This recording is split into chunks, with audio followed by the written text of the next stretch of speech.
This is normally our time for welcomes, and yesterday I forgot to welcome Representative Brantley, who was here for Representative Getz, and we are always delighted to see her, but unfortunately we have a very sad reason to see her today, and that's that yesterday Representative Williams' father-in-law passed away. So she is here substituting for her today as a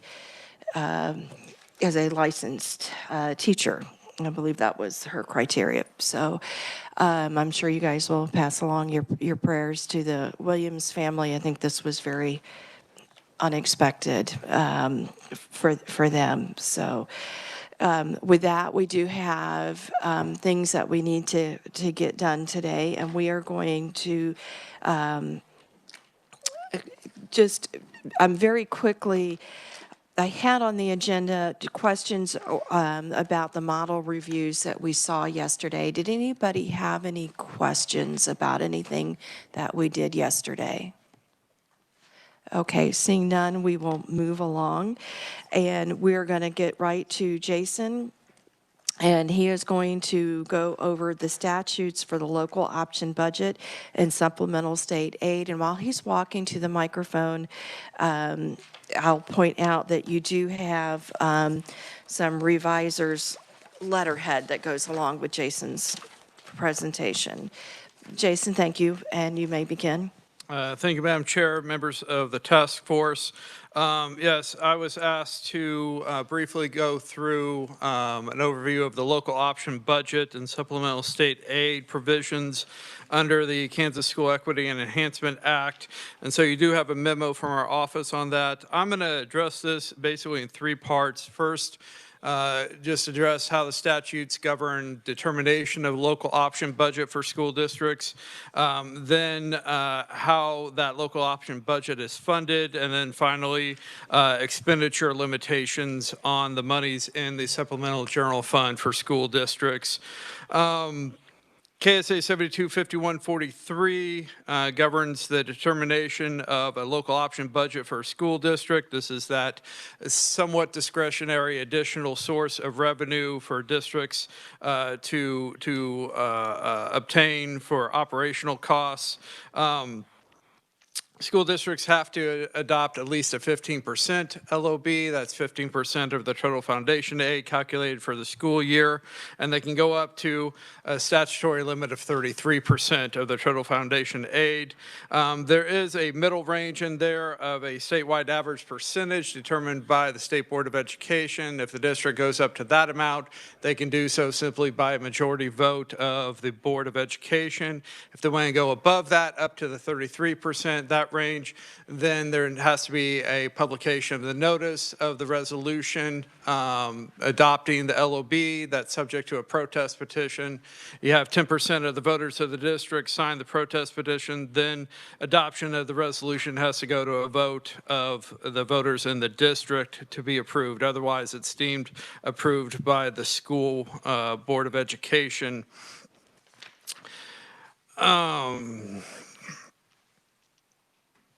And then I will make a note on this. The LOB is calculated as percentage of the total foundation aid, and total foundation aid, as you're all aware, is determined by multiplying the base aid by the adjusted enrollment of the school district. However, for computation of LOB, we use an alternative base aid under KSA 725144. This is an alternative aid that was established for the 2018-2019 school year at $44.90, and any year in which the alternative base aid amount is higher than the actual base aid amount, then you use the alternative base aid amount to calculate your LOB.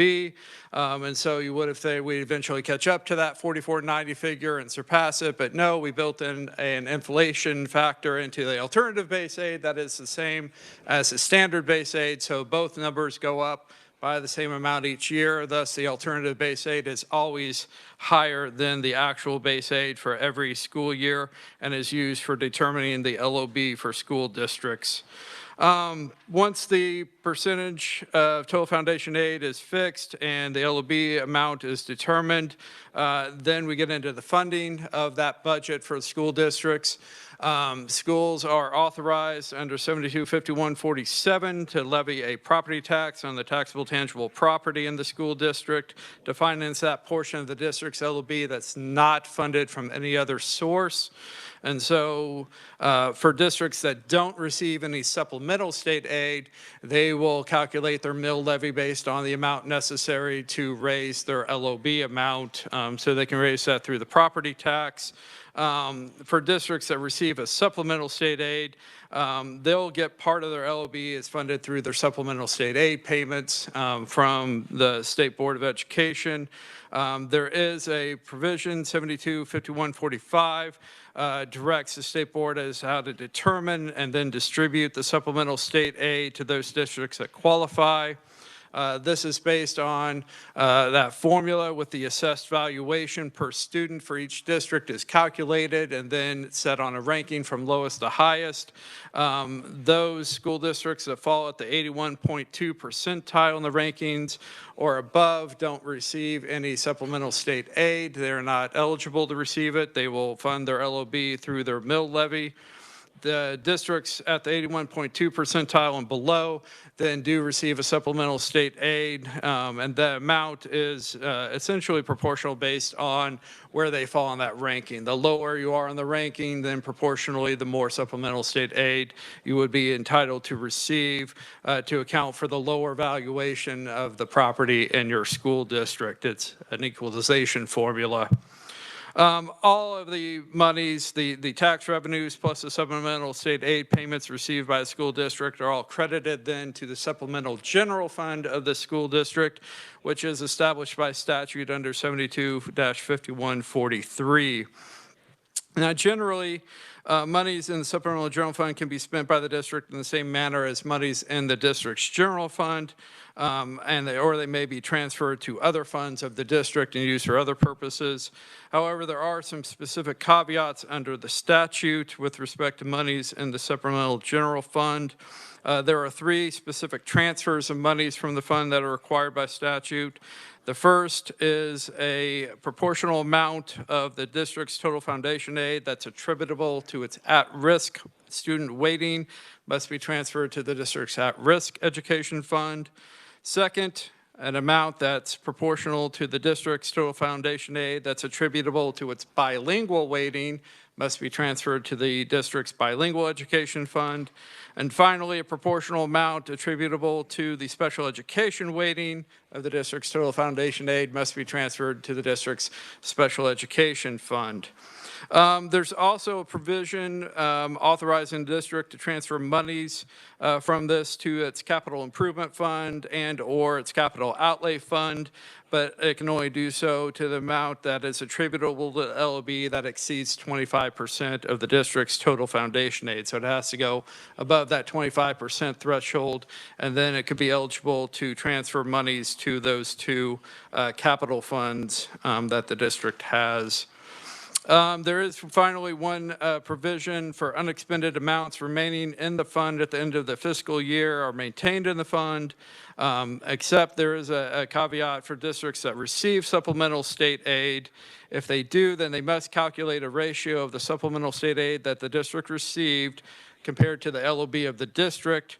That ratio is then multiplied by the amount of unexpended funds in the supplemental general fund, and that product must either be transferred then at the end of the fiscal year to the school district's general fund or remitted back to the state to be credited to the state school district finance fund. So it's a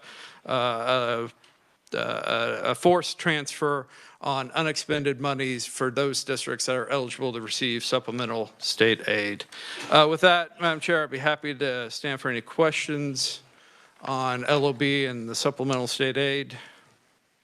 Thank you, Jason. I'm going to start with the first question, and that is, you state here that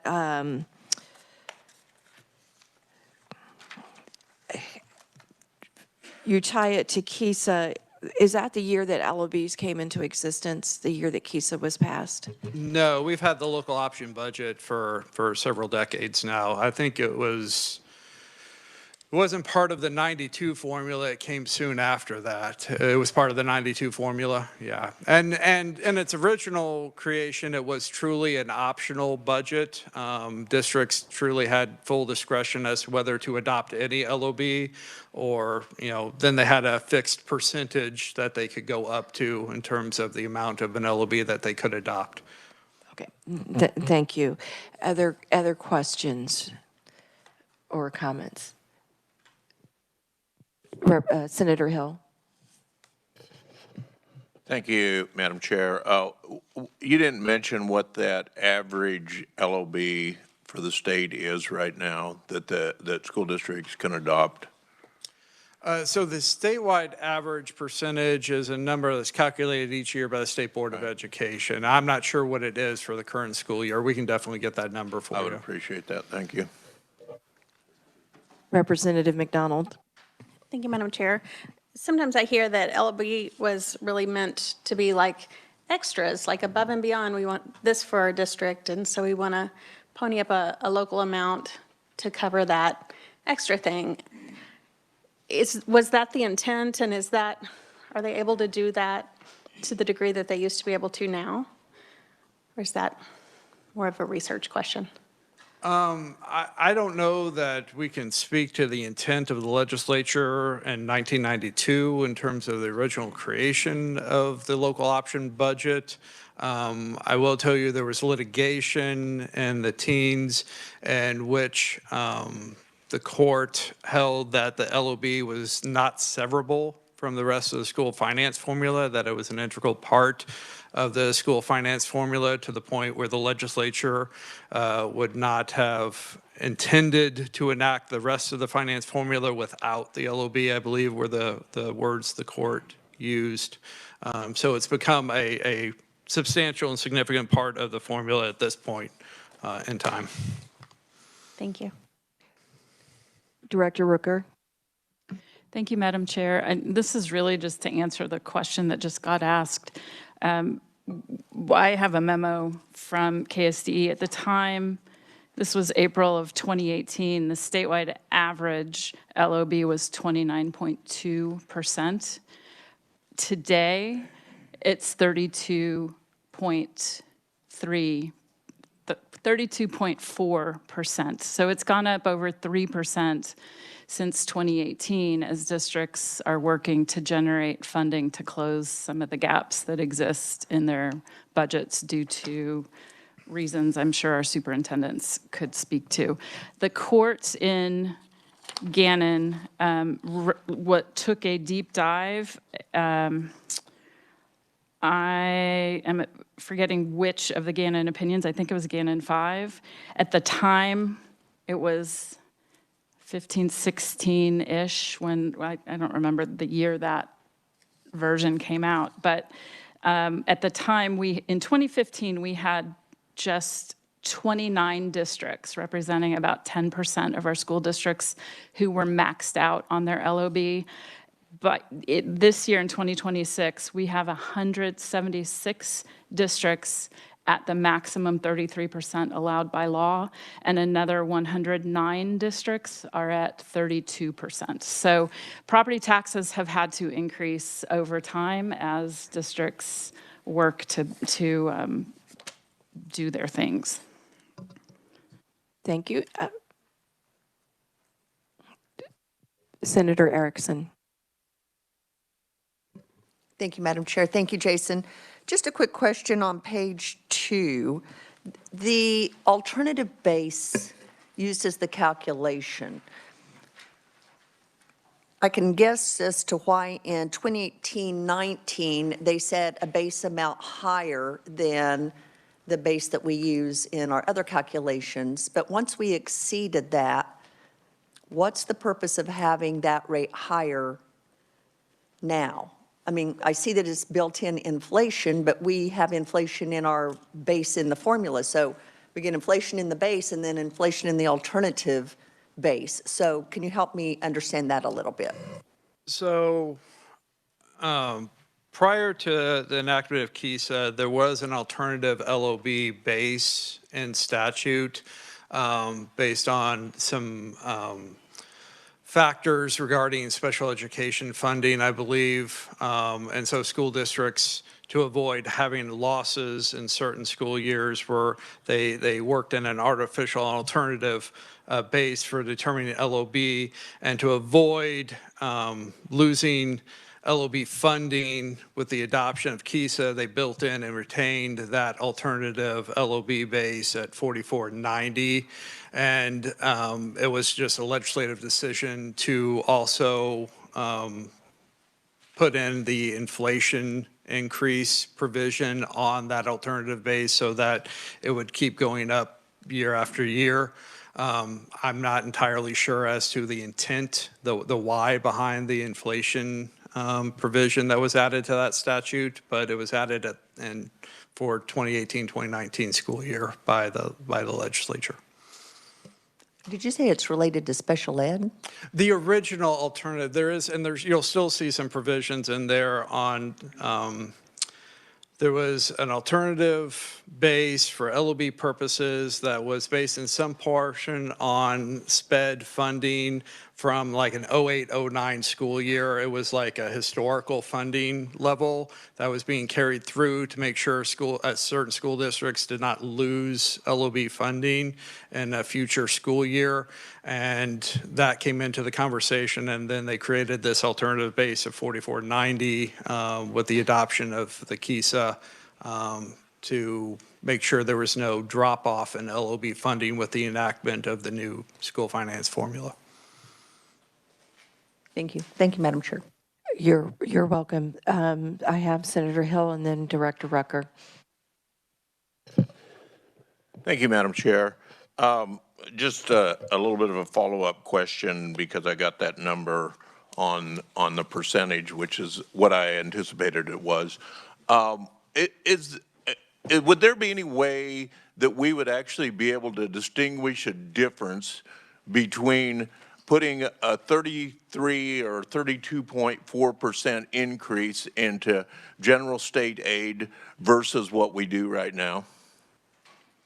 Would the money come from any significantly different place? Would the total dollars to schools be any significantly different than they are right now if we just took general base aid and multiplied it to, increased it 32.4%?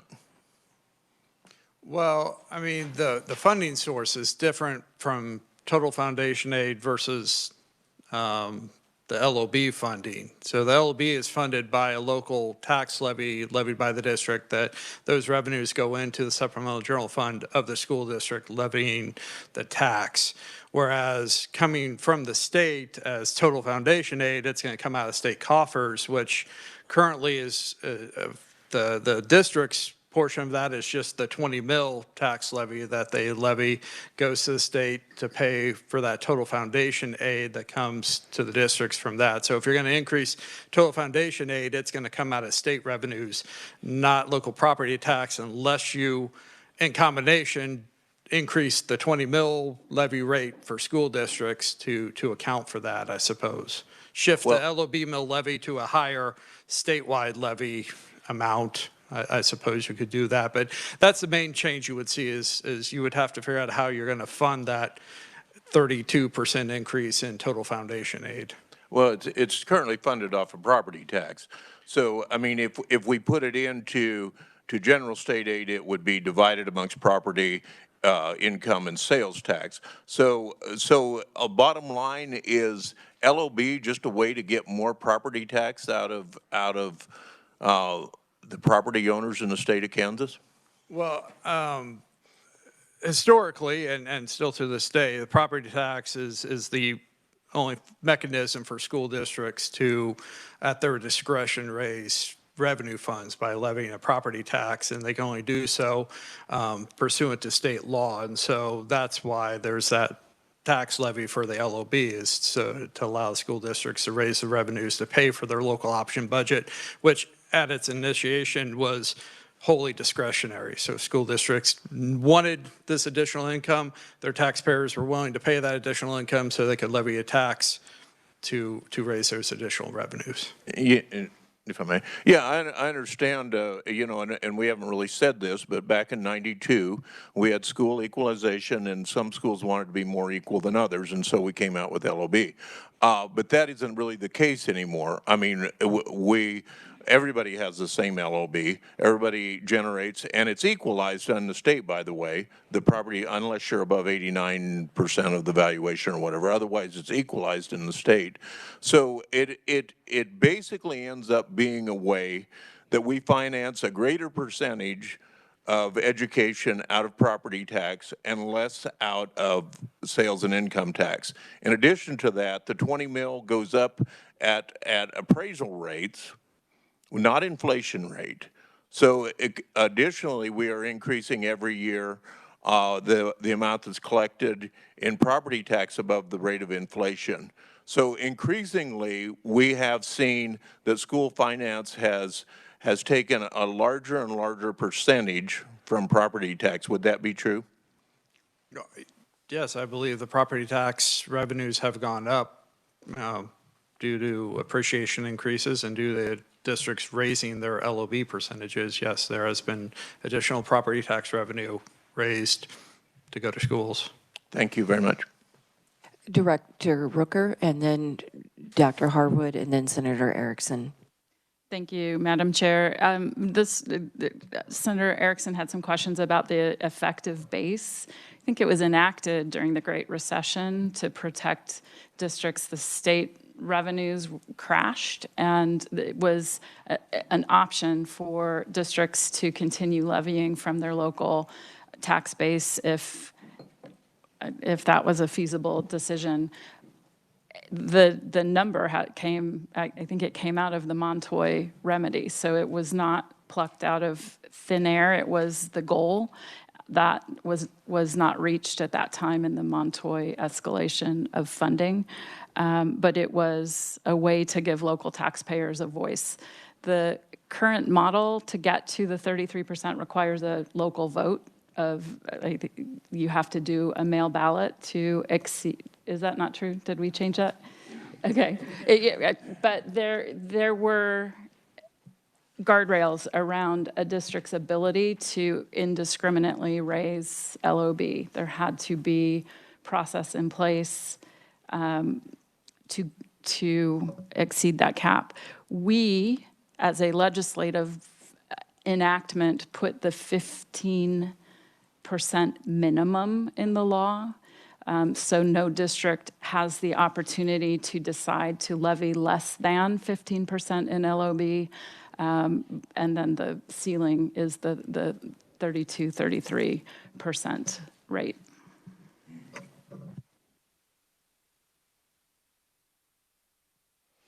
Thank you, Dr. Harwood.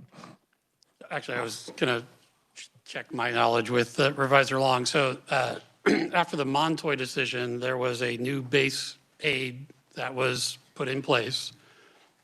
The Great Recession in 2009 happened, and the state didn't fund that amount during that year. So the base aid was lowered during the school year, but the decision was made that the LOB base could stay the same, and then it started going up by inflation.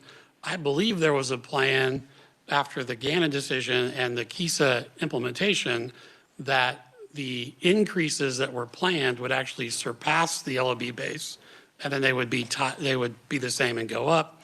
Around 2022, while those were still going in place, inflation went way up, and so the LOB base went above what was supposed to get caught up to, and the law was always the same as that they went up. Again, there was a plan that based on the increases during the KISA implementation, that it would catch up. Because of a spike in inflation, that never happened because at that point then, the planned increases were not keeping up with inflation. So I think that's the whole history. The other part I just wanted to say is that this part about special education, there is a caveat in there that districts get to count towards their LOB, the special education funding they had, and I don't remember the year yet, they don't get that special education funding It is just that they get to count that towards their LOB calculation. So that gets confusing sometimes, that people think they're getting special education funding different than what gets calculated through categorical aid. That is not true. It is just a false increase in the LOB so that they didn't lose LOB capacity because of changes to special education that year. Thank you, Senator Erickson. And then Petty. Thank you, Madam Chair. So I guess my question for Jason would be, now I understand why there was an alternative base and the rationale behind that to catch up, and that it was a number from Montoy. I guess my question now is it caught up? Do we still need to add that increase? Well, considering the alternative LOB base is still higher than the actual statutory base, you would need to have some kind of enactment to bring the actual base up level with the LOB base, or else districts would see a reduction in their LOB amount. They would have a loss in LOB funding if they had to go back to the actual base, because right now it's still higher than the actual base. But the rationale was to increase it until it caught up with inflation. As Senator Hill pointed out, we have inflation in the base that we already calculate, right? Yes. So, and so I guess, of course, they're going to have a reduction in LOB if they're getting more than what the catch-up would have been had we been at the level we should have been, apparently, during Montoy. That's my question. Well, yes, you can eliminate the alternative LOB base and just have LOB determined on the actual base aid amount for that school year. But when you do that, until that actual base catches up to whatever the current alternative base is, districts are going to see a loss in LOB funding. There's going to be less LOB money available to the district until it actually does catch up to that alternative. So freeze the alternative until the base catches up to the alternative is what you're Could saying. do that. You could eliminate the inflation provision of the alternative LOB, and then once the actual base catches up, according to the statute, even right now, then districts would start calculating based on the actual LOB and no longer use the alternative if you didn't increase the alternative any longer. Okay, thank you. That's very helpful. My question, though, Madam Chair, is nationally, what's the average amount that locals contribute to education funding? Do you know what percent it is and what percent we are here in Kansas? Don't have that. We'll have to look into that. We'll have to look at that, get those percentages for you. I don't have those at my fingertips. Thank you. Thank you. Okay, and that might be a research question. And Jenny, if y'all can let us know when you have that. Senator Petty? Thank you. Jason, and thanks for this presentation, but when you talked about the, in 1992, the legislation with equalization with the 20, wasn't the 20 mills really the base for bringing equalization across the state as more than the local option budget? Because we had, didn't we then, prior to that, didn't we have categories that school districts were in? And some have as much as, I believe mine had like 70 mills that they were paying locally, as opposed to others. And so that was a big portion of the equalization that occurred, helping with the 20 mills across the state to bring that about.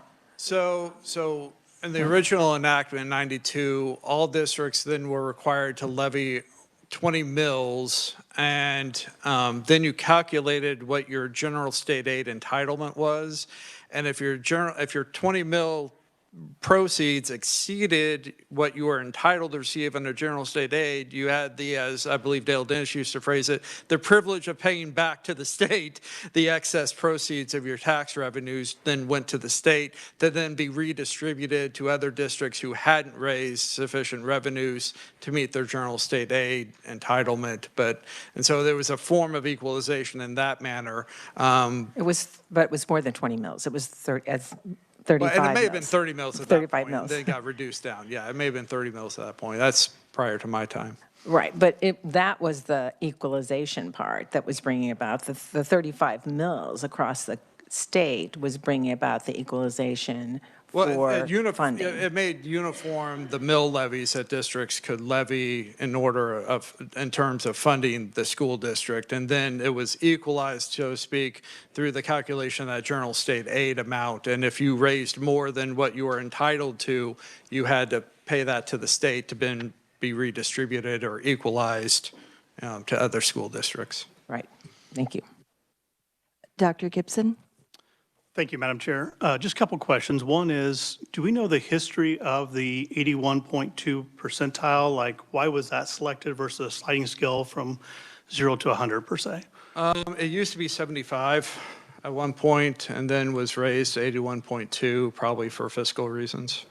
Okay. So it's not 100% equalized dollar for dollar, even with state aid? No, I don't believe so, no. Okay. Second question is, can you remind me of the phase-in of mandatory transfers? Because that wasn't always there as well when it came to bilingual, at-risk, and special ed. Do you remember how those came about or what timeline? If I remember right, I think the at-risk one was the first one, and it may have followed an LPA at-risk audit, looking at expenditures out of at-risk funds, but I don't know, that one came first, and then bilingual and SPED transfers were added to that. That was all after, I believe, the KISA had been enacted. I believe those came subsequent to 2017, or was at-risk during 2017? I'm going to defer to Director Rooker. Director Rooker? Thank you, Madam Chair. Yeah, it was actually, I believe, a floor amendment, and it was the concept that but for the funding that the district received in the at-risk weighting category, the LOB percent generated by that funding in that total general fund calculation would not exist. So the desire, that's when the 15% minimum LOB levy was enacted, because in the eyes of the court, that reasonably equal taxing effort could not be maintained if there were mandatory transfers required and not all districts were levying, contributing to their LOB. So the 15% minimum was enacted, and the mandatory fund transfer, it may be, I don't remember if the bilingual was at the same time. I think they maybe were tied together. I believe the court reviewed that. But it was, I would say, I don't believe it was an official LPA audit. I think it was the concept that existed that if you didn't have that weighting, your general fund would not have that escalation of the base aid. Thank you. We have Dr. Harwood. Unless you were not finished, Dr. Gibson, I'm sorry. I'm good. Thank you, Madam Chair. You're welcome. Dr. Harwood. So I wanted to point out, when we talk about equity, there are two distinct parts of equity in our funding formula. One is student equity, which are the weightings we talked about before, and then there's tax equity, which is what we're talking about with the other parts of state aid. LOB state aid is tax equity, because what it's trying to do is equalize the mill levies you have to get the same amount of money. The districts can get the same amount of money. The state aid just lowers the property tax. And that's true for capital improvement state aid, which has changed dramatically. Capital outlay state aid is a little bit different. It adds on to what you can collect with the 8 mills, but it's the same thing, is that you have a maximum of 8 mills. This is a way to equalize the tax equity. I think that we talk about equity, there are two distinct portions. One is tax equity, and one is then student equity based on demographics, as we talked about with the weighting. So I just think that's an important distinction when we talk about equity. Thank you. Director Rooker, did you have another? I would correct myself. We actually put that clause in committee. There was a battle on the floor to try and take it out that was lost, so it remained. And I would just point out that at the time, we were working under orders to show our work, and the court had already determined that the simple process of debating the pros and cons of policy, the political process, was not sufficient. So each chamber had engaged legal counsel. Kurt Tiedemann advised the House, and Jeff King advised the Senate, engaged by legislative leadership, the LCC, I believe. We, at certain meetings, had a transcriptionist take transcripts. I was reading one of them last night. I mean, this is all well documented in the record because it had to be. So decisions that were made to try and address the charge we'd been given by the court at the time. Thank you. Any other questions or comments? Jason, thank you very much. We are going to go to special education, the presentation of the supplemental state aid local option budget presentation by Jennifer Light. Jennifer, thank you.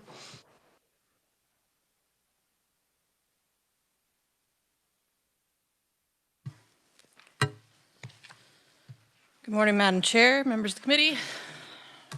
Jennifer Light, KLRD. Before I get into the KLRD portion of the local option budget, on the top of your packets from yesterday, we handed out several documents, and so I just want to run through what those are really quick so you have an idea.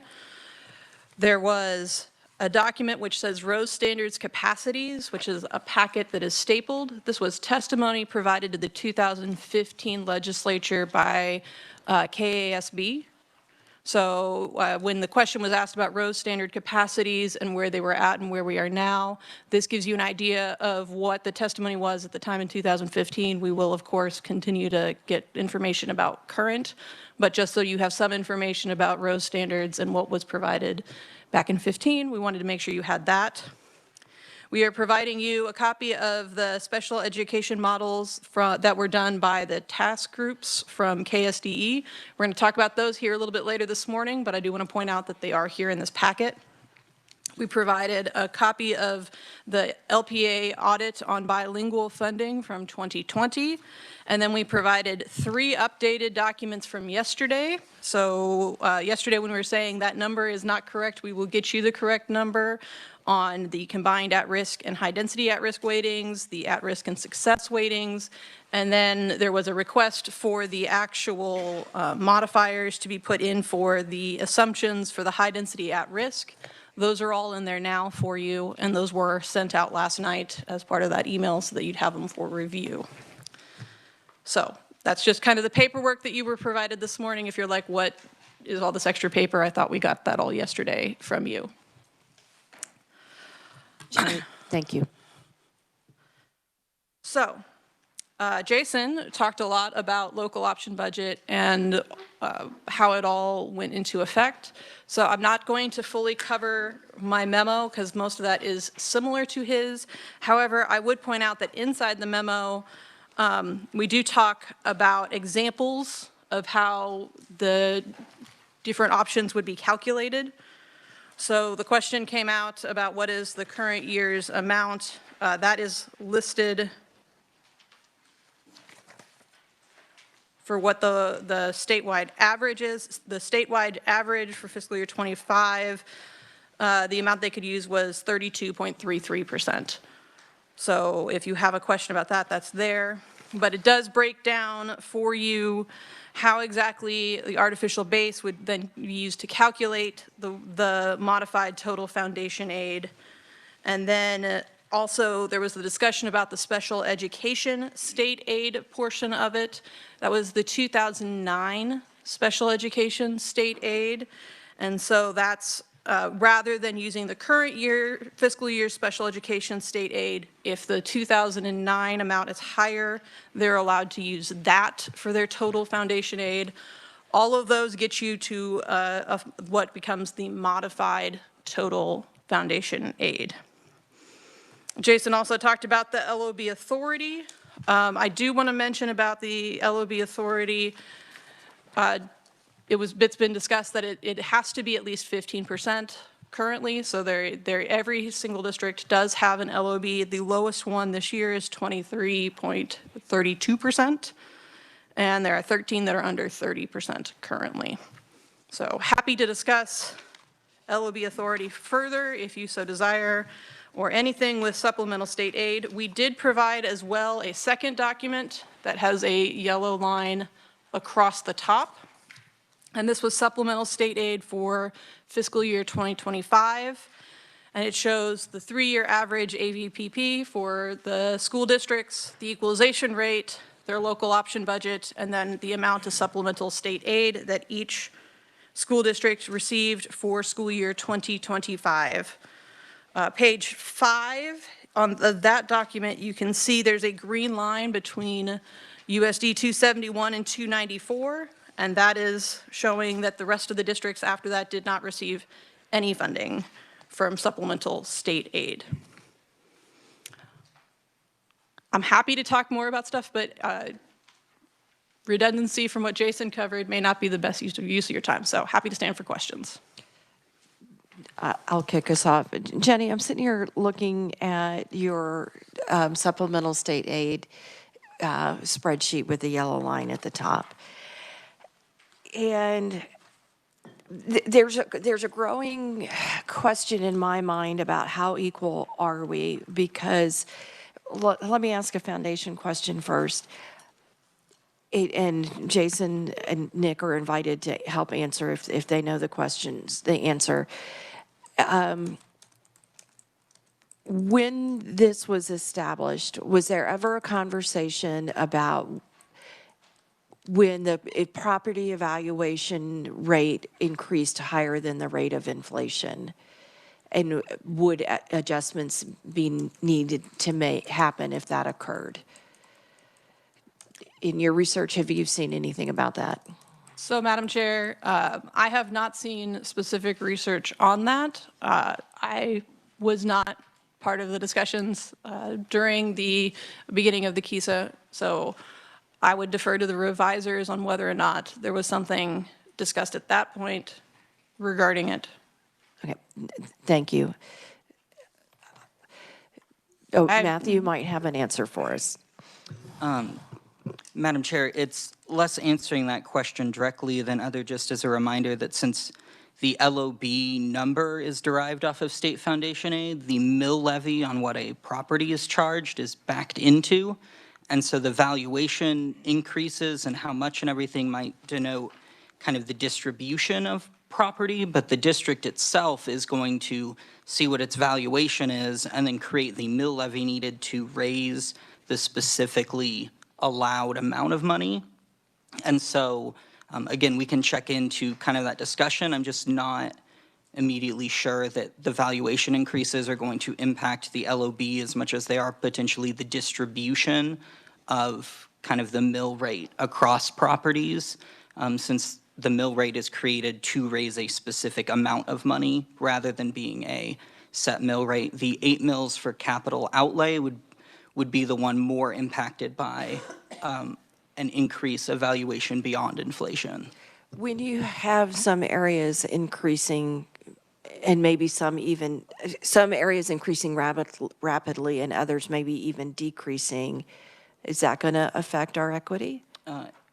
Madam Chair, it could increase where a district falls in receiving equalization aid, because yes, if you had some districts that were rapidly increasing or decreasing, especially compared to the state as a whole, it could move them up or down the chart. But that is also impacted by students and everywhere else in the state. There's several factors, but yes, a region or a specific district having changes that are outside of the norm of the state at large could impact the amount of equalization aid they get, but not necessarily the amount of LOB authority that they have, just how much the locals are paying versus what the state is equalizing. Okay, thank you, and I think Revisor Long has a comment. Madam Chair, to your question, historically, property valuations of districts have fluctuated. There have been years in which some districts saw a distinct decrease in valuation due to certain market changes, and there's been legislation drafted to try and address that and help districts in those situations. And so because of those fluctuations, I don't recall any distinct legislation that was trying to tie changes in property valuations to the equalization formula or to LOB authority in such a direct manner in a universal way that would impact all districts, because there is so much fluctuation among the districts in their property valuations. All right, thank you, Jason. Any other questions for Jenny? Seeing none, Jenny, we'll move along. Madam Chair. Yes. You did want me to note from yesterday's discussion, there are, while we discussed all the models yesterday for weightings, we did not discuss all of the actual weightings themselves. So there are still several weightings that have not had models run for them, so we're just touching on them so you remember that they are also still part of the discussion. They just didn't have models run last year. That would include the transportation weighting, the career technical education weighting. The special education weighting was touched on during the special education state aid discussions, but is a separate weighting. And then there's the school facilities weighting, ancillary schools weighting, and the cost of living weighting that are all weightings within the school finance formula that have not had models run on them, but are weightings that are part of the discussions. Thank you. Any questions on any of that for Jenny? Okay, seeing none, Jenny will go ahead and move on to the special education state aid model review. Thank you, Madam Chair. So similar to yesterday, we have two documents for you. One of them is the overview of the models, which has each of the models that we ran for special education last year. And then within those models, there is, you can see that it says 1.2 and then 1.2A. So the A for every model is always taking and reverting moving all the funding to end up at $601 million, which was at that point the amount for special education state aid. So that kind of would give you an idea, the thought was to give you an idea of how it would need to be adjusted to be able to maintain the same amount of state aid as was currently being provided for special education. Then on that same page, which is the 8.5 by 14, so this is a little bit wider page for you, but there are a couple more models, so we wanted to make sure you were able to actually see all the wording on the document. We do have the comparison of the models laid out. The one on the first page is total special education state aid, and then there is the total computed LOB, and then the LOB transfer to special education fund. It was mentioned that the transfer to the special education fund from the LOB is occurring now. That is due to legislation in 2024. So special education was the latest of the three to be rolled into the LOB transfers. So then the blue sheet that you have is the assumptions that were used with each of the models. We did just go ahead and do the ones without A for you on this assumption sheet, but we're going to walk through them all, so if you have questions, don't hesitate to ask. Since special education state aid is its own area of funding, and the committee had agreed that special education state aid needed to be maintained and included, we did not run models where we removed special education entirely or rolled special education into base. So models 1.0 and 1.01 do not exist for special education state aid.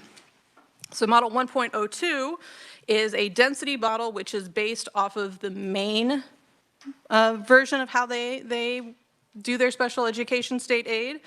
And so for this one, rather than doing reimbursement, it would replace all current calculations and distribution of special education state aid. And for the most part, most of the models do presume a discontinuation of the category distribution for catastrophic Medicaid replacement, transportation, and teacher aid. And all of them presume a discontinuation of the two different distribution models we have currently, the one that's up to 528 million and the one for above 528 million. So it's assuming that the model would go back to a single model instead of a double distribution model out. So for the density model, it says that special education, instead of being done by reimbursement, is done by density of special education students. And the weightings for such are as follows, that if you have a portion of a special education population that's under 15% of your total population, the weighting would be 1.5. If you have, for any weighting that is above the 15%, there'd be 0.38.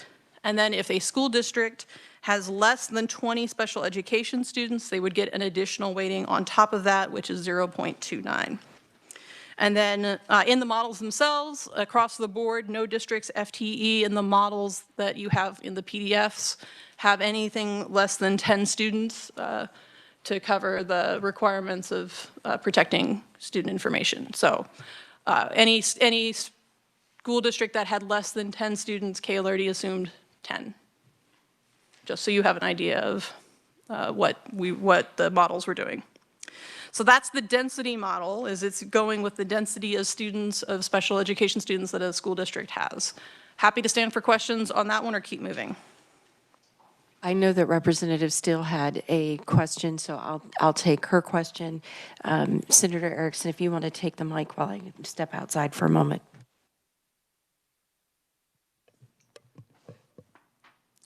Thank you, Madam Chair. Representative Steele. Thank you, Madam Vice Chair. Okay. Can you remind, okay, Kansas does gifted in the special education.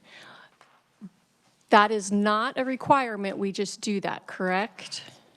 So that is a choice done by statute that gifted is counted as part of special education students in Kansas, but it is Kansas statute, not federal statute. Okay, perfect. And then, does anyone know, I know from being in K-12 budget committee this year that there was a lot of talk about the feds not contributing their required portion to the states. Do we know if the State Board of Education or if KSDE has petitioned the feds to do better or done anything on that end? Jennifer. Madam Chair, I would defer to either Board Member Porter or Dr. Harwood regarding what KSDE and the State Board has done. Yes, we have. Board Member Porter, if you'd like to turn your mic on and answer. I don't think we picked up. We've discussed this for years. We are aware of the fact that the federal, and Frank can correct me if I'm wrong, the federal law, when it was enacted, anticipated up to 40%. It did not require 42%. They've never done that. In our discussions, ever since I've been on the board, we've been aware of that, and we have communicated with our elected officials that we would like for them to step up. Thank you. Dr. Harwood, did you want to add to that?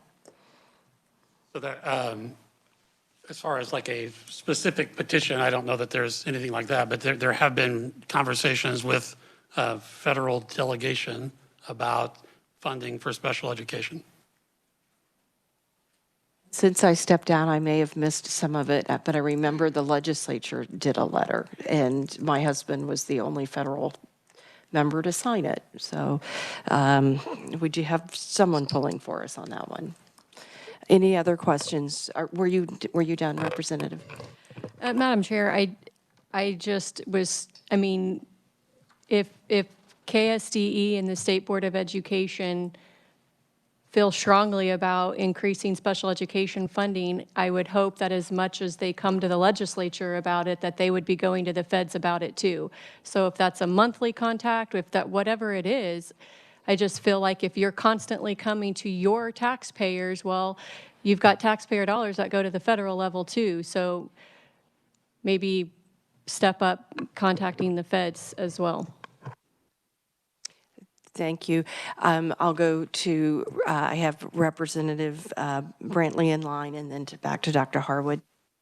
Thank you, Madam Chair. Have you received any kind of response back from them or reasoning why that they're giving for not funding from the feds? We are typically ignored. Appreciate what you said about Congressman Estes signing that, but we really have very little response from our elected officials in Washington, D.C. Thank you. Dr. Harwood. I think a big difference in the process is that as a state agency, KSD is required to make budget requests every year, and the state board is required to do that. So there is a process, a formal process, by which that request is made to the legislature. The federal government does not ask us our opinion on those situations, so we give it when we can to the people that will listen. But there is a very different, there's a big difference in the formal processes that are in place. I think that's the more local the government, the more responsive. Director Rooker. I know when we are in receipt of federal funds, there is always a clause that says we cannot actually lobby.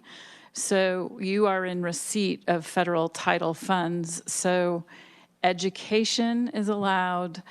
Requesting is actually frowned upon, right? Okay. Anything else on this before we move along? All right, Jenny, you may proceed. Thank you. Thank you, Madam Chair. While looking at this, I did want to circle back to something under the current model. So under the current model, you can see that it says total special education state aid says $590 million.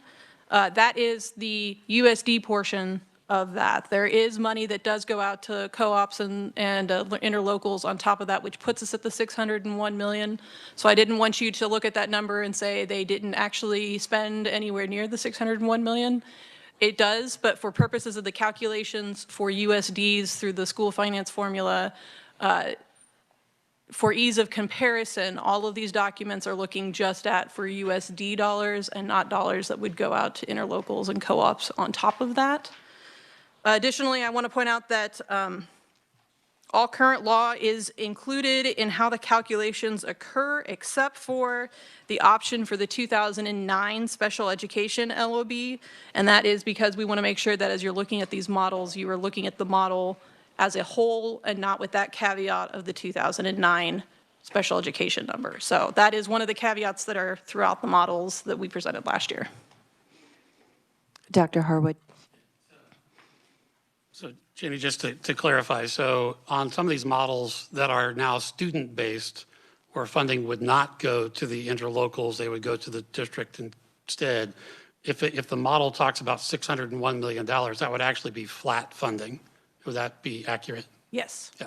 And so in the current model, because it's reimbursement, if the interlocal employs the teacher, the money goes to the interlocal and not to a district directly.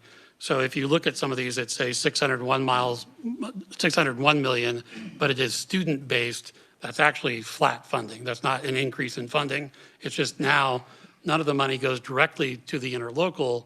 It would go to the district and then have to flow to the interlocal after that. So it's just, it recirculates the money, but it's not actually an increase in that situation.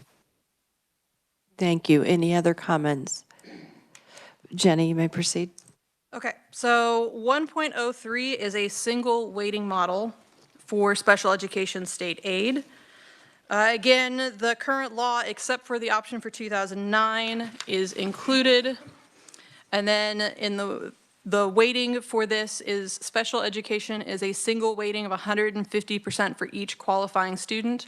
And in this version, the FTE includes both special education and gifted students. So both gifted and special education are included as weightings. And then as with all of them, no district's FTE represents less than 10 students. So that is the single weighting model, which is based off of the Louisiana way that they do their models. Model 1.04 includes a current and transitional weighting, and that's based off of New York. So for this model, special education has two factors. There is a single weighting of 141% for every current student who is on special education, and then there is a single weighting of 50% for transitional students, and that is students who have had a special education exit code from the previous year. And so there was discussion last year about special education and IEPs and whether students were ever transitioning off IEPs. And New York does do something where if you are exiting off of a special education IEP, the school district does get money for the next year. Less money than a current student, but money for the next year to use for other students. And then this FTE also includes both special education and gifted students. Happy to stand for questions on a current and transitional or the single weighting. Just figured that was a pretty simple one. Any questions for Jenny on this model? Okay, seeing none, Jenny, you may, oh, I'm sorry, Senator Petty. Sorry for my slowness there, but when I'm looking at the big page, and explain to me why the New York, there are two columns. So for every model, there's if you see there's a 1.03, so for New York, there's 1.04 and then 1.04A. And so 1.04 is just doing it as if the model was established with the numbers we have now. And then, so that would be the dollar amount. So for New York, that would be $684.3 million. And then the question was, what the 1.04A does is it moves it back to that $601 million. So it says if we were giving if the special education state aid appropriation was the task force decided to keep that dollar amount as the starting dollar amount for this to be considered, how would we need to calculate the weightings backwards? And so the blue sheet does not have all of those calculations for you laid out. We just gave the original ones for the model examples. If you were wanting the ones for us to get back to the 601 million, happy to do so, but we were just trying to, for ease and clarification of understanding assumptions, look at the ones that were not the 601 million, so you'd get an idea of what the different versions and different options from other states were. So when I look at this graph, then the first column for the New York model is not going back to the 601. It's just reflecting as using their assumptions. Using the assumptions that it's 141% for each currently qualified student in Kansas, and then using a 50% for exit codes. And I do want to mention that specifically with special education, we did work very closely with KSDE to make sure that the numbers were being done in a way that was accurate and yet still maintained the actual students' privacy. So, and just as a further follow-up, so then when you said that this figure, that the current model, the 590 million, doesn't include what goes to the co-ops, but the graph does work from the 601. So the graphs below show the numbers that are reflected in that table above. So if you look at current model, and then you look down, it's the 590, and then you look down below at the current model, which is the first column, you can see it's right below the $600 million line. So it's showing what is currently going out to USDs as slightly below 600 million. But my point is that these graphs are slightly below what we're actually spending. So if with any model other than the current model, my understanding from the numbers we got from KSDE is we were looking at the students. And so because we had the students, we were able to go ahead and do a full accurate reflection, which would include the money that would go to co-ops. It just would be going to the school districts and then flowing to co-ops and interlocals instead of, as it is now, where some money goes directly to the interlocals and co-ops. Frank has something. Frank Go. has something to add there. Dr. Harwood, go ahead. So this wasn't a continuation on this. This is actually just another plug for a transition period if needed. If you move to a student-based funding formula, all of the co-op and interlocal agreements will have to be redone because of the way the funding flows now versus the way the funding will flow.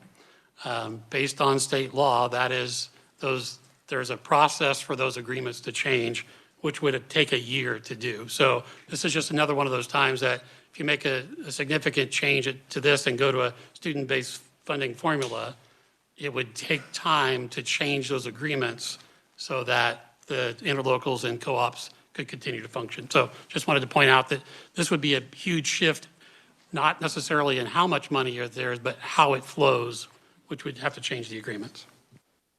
Thank you. Senator Petty, did we get your questions answered? Okay.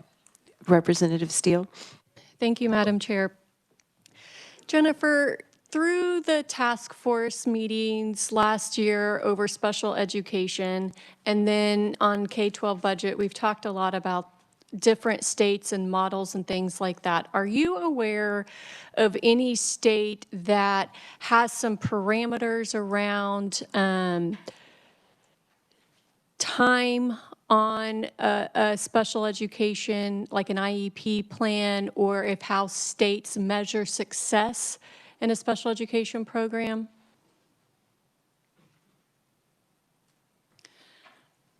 So, Madam Chair, I am hesitant to say that there is not a single one of the states that are looking at how much time has been spent on an IEP. There is no state that is coming directly to my head that looks at how long a student has been on an IEP as far as funding or outcomes for that. I do know that IEPs can be changed to ensure that the metrics can be met. And so, but as far as if there is a state that is out there using any of that for its funding purposes, I don't know of any, but we're happy to look into that to see if there is any. Representative Steele, I think you have a follow-up. I do. Thank you, Jenny. I didn't think there was, but I do have some concerns because I know in my district, we have had students get on IEPs for literacy when they're in second and third grade, and they're in high school still on an IEP. And that's concerning. I fully understand that there are students that have specific diagnoses that they're going to be on an IEP for life. I get that, and I'm not talking about those students. But what are our schools doing, and why do we have students continually not being able to read? And we're funding that. The local districts are funding that. The state is funding that. And so I really think we need to dive into, you know, schools are constantly complaining that they don't have special education funding. Well, what are you doing? Why are your students still not reading? Just some questions. Thank you, Madam Chair. Director Rooker? Thank you, Madam Chair. I think my question is, I don't know if it's state or federal statute law, but there is a requirement that in the IEP conferencing process, a parent has to agree to end the IEP or adjust the terms of the IEP. Can you speak to where that requirement resides? Dr. Moore, would you like to? It's in federal and state regulation and statute. The IEP is designed for the student to make progress on whatever goals the system selects for that child. The expectation is that those goals will be met. If they are met and the child continues to be a student who is eligible for services, then you have to call an IEP meeting and you have to address those goals, and you move to the next level of performance and support for that student. The reason that students stay on IEPs is because the gap can be huge for students with disabilities, and so they're always struggling to maintain grade level performance. And so we provide specially designed instruction and accommodations and supports that allow that student to be in the general education curriculum to the maximum extent appropriate. So yes, some students do stay on an IEP, and if a parent refuses to allow that child to be exited, then normally we can due process the parent, which does not happen very often. The student remains on an IEP, and we continue to provide supports and services for that child under federal regulation. So, Mr. Moore, let me ask you a question about what you just said, because you're talking about if the child remains eligible, so, and then, but it also being difficult. How do we reconcile the eligibility and a parent saying we still want them to get services? Is it just the due process? At this point in time, yes, it would require the system to say that we're going to take the parent to due process to say that the child no longer is eligible, and it would require a due process hearing officer to make that determination. They could move to a Section 504 plan and receive accommodations in the general education environment at that point in time. We rarely have that happen because it's that parent and family engagement that's so critical to the process of specially designed instruction and individual education planning and programming. It's a requirement both for our title programs and our IDEA programs that we have parent and family engagement. And we oftentimes will have school psychologists, counselors, social workers working with those parents to develop relationships so that we're in agreement on what we're trying to do to support the child to be maintained in the general education curriculum to the maximum extent appropriate. Thank you. Director Rooker, were you done? We will move to Senator Erickson, then Hill and Brantley. Thank you, Madam Chair. Yes, I have several questions. Jennifer, do we know how many students nationally have IEPs? What's the average? Madam Chair, I do not have that information up here, but I'd be happy to get that for you. I would like to see that versus how many students, what percent of students in Kansas have IEPs? That was my first question. Second question is, you know, I'm a broken record when it comes to student outcomes. So in any of these models that you did the funding, the input for, did you look at outcomes of students in special education to see if there's a correlation, at least with the models that you gave, between funding and outcomes? Madam Chair, we did not look at specifically outcomes and how that correlation would work. I would mention that specifically the one we're on now, the current and transitional, does show funding would change and the argument could be made that there would be a reward still for school districts who are transitioning their students off of special education IEPs or gifted IEPs, because both of those are listed underneath this, and that they would not lose all of their funding. They'd get a year's worth of additional funding. But comparing them and seeing what the outcomes were with which states had less students on IEPs, we did not do. Or if that made a difference, because it may not have made a difference. We're happy to look into that for you, but we did not look at that when creating these models, no. Yeah, I'd be interested to know. I just did a little quick AI search here because I was curious, you know, because there's some big discrepancies in the level of funding in these models that you ran. And so I just pulled up New York.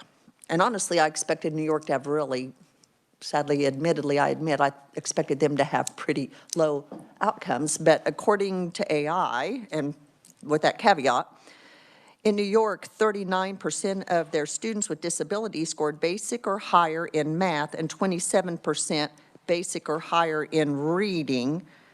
I pulled up ours. In 2021, 14% of our students, special education students, scored 3 or 4 in ELA. And I know these may be different tests, but that's the data we have. So I'm just curious if we could get some information on student data. And I had another question, Madam Chair, but I've lost it. I'll come back. Thank you. We'll continue down the list and we can come back to Senator Hill. Thank you, Madam Chair. Thank you for the information here. I'm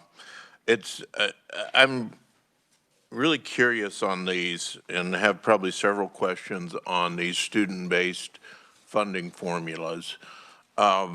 as I'm interpreting this correctly, our Department of Education actually has the different categories of students compilated right now. Is that correct? Or is that how these were, the numbers are figured out here?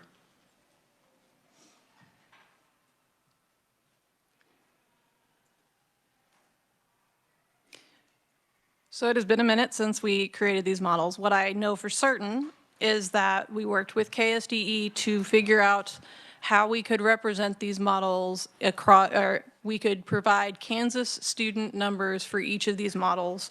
When we get to the 3 tiered ones, we did have discussions with KSDE about providing us total numbers that fell into those breakdowns.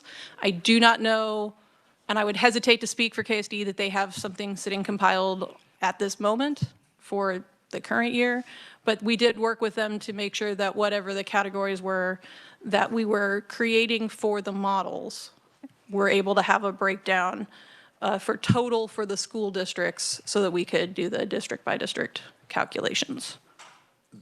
Thank you. Go ahead, Senator. So if I'm understanding, thank you, Madam Chair. If I'm understanding correctly, when I look at the Oklahoma model or the Mississippi model, or I think DC's may be the same thing, I'm not exactly sure, but we used actual numbers of students, not just an estimate of what percentage would fit into each category. Is that correct? Based on my remembrance, yes, that is correct, that we used the students with the caveat that if it was under 10, we were using 10. So, 10. so if I may, Madam Chair, so these, I mean, if we're looking at Mississippi and Oklahoma, we just put our kids into their model. That number is minuscule by comparison. Are Oklahoma and Mississippi, I mean, what are they doing? Are they taking all that additional resources out of local budgets, or I mean, I assume that they can't do special ed for a third of what we're doing special ed for. So, Madam Chair, what I can say is that each state's total dollar amount for special education varies, and it does vary based upon the students that they have. I do not have up here the total dollar amount for any of the other states that they are currently funding those at. Happy to get them for you. But yes, you are correct in that for the models 1.5, 1.06, 1.07, for all of them, we did take basically what the factors are for that state and maintained them. We did not move them, and then when we moved to 601, we did do some modification of the factors to get us to that 601 while maintaining the ratios of the factors from the original state. Matthew, I think you wanted to add to that. Thank you, Madam Chair. Senator, to piggyback on Jennifer's comment, this does not factor in any other differences to those various states' funding formulas. It is just literally taking their factors, their model, and putting it onto Kansas. So if any of these states have a higher or lower base, if they have a different means of distribution between local and state, there is a myriad of factors that could impact the actual amount that is being provided for special education. This was just to take the the model or the type of way they are funding to show it, which is part of why we then did the 601 million to give an idea of distribution. And I would note on some, maybe not all, but some of those, we did it just by essentially creating a special education base, so to maintain the same type of distribution, since we did not always have access to KSD's math on determining some of those FTEs due to privacy concerns. So that is why each of them has the differences. Did that, Senator Hill? Yes, thank you, Madam Chair. And I don't really expect you to have this information, but it would be interesting to know the percentage of kids that fell into each of those categories in the tier levels, and the percentage of those in the state of Kansas versus the percentages that are in other states. Because I'm trying to figure out the discrepancies here, and I'm wondering whether we have different number of kids in more expensive levels, et cetera, et cetera. I don't know if you can get that information from other states, like what percentage of their kids fall into the different, like Oklahoma has like 10 different categories, right? And the percentage of those kids that fall into those different categories versus what they would in Kansas. Madam Chair, we're happy to reach out to the other states and work with KSD, who may have some other avenues to look at those as well, but we were absolutely happy to at least attempt to get the information for you. I would appreciate that if it's possible. Thank you. Thank you, Representative Brantley, and then we will come back to Senator Erickson. Thank you, Madam Chair. Jennifer, can you tell me what the trend is with percentage-wise for the last few years for 504 plans and where we compare nationally? Madam Chair, I don't have that information up here with me, but I'm happy to get that information for you. Thank you. Senator Erickson.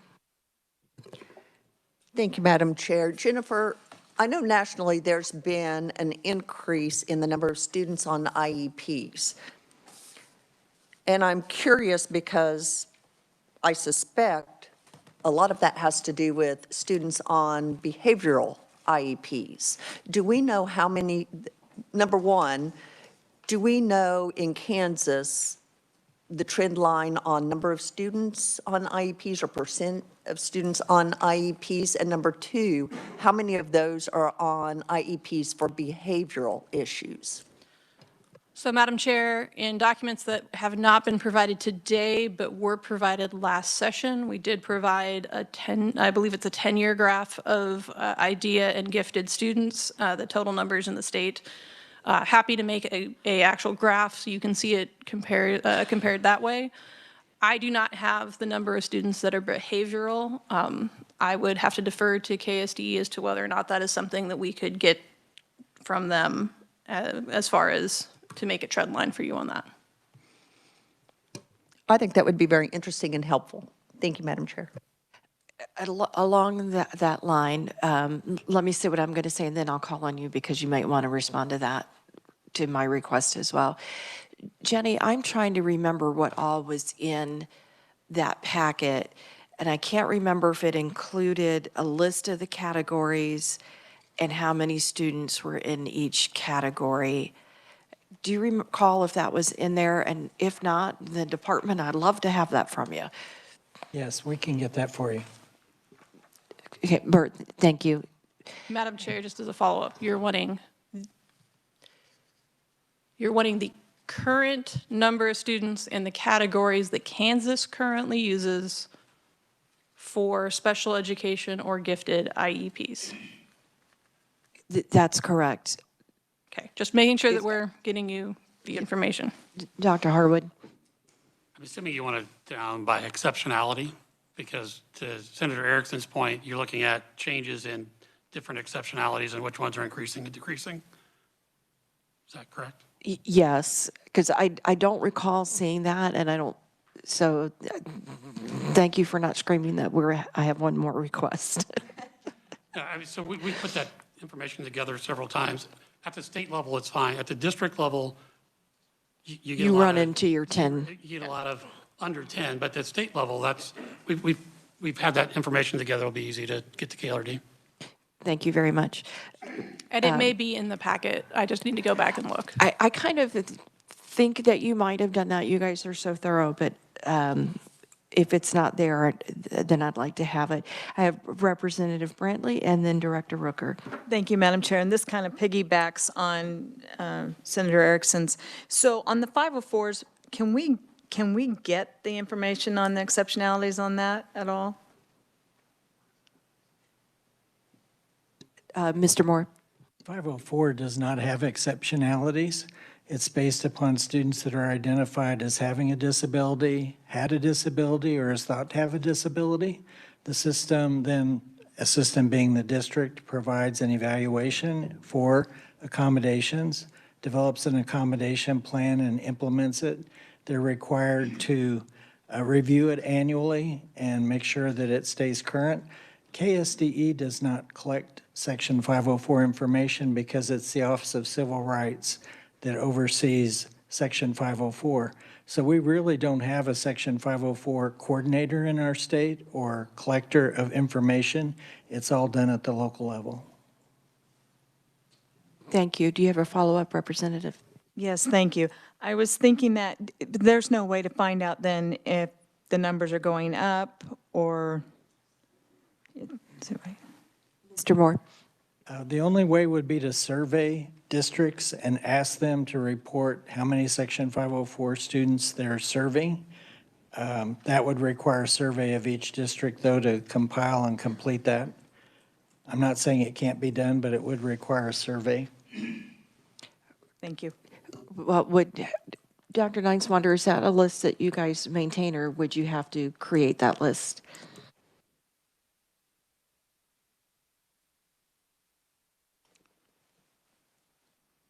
We do have locally students that are on 504s. They're typically, they don't have an IEP, but they may need accommodations for asthma, pregnancies. I mean, just anything that we have to make accommodations for. We have that locally, but like I said, we don't report it anywhere. We just keep track of it. Okay, and that's what I was Because sometimes the accommodation might just be for a semester, it's an illness, they're homebound because of a vehicle accident. There's just a whole host of accommodations that, and a lot of times the parents don't want to go through, I don't want to say a labeling of a fight, they just need the accommodations. So I would say most of ours don't lead to a formal 504 plan, but every now and then they do. Okay, but so my question really was, Yes. do you keep a bottom line number? Yes. You do have, and it changes a lot from what I'm hearing you say. Is what you have to say, Dr. Harwood, related to that? Okay, go ahead. Actually, related to 504s, in that there is no funding for 504s. I mean, so if a student qualifies, there are required accommodations, but there's no state or federal funding for students on 504s. Okay. On that topic, Senator Erickson? If there is funding, it's through the district budget. Is that, am I understanding that correct about 504s? Yeah, I meant there is no additional funding mechanism for 504s. Any accommodation that is required to the 504 would be funded with general fund.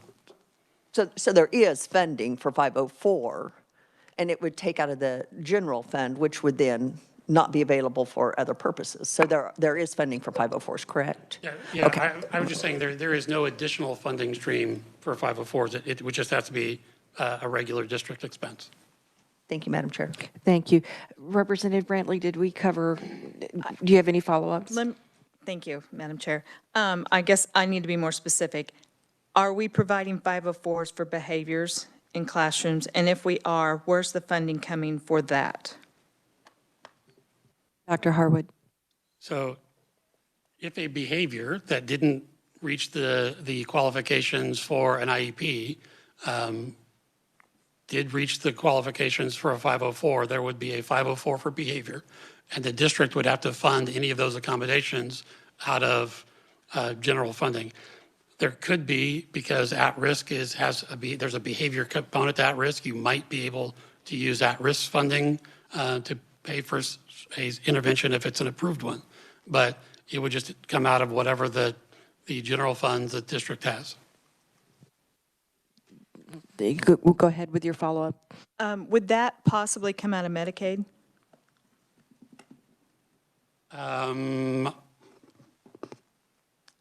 I would, so in that case, you'd have to have the next part is that it would have to be a Medicaid eligible service provided by a Medicaid eligible provider. So I'm not saying that it couldn't be, but I would guess that it would be pretty rare. One more, please. Thank you, Madam Chair. So if it is coming out of Medicaid, is that being supported by our interlocals and special services to guide parents in that direction? So it would be up to the 504 team to talk about what services are being provided, and then determining whether or not there was any Medicaid funding for reimbursement for services. Medicaid is a reimbursement based on the service provided. So in order to be eligible for Medicaid reimbursement, there would have to be conversations with the parent, because you're going to have a medical diagnosis that the parent's going to have to sign off on, and they would have to sign off on being eligible for that. That would all go through KDHE. Thank you. Have those Medicaid expenses increased? I don't have any specific information on any Medicaid funding for 504s, so I wouldn't know if it's increased or not. Okay. Director Rooker? Thank you, Madam Chair. On that topic, I've lost track of this, so it is a question. When I was more deeply immersed, the 504 plans are eligible as a Medicaid expense, but the state has to apply for a particular kind of Medicaid waiver, or we're eligible to file a waiver to expand the scope of approved providers and services. And I think that affects what we are able to bill for. And I don't know at this moment if we have applied for that waiver or not. And I know that's a whole different category of questions and people who might need to respond. But I do, Madam Chair, the question I had relevant to assessing our caseloads of students with IEPs, in reviewing notes from the 2017-18 era, I know there were motions made to add autism services to our special ed plan, and I would ask that research and maybe revisers maybe work together to let us know, really, since that moment, since 2017, when we put a formula back into state statute, changes that have occurred to covered services for truly the IEP covered special education services would be helpful. I think dyslexia, autism, and I don't know if we've added any other services, but I know those were some pretty big categories that we as a state now, I believe, covered, but I would like to be fact-checked. Thank you. Dr. Nineswander? I just wanted to follow up as an example, because most districts, when it comes to services, so we partner with our Jefferson County Guidance Center, and we have 2 school-based clinicians that are placed in our district to be able to provide that type of billable service for families, and they work closely with the parents, with the students. Otherwise, we would have to refer them outside for those types of services. Thank you. Any other questions on this portion of what Jenny's been covering? Seeing none, Jenny, you always get us inspired with lots of thoughts. Why don't you continue down that path? Happy to have you have lots of conversation, Madam Chair. The next one, which has slightly been touched on already, but we're going to go ahead and dive straight into it, is Model 105, which is based off of Mississippi. And we have 2 models based off of the Mississippi, so it's models 105 and 106.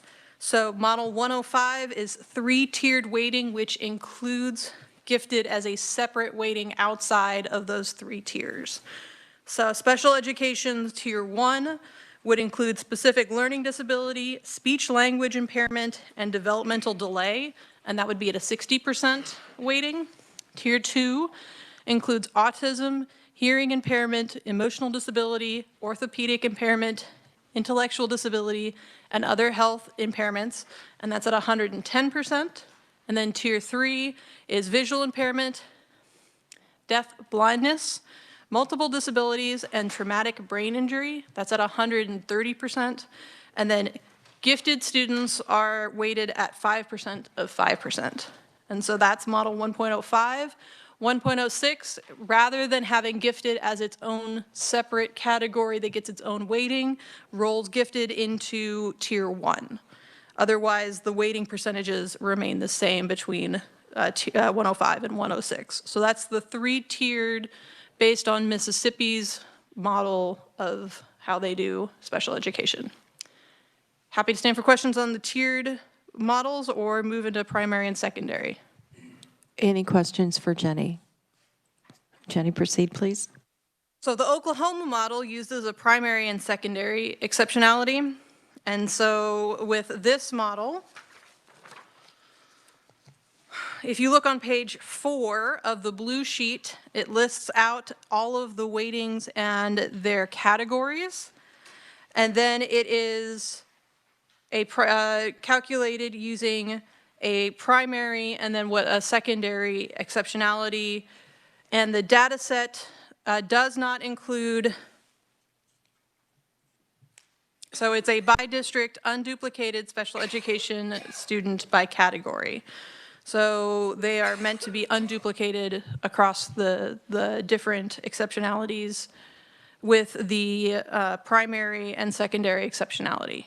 So if your primary one is a specific learning disability and then your secondary is a speech or language impairment, you would get weightings for those two and nothing else. If you had only a primary, you wouldn't have a secondary. It would only be the primary because you have no secondary.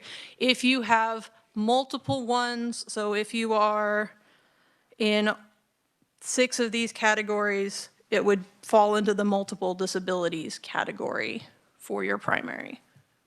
So that is the primary and secondary exceptionality model.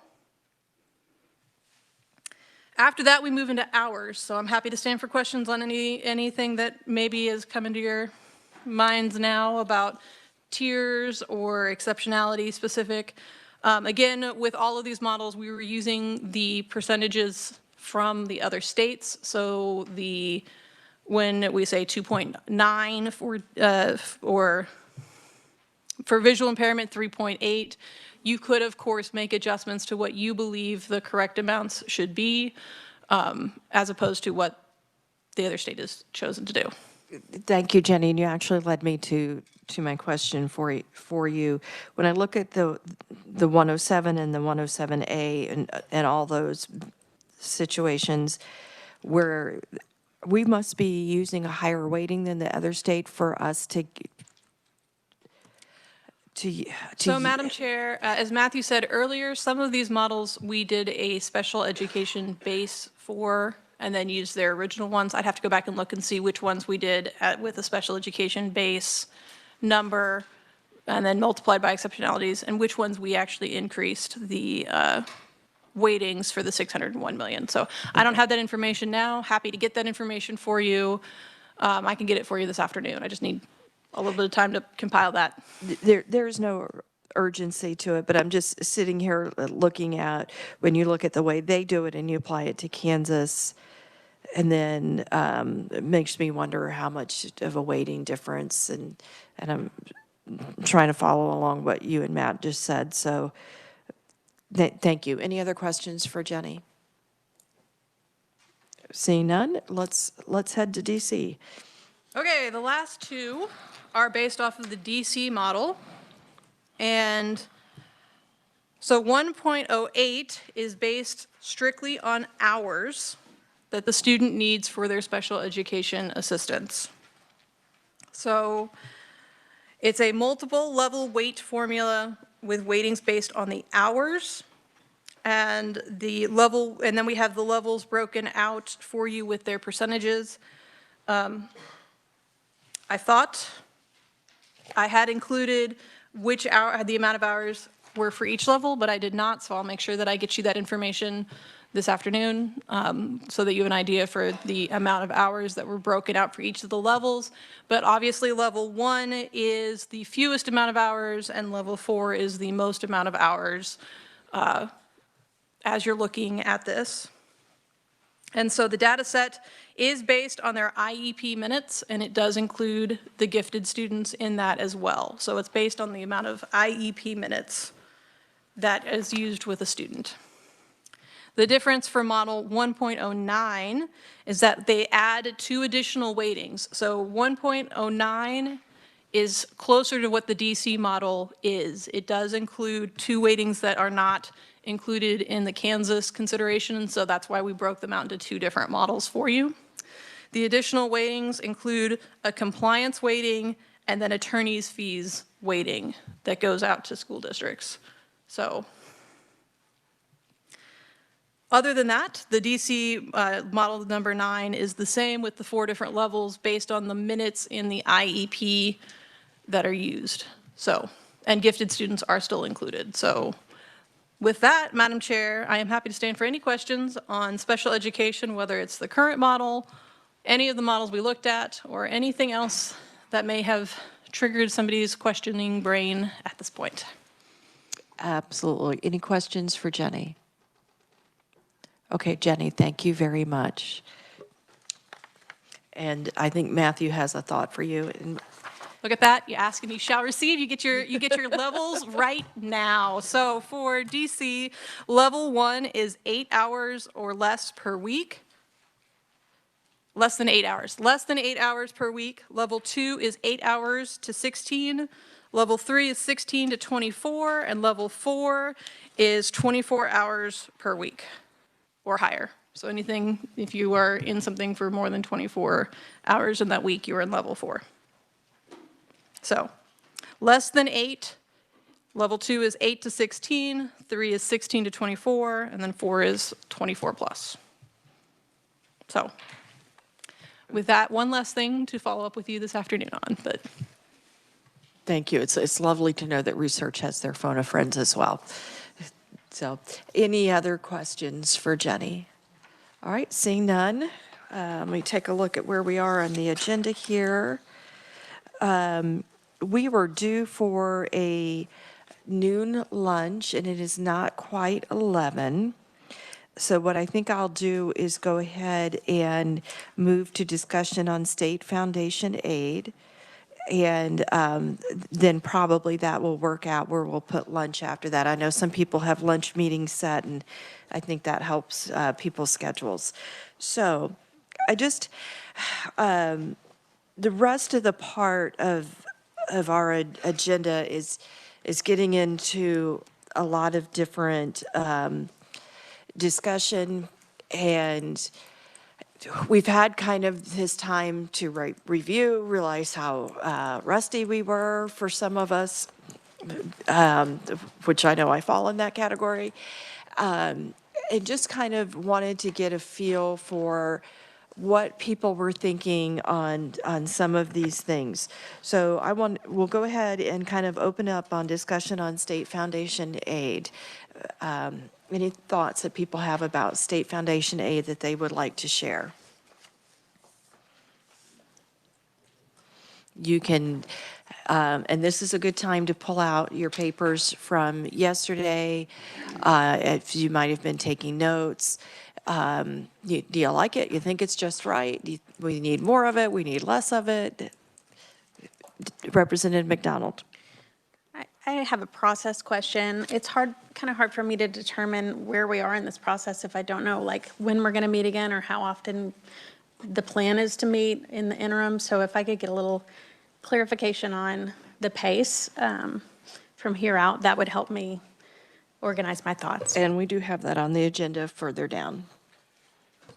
It's just hard for me to, like, if this is the only chance I'm going to have to talk about state foundation aid, it would help me to know that. I don't think this will be your only chance. I want us to have open-ended conversation. So go ahead and share your thoughts. I'm not prepared to do that yet. I'm still looking for folders. Thank you. You're welcome. Dr. Harwood.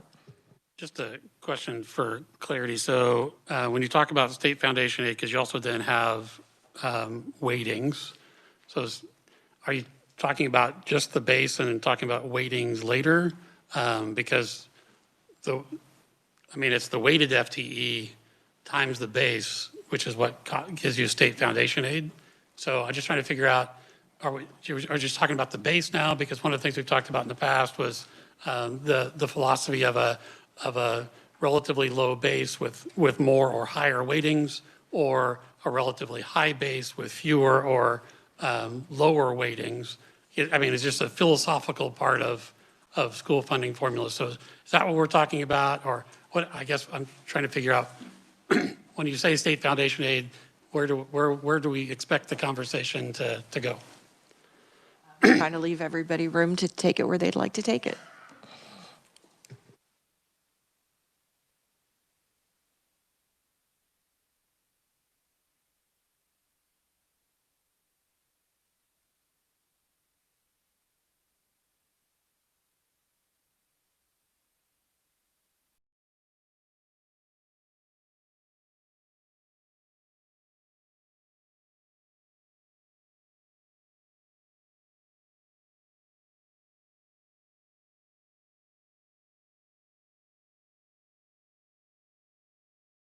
Bear with me just a minute, because I did have a method to my madness, and I didn't have the right paper in front of me.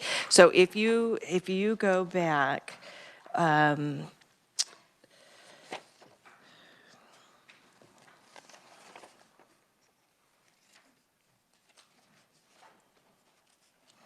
if you go to page 7 of what we gave you yesterday, there are kind of some discussion questions here.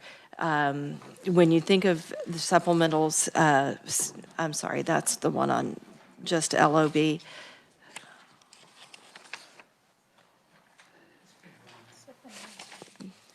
Well, it would be, okay, but yes, if you go to page, if you start our conversation with page 1, currently the state foundation aid is a student-based formula. The majority of states use a student-based formula for their primary funding model. So some of the questions are, do we want to keep that kind of a model? So I'll throw that question out there, and we can discuss. Dr. Harwood, you were in line, so I'll go to you.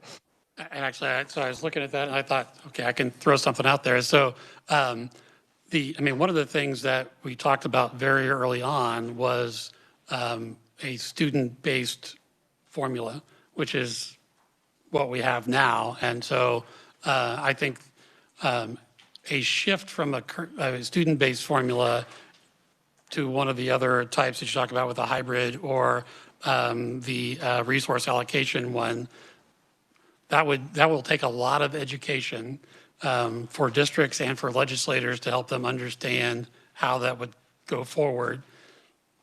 I'm a non-voting member, so I don't get to vote, but my opinion would be is that I don't know that you would get a significant benefit to changing away from a student-based formula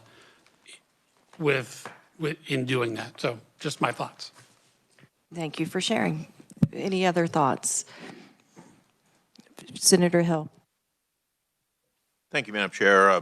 Since we're in the discussion, I'll throw some things out for discussion.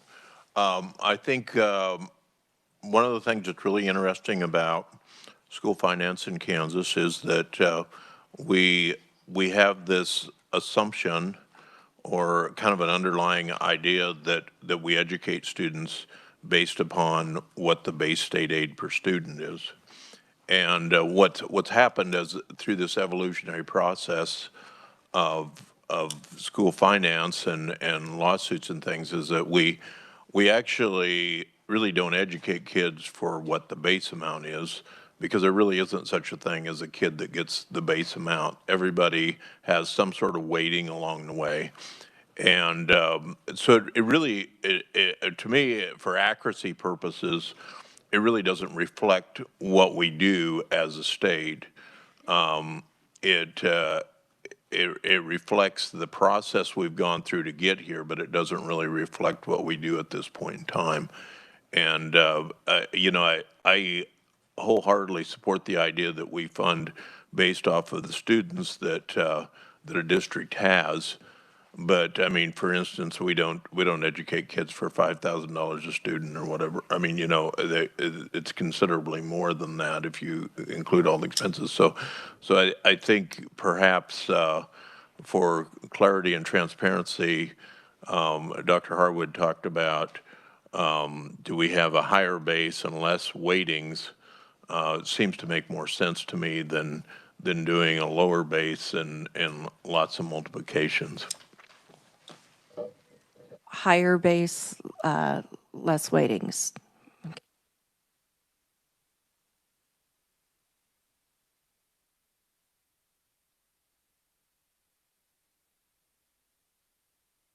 Senator Erickson. So, and I'm sorry, I'm trying to write down what y'all are saying. I just kind of want to get everybody's thoughts in front of me. Yeah, thank you, Madam Chair, and I agree with Senator Hill. I also would add that I think we need to take a look, and I'm not proposing any solution. I would be open to it, but would like to discuss how we count those students. Because we know the way that we're doing it now, we have a count date in September. And then we allow districts to go either use the current year or the previous year. So I'd like to see a more accurate accounting to make sure we're funding the kids that the districts actually have and not double funding or funding empty seats. So I think I do like the funding based on students, but I think we can look at how that actually works. I know some states use an average daily attendance. I don't know if that's something we would want to talk about, but just some food for thought on how we might look at the base a little differently. Thank you, Madam Chair. You're welcome. Any other, Dr. Neinswander? Well, I just want to agree on the student funding. I was sitting in the bleachers at a softball game listening to two people talking about how a neighboring district should consolidate and it would save the state all this money, and they'd just come to us. And my wife grabbed my arm. She's like, stay out of it. I was like, no, I can't. And I was like, okay, well, so even if they closed, those kids would go somewhere else and they would get counted. So it might, when I went to the State Department in 2007, there was 305 school districts. Now there's 285, but the kids go somewhere and they're served. With that, 12 years as deputy commissioner, with the Council of Chief State School Officer, I was the chair of the deputy commissioners, and there were a lot more states over the last 15 years have gone towards looking at subgroups and trying to account in some formula subgroups instead of, to try to look at the inequities of growth in certain populations. So when I was involved with that for 12 years, more states were looking at Kansas, because every year I'd have to present how we looked at it because of inequities of growth in subgroups across the United States. So when you say subgroups, you're referring to the subgroups in our standardized test scores? Poverty, bilingual, just a growth in the uniquenesses within a state where you have, like in Kansas, you have high populations of bilingual growth. You have certain areas of poverty. So anyway, more states were looking at Kansas's model than just a one-size-fits-all. So you're yes student model, but keep weightings. Yeah, I think there's some things that we could do within weightings that might make sense. Okay. But I do know that there are certain weightings bring a higher cost to the district. Okay. Thank you. Representative Steele. Thank you, Madam Chair.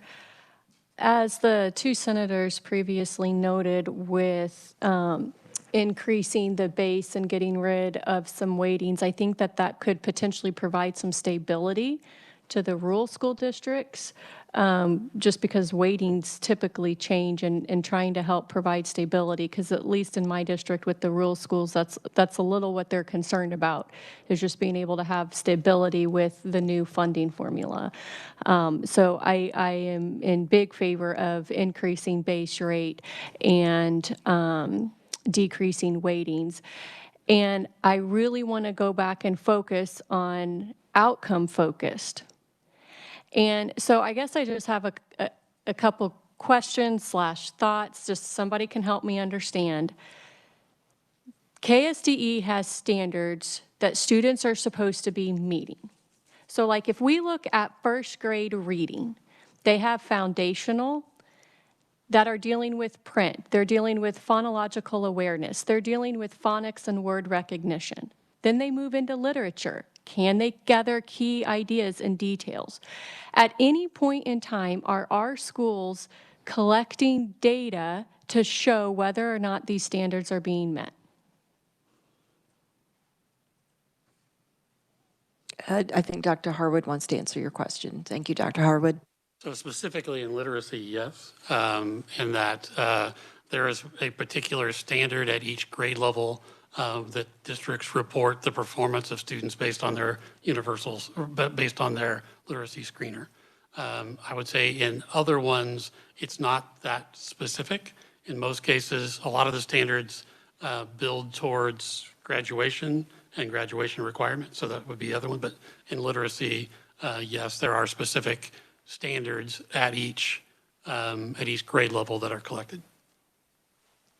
So if that is what KSDE is using as data to collect of whether or not students are making achievement, shouldn't we be able to use that to see that our districts are meeting the needs of students? I mean, we can go back to the whole mission of KSDE, which is, the success of every student. So if that's what they're defining as success, I think we should be using that in the funding formula. And if schools are not meeting that, then something needs to occur from that.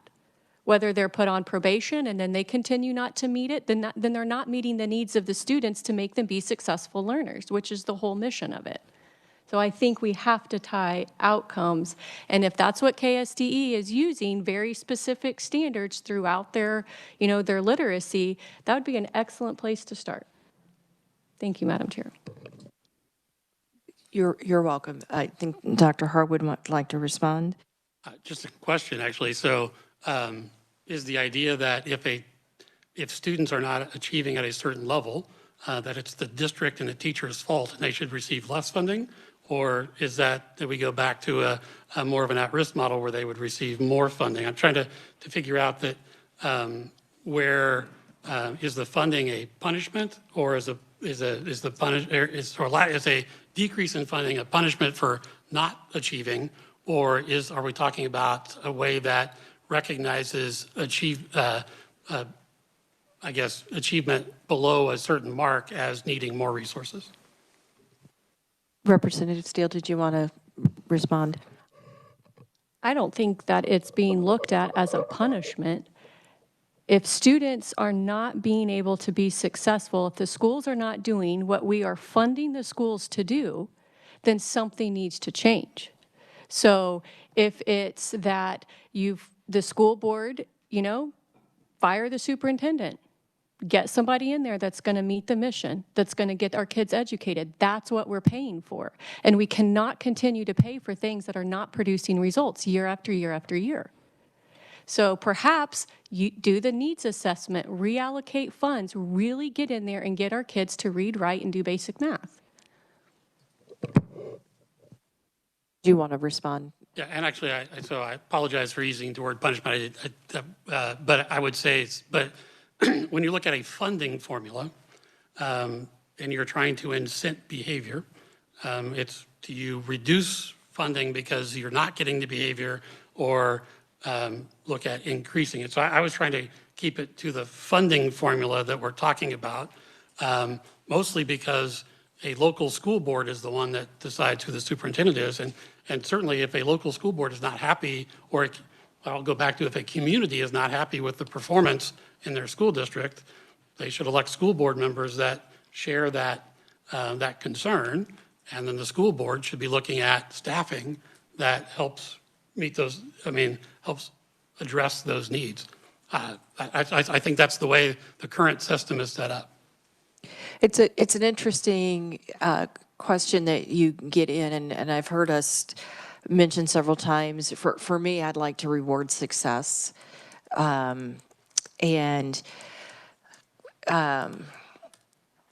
As districts improve, is kind of the conversation we had yesterday. So for me personally, I don't want to look at taking money away as a punishment, but I do want to reward success. And I'm particularly interested in rewarding teachers as well. And maybe that does or doesn't fit in the formula. That's kind of why we're having that discussion. Did you want to respond to that specifically? Okay, because we do have a line, which is good.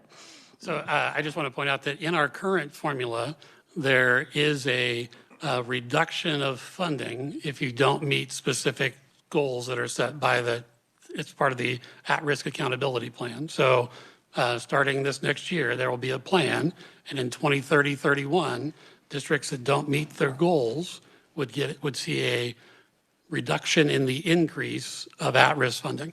So, there's already something built into our current formula that does that we want to make sure we take into consideration.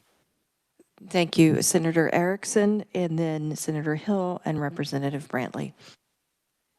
Thank you, Madam Chair. And just to piggyback on what Representative Steele said, so I guess my question would be, what's the answer then?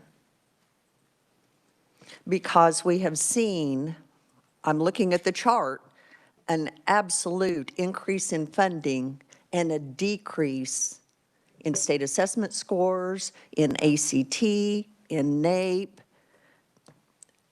So obviously, what we continue to hear as legislators is, just give us more resources, i.e. more money, and we'll do better. We haven't seen that. That's the problem.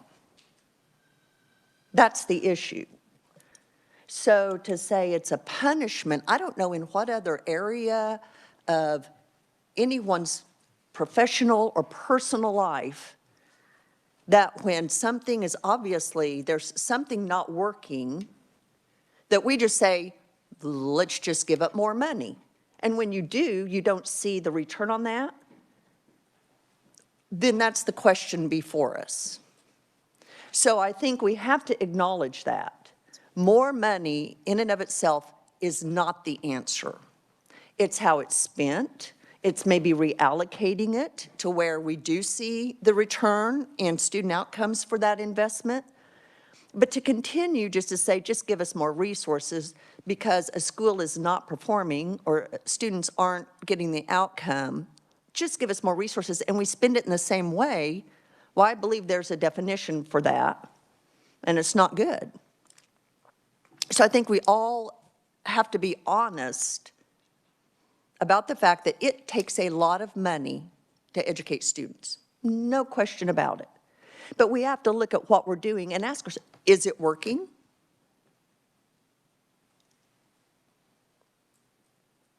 And if not, what are we going to do about it? And instead of saying, maybe there's a better way to reallocate funds to improve student outcomes, instead of saying that's a punishment, maybe that's an opportunity to do something different. Thank you, Madam Chair. You're welcome. I have Senator Hill, then Representative Brantley, and Director Rooker. Senator, and then Senator Petty, I have you after Director Rooker. Thank you, Madam Chair. I appreciate the previous speaker's comments. And these are things that I struggle with in my own mind about where we allocate additional resources, extra resources, if you will, because currently, contrary to what many people put out there, poverty districts, low-performing districts actually do get more resources from the state. Has that made a difference? I mean, that's something we have to look at. Does that make a difference? Do we have accurate ways to track whether those additional resources have made a difference? That can be debated probably the rest of the day if we wanted to. But I think our purpose as a legislative body and a lawmaking body is to provide equal education. I think court systems have indicated that over and over again, that equality of education is the responsibility of the legislature. Now, what isn't talked about as much in the court cases, nor in the Constitution, is something that's perhaps even more valuable than money, is freedom. I believe that if we have districts that are poor performing, contrary to the indication of the Department of Education, I think control should be lost. I do not believe that if a district is performing poorly, that we should continue to add more resources to them with the same amount of control. That seems like a bad idea. If a district is not performing correctly, that is not just the responsibility of the local school board. It is the responsibility of the state, because the state is providing the funding. The state is providing the oversight. The legislature is providing the money. The Department of Education is supposed to be assuring the quality. And I would say that sometimes we get so focused on, well, they just need more money, or in some cases they need less money because they're not performing well. I would say it has to do more with the control. If you are not using the resources wisely, if you're not making good choices with those resources, I think it is the oversight of education to make sure that that changes. Thank you. And I wanted to mention, if you needed a copy of what we handed out yesterday for you to take notes on, Research did get copies and that they brought up. Is there anybody who would like a copy of what we're working from? Okay, apparently it was just me. We'll go to Representative Brantley, then Director Rooker, and then Senator Petty. Thank you, Madam Chair, and I appreciate the comments of my fellow colleagues here. You know, we talked yesterday about aligning those standards and such, and doing that is just the foundation piece. But you've got to have the outcomes in there to know whether or not what we're doing is working. And the funding has to, I mean, if we don't have outcomes to gauge that and a threshold of if what we're doing is working, then we're kind of aimlessly shooting for nothing. But I think also, as was mentioned yesterday, is that growth model.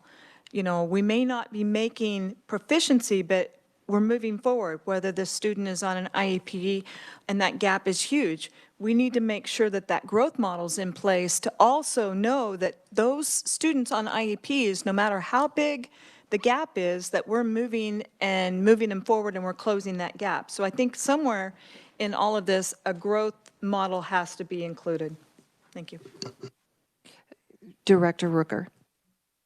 Thank you, Madam Chair. The research team was kind enough to spend time last night pulling together some of the resources this committee asked for. There is a link to the Taylor study included in that email, and I think we should take more than passing notice of the depth of analysis that went into that study, because it is a cost function analysis. So it is both inputs and outcomes, or the outputs, that were taken into consideration. And several chapters in that study devoted to what it takes to meet the goals Kansas set for itself in our ESSA plan. That was the framework and the set of target goals that were analyzed. In the end, and there's a supplemental, we had a joint meeting, and it was so the research team could take questions from the legislature. And there was a follow-up document that included the questions asked and the responses given by the research team. In all of this, there was Plan A and Plan B in the recommendations for the amount of funding it would take to either meet the aspirational goals the state set, the percentages to be met by 2030. That was the amount needed to close the gaps that existed. And there was a plan that would, it gave us the roadmap for maintenance of effort. In the end, when you look at the comparison between the dollar amounts recommended, we chose the maintenance of effort plan in our Gannon remedy.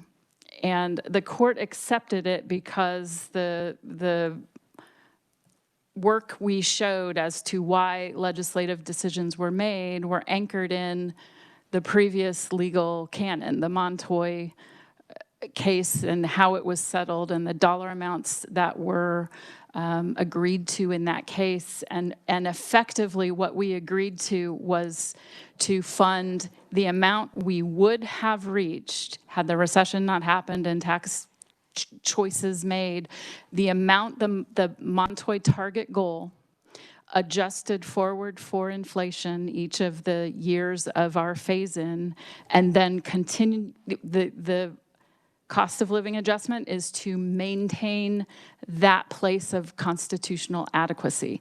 So that was the legal foundation outlined. I think the Tiedemann memo captures a lot of that, but the fundamental choice made was maintenance of effort, not the plan that was recommended to close the achievement gap. And we would be remiss if we did not take notice of the corresponding choices made related to the special education formula impact the overall value of the baseline formula increases. So the Taylor study has tables. The appendices give analysis in a number of different categories. She's the author of the comparable wage index that accounts for the differences in salaries across the state. She's done tables and analysis of all of our districts at various metrics. I think it would be useful, given the deep dive that we are attempting to take, to have some information more than, hey, here's a link if you want to read it, but we might want to take notice of what that study told us, because it's been woven into the fabric of where we are with school finance. It was submitted as a court reference. So we have in it, in the transcript of their preliminary meeting with us, which occurred a month before the report was released, the researchers came to answer questions about their methodology. And in that transcript, she describes the approach that they're taking. It's really useful information. And what was noted is how many different forms of analysis Kansas has undergone with the various, we've now had 4 major analyses of school finance in the last 20 years or so. Senator Erickson has a question, and I have a question. So I'll take the chair's indulgence and say, if you had funded Plan B and we were caught up on Plan B, what would Plan B have cost us this year? $2 billion. We chose $1 billion. One and a fraction. I mean, there were reasons for those choices. There's no doubt about it. There were reasons. We were, in 2017, two things had to happen. We had the block grant that had repealed the formula altogether. It wasn't that we were facing a sunset like you all are now. There was no formula, and something had to be done. The court, there was an opinion that said you cannot extend the block grant an additional year. So we were facing that deadline of June 30, 2017, where we were without a school funding mechanism of any kind. So we had to adopt a new school finance plan, but that was also the year we had reached impasse with the state budget. There were no more cushions to shake to find the spare change to plug the gaps that you know, the revenue situation reflected. So we had a massive vote on tax policy to take as a legislative body at that time too. Vice Chair Erickson. Thank you, Madam Chair, and I've looked at the Taylor study, but my question would be, and maybe I'm just simplistic. One, are we spending considerably more money for education? Yeah. Have our academic outcomes gotten better or worse? To that, I would say that we did not, again, we indulged in a phase-in of funding. So we did not reach the goal until the 2023 cycle. We also dealt with, I mean, children, humans, the human condition, things happened. We had the pandemic, which disrupted learning with attendance in the buildings and all of the things that disrupted what was going on. I don't have the graphic skills to create a profile. We did this for the Children's Cabinet at one point, an infographic that showed the age, like a silhouette of a child and the age range. Basically, what we were looking at is the pandemic hit, and I can pull these notes from, but I don't have them at my fingertips. The 8th grade reading scores were like for children who had never attended our public school system in Kansas with constitutionally adequate forms of funding. So yes, we have made a massive investment in education, and we've come a long way. And these are large numbers we're talking about. So respectfully, yes, there has been an infusion. The remedy was met, unlike Montoy, so we have all stayed on track. But there's this separate funding formula putting strain on district budgets that has contributed to increased local property taxes and increased transfers away from resources that exist in a school district budget. So whether it's the LOB transfers that are required, that's fine. But that's local effort not available to a district to invest in certain things. Districts are also making it up out of their general operating funds. And so I think we have to recognize that combination when you're talking about a child, and the fact that you can turn the assembly line up a little faster and produce more widgets. But when a child misses an opportunity or has been in classrooms that are missing resources, and that is building over time, it's going to take some time to turn that ship. And I think we're seeing it in some of the outcomes that we're beginning to see. Vice Chair Erickson. Thank you, Madam Chair. So a couple of questions with all that you said there, Director Rooker. So were academic scores going down as funding was increasing prior to the pandemic? I think we were just getting started prior to the pandemic. Actually, they were going down prior to the pandemic as more money. So are you saying until the magical fully funded, we shouldn't have seen any improvement for the increase in funding that we were putting into districts. Because that's what I hear you say, that as we were ramping up funding, academic performance was going down prior to the pandemic, but we shouldn't have expected any improvement until we hit the fully implemented amount as we were phasing in. Is that what I'm understanding? I think to turn the ship, it does take time. So we passed the first tranche of funding in the 2017 legislative cycle after those state assessment tests were already taken. The funding took effect the following state fiscal year, so that's now the 17-18 school year. So it's the 18 tests and so forth. You can't, instant gratification is not realistic. I guess I am saying, yeah, I think it's unrealistic. Trends were where they were with test scores because, I mean, that fed the legal case, the legal decision. So my bottom line question is this. I think we've been more than patient as we continue on a downward trajectory. We are at a record funding level in the state. So my question is, how long before we see this ship turn, and how much? How long and how much?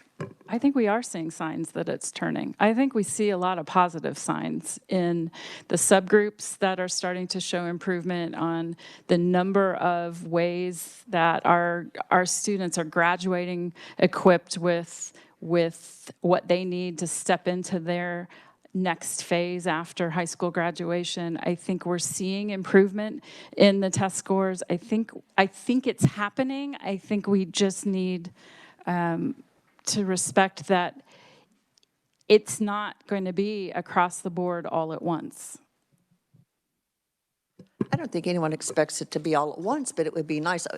To your point about the subgroups, as I was looking at our students with disabilities, they actually went down substantially in 2024, but with the new cut scores, they're up 5% in ELA.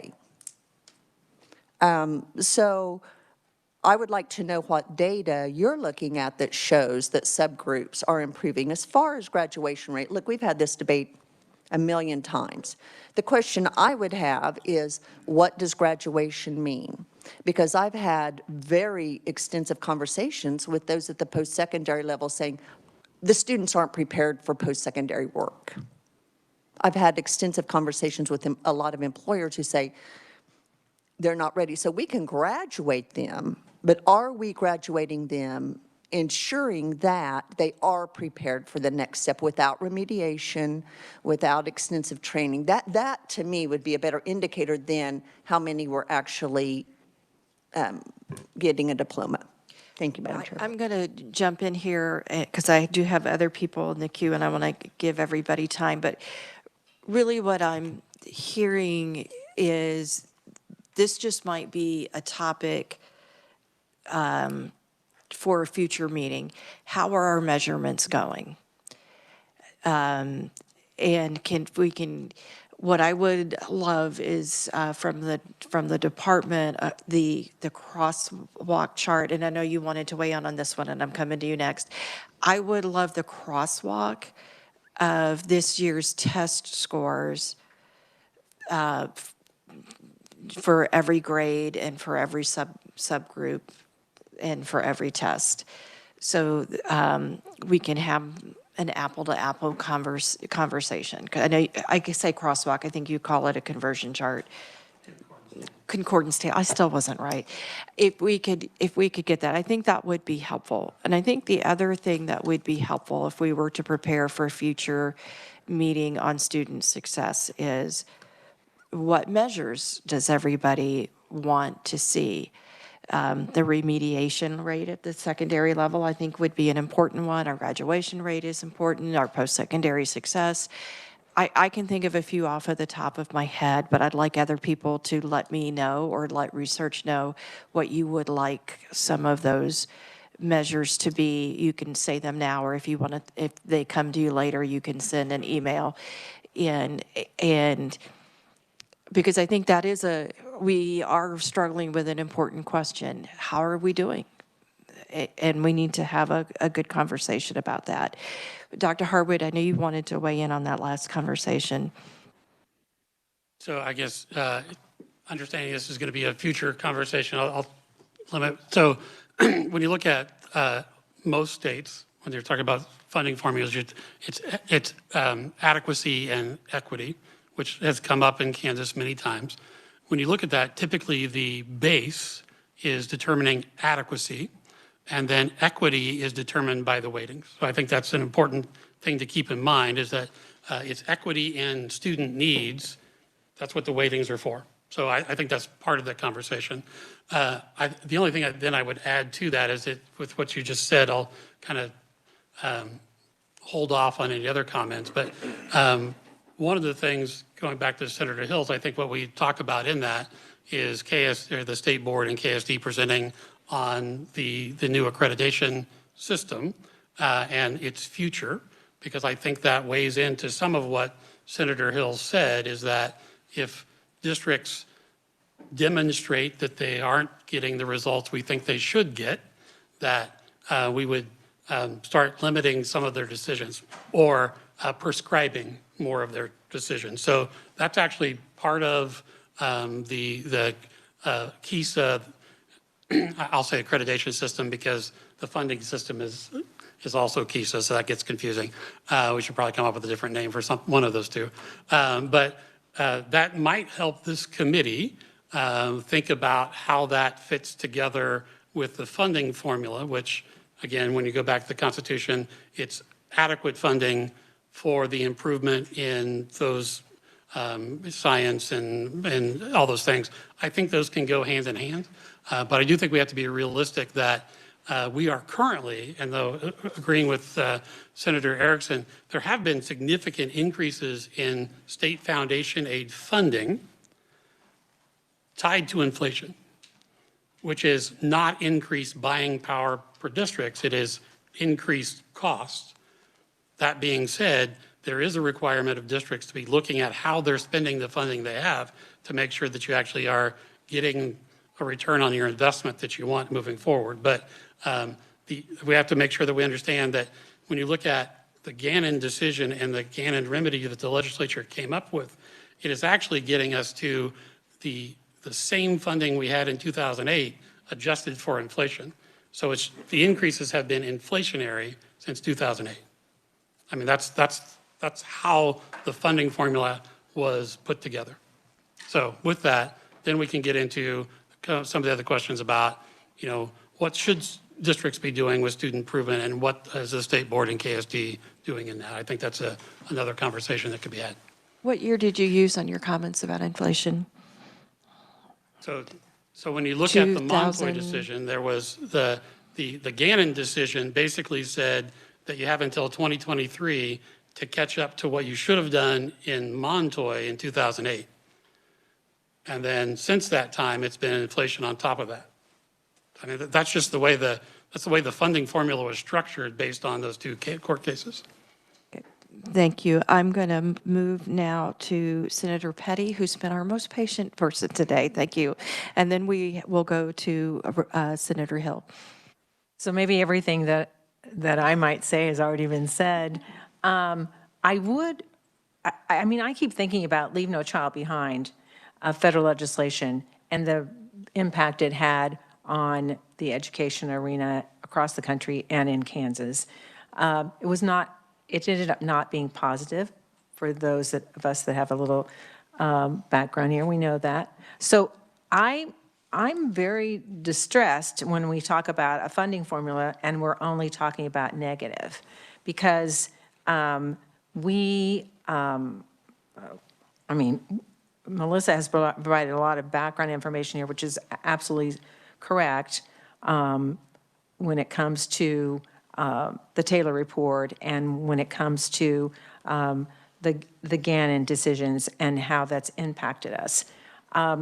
When we talk about measurements, a couple of things that I think that are important to consider that I know we don't always agree, but I do think graduation rate is a measurement that is looked at by students, by families, by communities as very important. And also client perception, which is those that are being served within their community by public education. We don't talk about it in here, and we haven't, but it's definitely a measurement about how people feel about public education in Kansas, how they feel about the public education they're receiving for their children. So I think that's a piece that we should always keep in mind. And then when it comes to measurement tools, I think I don't think that we've come to the consensus here about what are the measurements tools that we should be looking at. School districts, and I'd like the superintendents to mention that, school districts have internally measurement tools that they're using at grade level for performance. We don't, we have state assessments, and we're looking at other states and talking about how we compare with them. We don't use the Kansas state assessments. So it's kind of hard to use their measurement tool when we have our own measurement tool. So I'm just going to say, I'm not going to look at this as a glass half empty as we're looking at working on a new or improved state assessments. I will say that I do believe that we need to have a base state aid and we need to have funding streams. Okay, and when we consider the current, do you like the current balance? Do you like a higher and less weightings? Do you like, can you give me a little bit more detail about what you like? Well, I'm not going to go into that in-depth detail, so we have more discussion about how this is going to balance out. I'm just adding those pieces right now. Okay, very good. Senator Hill?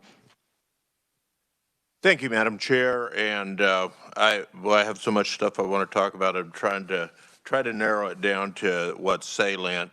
I want to hit two things right quick. We've talked a lot about Rose standards. Now we're talking about Taylor report in addition to that. But I want to go to the Rose standards because we got this nice copy in front of us. And, perhaps when we go down a road and we look back and go, that wasn't quite where we wanted to end up, maybe it's because our directions were bad. And I look at it and I go, if I go around the state and I say, what's the most important thing for K-12 education to provide our kids with? And it's going to be basic skills to survive in the world. I mean, it's just, that's a standard response. We put into capacity 1, we put English, language arts, and mathematics into it. Okay, we have nine capacities that are laid out here. Then if we go to the next one, sufficient knowledge of economics and understanding of government. Okay, most of us agree with that. We had some discussion on that in the legislature this year, that people should be able to understand their government. So that's capacity 2 and 3 got into that. We took two capacities to do that. Then we get into sufficient self-knowledge and knowledge of his or her. This is a pretty touchy-feely, pretty hard to measure that. Social emotional learning is basically what that is, and we can be pretty excited about doing that. Then we have capacity 6 and 7 that have to do with vocational training. And I think a lot of us are really think vocational training is extremely important. I got done with this and I go, me as a scientist, I had no inclusion into what was important in education in the state of Kansas. And perhaps that's why I have so much frustration with some of the discussions we have. And I am a scientist, and I'm a trained statistician on top of it. And I look at the numbers we have put in front of us, the numbers we don't like, we find an excuse for. The numbers we do like, we overemphasize. You know, there's a process that the rest of the world that doesn't have an E in front of their titles uses to look at data. And I would really challenge this group and this committee to take a harder look at what stats really tell us. Because science and statistics are not just a subset of education, but it teaches us how to look at our world. And scientific analysis of what we do is not just something about learning about animals and microbes and all that kind of stuff. It is using information correctly to understand what we're involved in. And I find it alarming that we don't do statistical analysis of the data that's in front of us. Let me give you a good example of that. We have discussions about what is causing test scores to go up or test scores to go down. And yet we never conduct a multivariate analysis to see what really is causing them to go up or down. Because we can do that statistically. We can parcel it out. Now, we have a problem in that most of our data that we look at is retrospective. And it's hard to get really good analysis on retrospective data. But we counter that by that we have 300,000 students out there. So we have large numbers to work with. But instead of doing in-depth, statistically relevant analysis, we pick out the one thing we like. Right now, it's graduation rate. Graduation rate is everything. Well, it's important. Yeah, it's been said that. That's important. But we don't just look at the thing that we like. If we're into looking statistically about how we make improvements in children's lives, we try to put all variables into a model and say which of those variables are actually important. Which of those variables do we have a coefficient for improvement on?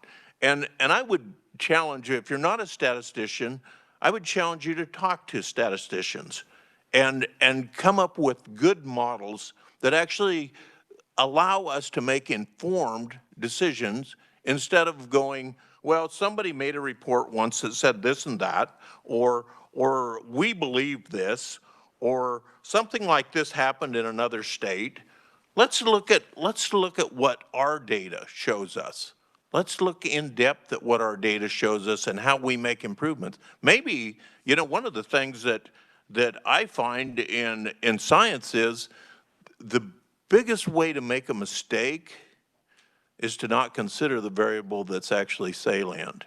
So, maybe we don't even consider those variables that are actually salient to improve performance and improved efficiency of resources. So, thank you for tolerating my rants. You're welcome. And as a statistician, and we're discussing, you brought out some things that you think are missed opportunities or things that we're not doing that we should. So when we get back to the measurement discussion, you have more homework than anybody else in the room. And I collect homework.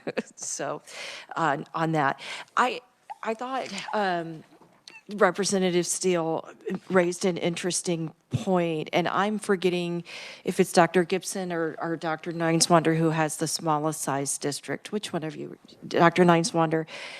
Does the comment about a higher base and less weightings to give the smaller districts more stability, can you respond to that and how that might impact you?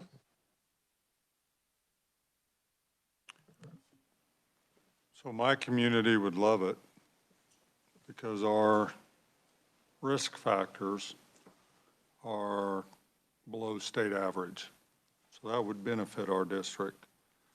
The district just to the west of us or east of us would probably be more disadvantaged by that. Because you're either at state average or you're higher or below her. So if you reduce a weighting and put it on the base,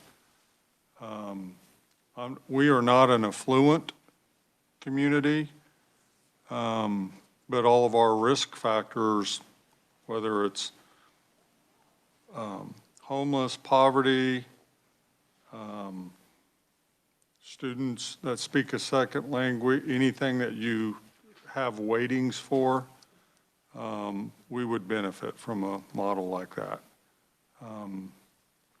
But I know the district just to the east of us has a lot more challenges than we do with driving through some of those subdivisions. They have significant more, it's just, but. Thank you. Dr. Gibson, did you want to jump in on that concept as well? Yeah, I think that's the hard part, and I appreciate Dr. Harwood's conversation about explaining adequacy versus equity, because I think the base would obviously change adequacy. In my particular district, would that benefit us? Absolutely, because we don't receive as much weightings because the diversity doesn't exist at the same level, or the needs don't exist at the same level as our places I've worked. I think the challenge there, though, is if we're trying to do what's best for individual students based on the differences in demographics and needs of districts, weightings have to be considered, right? So I do believe that's a known entity.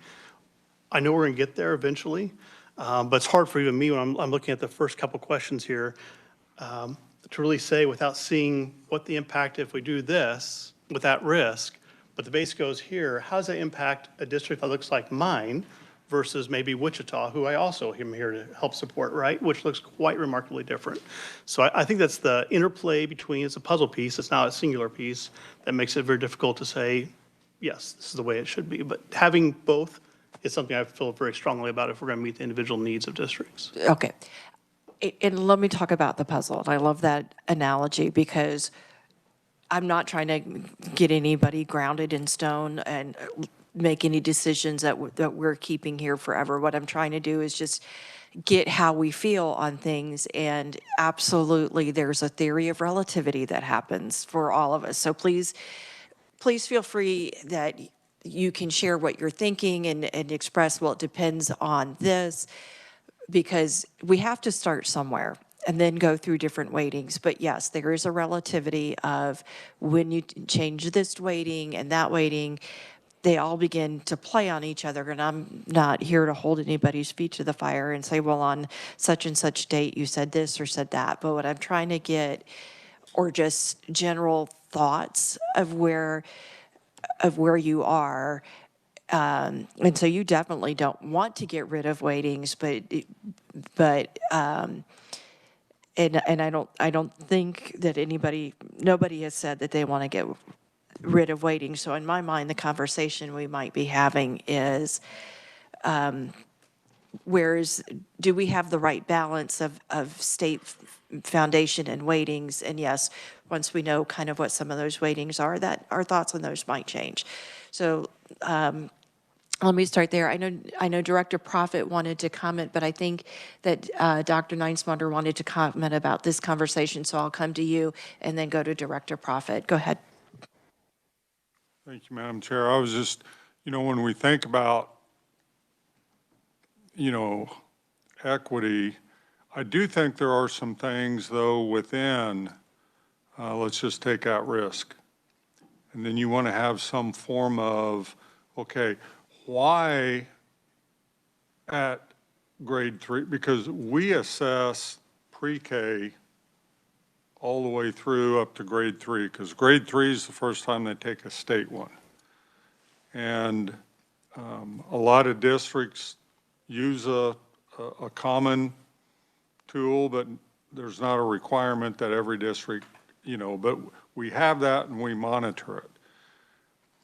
There can be ways within any kind of a formula that, and this is kind of what we do or what is done through KISA 2.0 is that if you have a high percentage, let's say at third grade level 1, then you need to allocate a certain percentage to pre-K through, you know what I mean? So within the existing,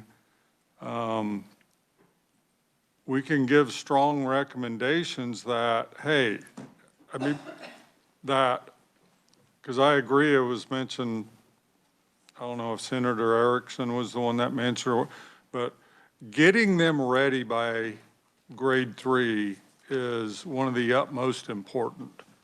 So we can strongly encourage that of the at-risk funds, we can target until you get to a level.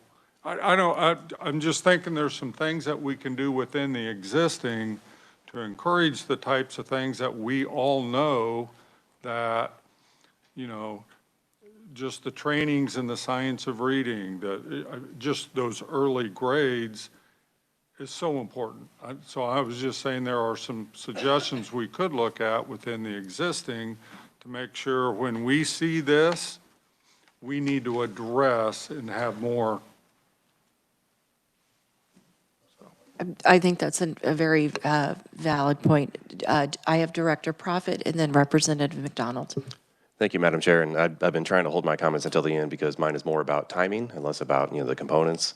Dr. Harwood has harped on this a couple of times over the past year and a half, and I want to echo support for what he's saying, that I think whatever decision we make and present a recommendation to the legislature, we should continue or at least consider continuing the current formula for at least one more year.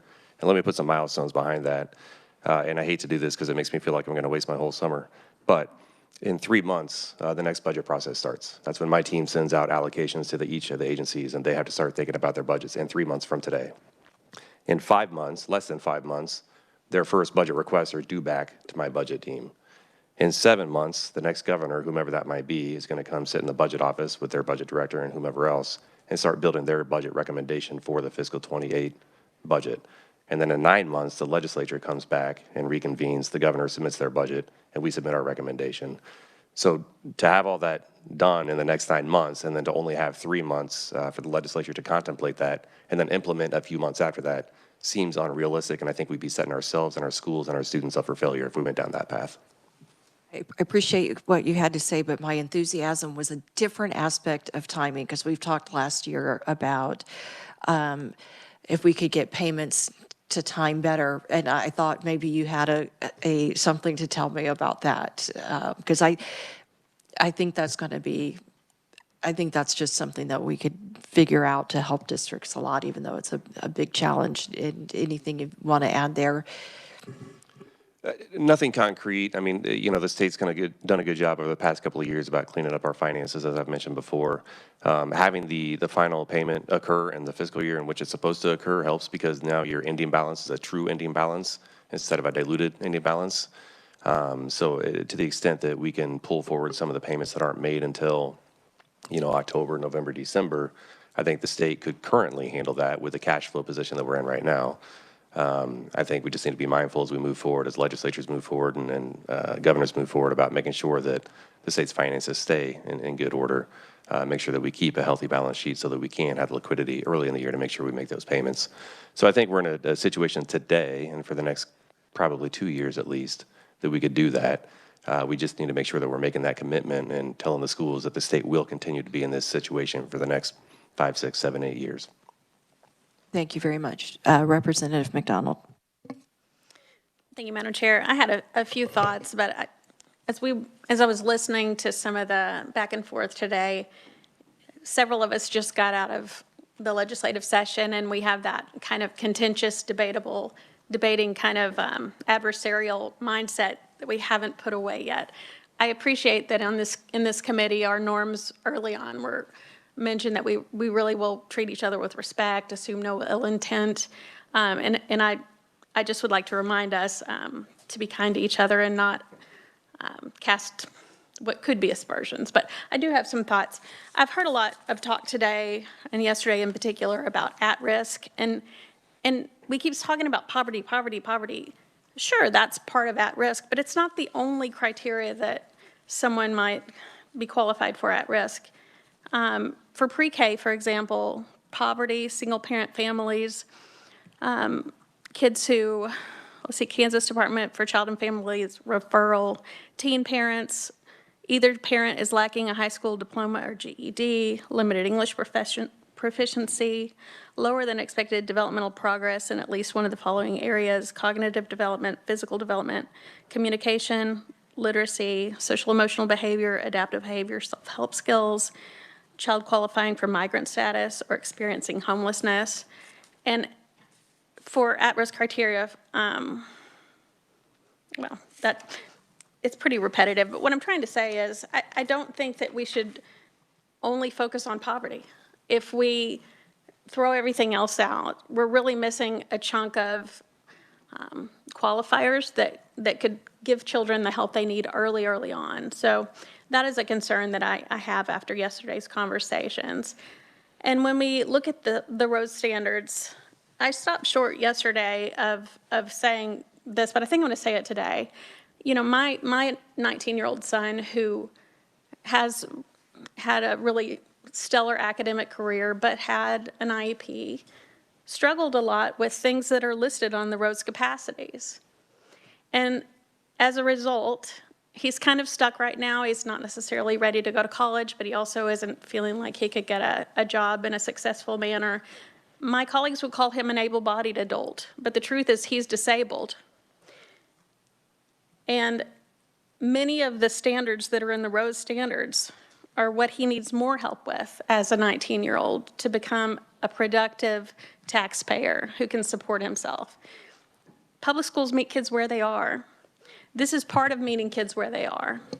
And I'm not going to say that my child was failed because he didn't get all of these Rose capacities to the degree that he needed to, because I think that he's disabled. And so we met him where he was, and his education will continue, whether it's with me or in college or otherwise. But for us to toss out these Rose standards, just because you can't measure something carefully doesn't mean it's not an important thing for us to consider when we're funding our schools. When I am here in this committee, when I'm on the K-12 Education Budget Committee, yes, I represent Olathe and Blue Valley schools, but I really have to take that hat off and consider the entire state. And so when we talk about potentially getting rid of weightings or reducing weightings, I'm really alarmed by that, because those weightings are there so that we can make things equitable. At the beginning of this foray that we had, we talked about 3 norms that we agreed about. We said we all want it to be student-centered, and we do.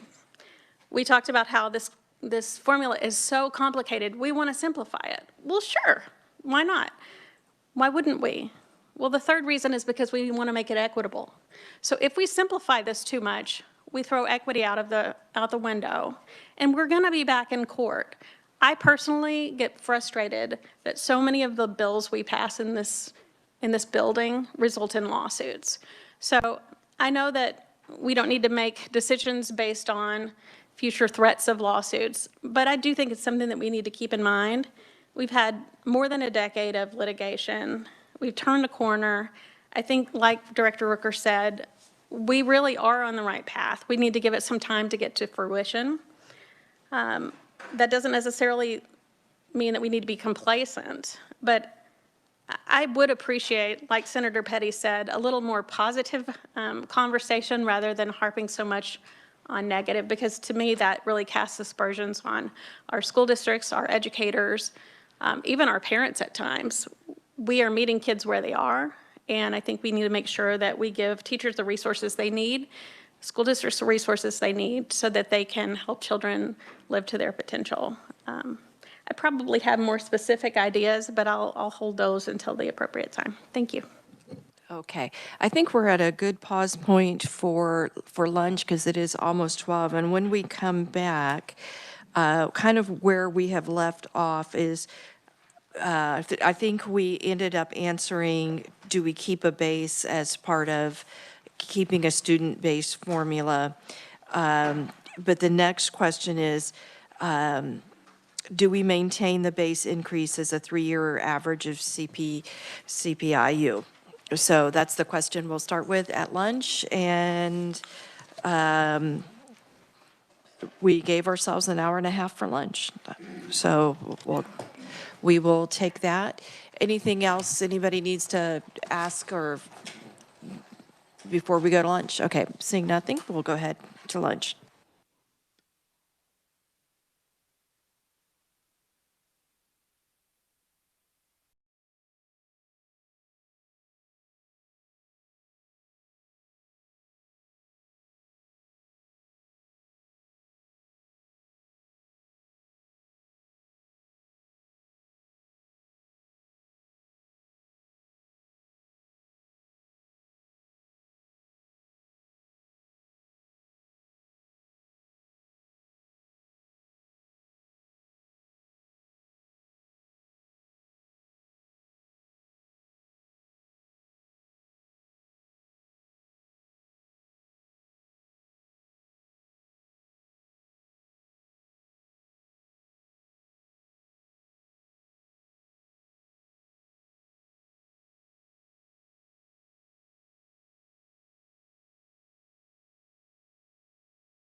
Okay, we're going to get back together, and we have a bunch of papers that are things that we have been asking for, so rather than continue with our discussion, I thought I'd let Matthew present what he has here, so that if you would like to be able to use what's here during discussion, it's available to you.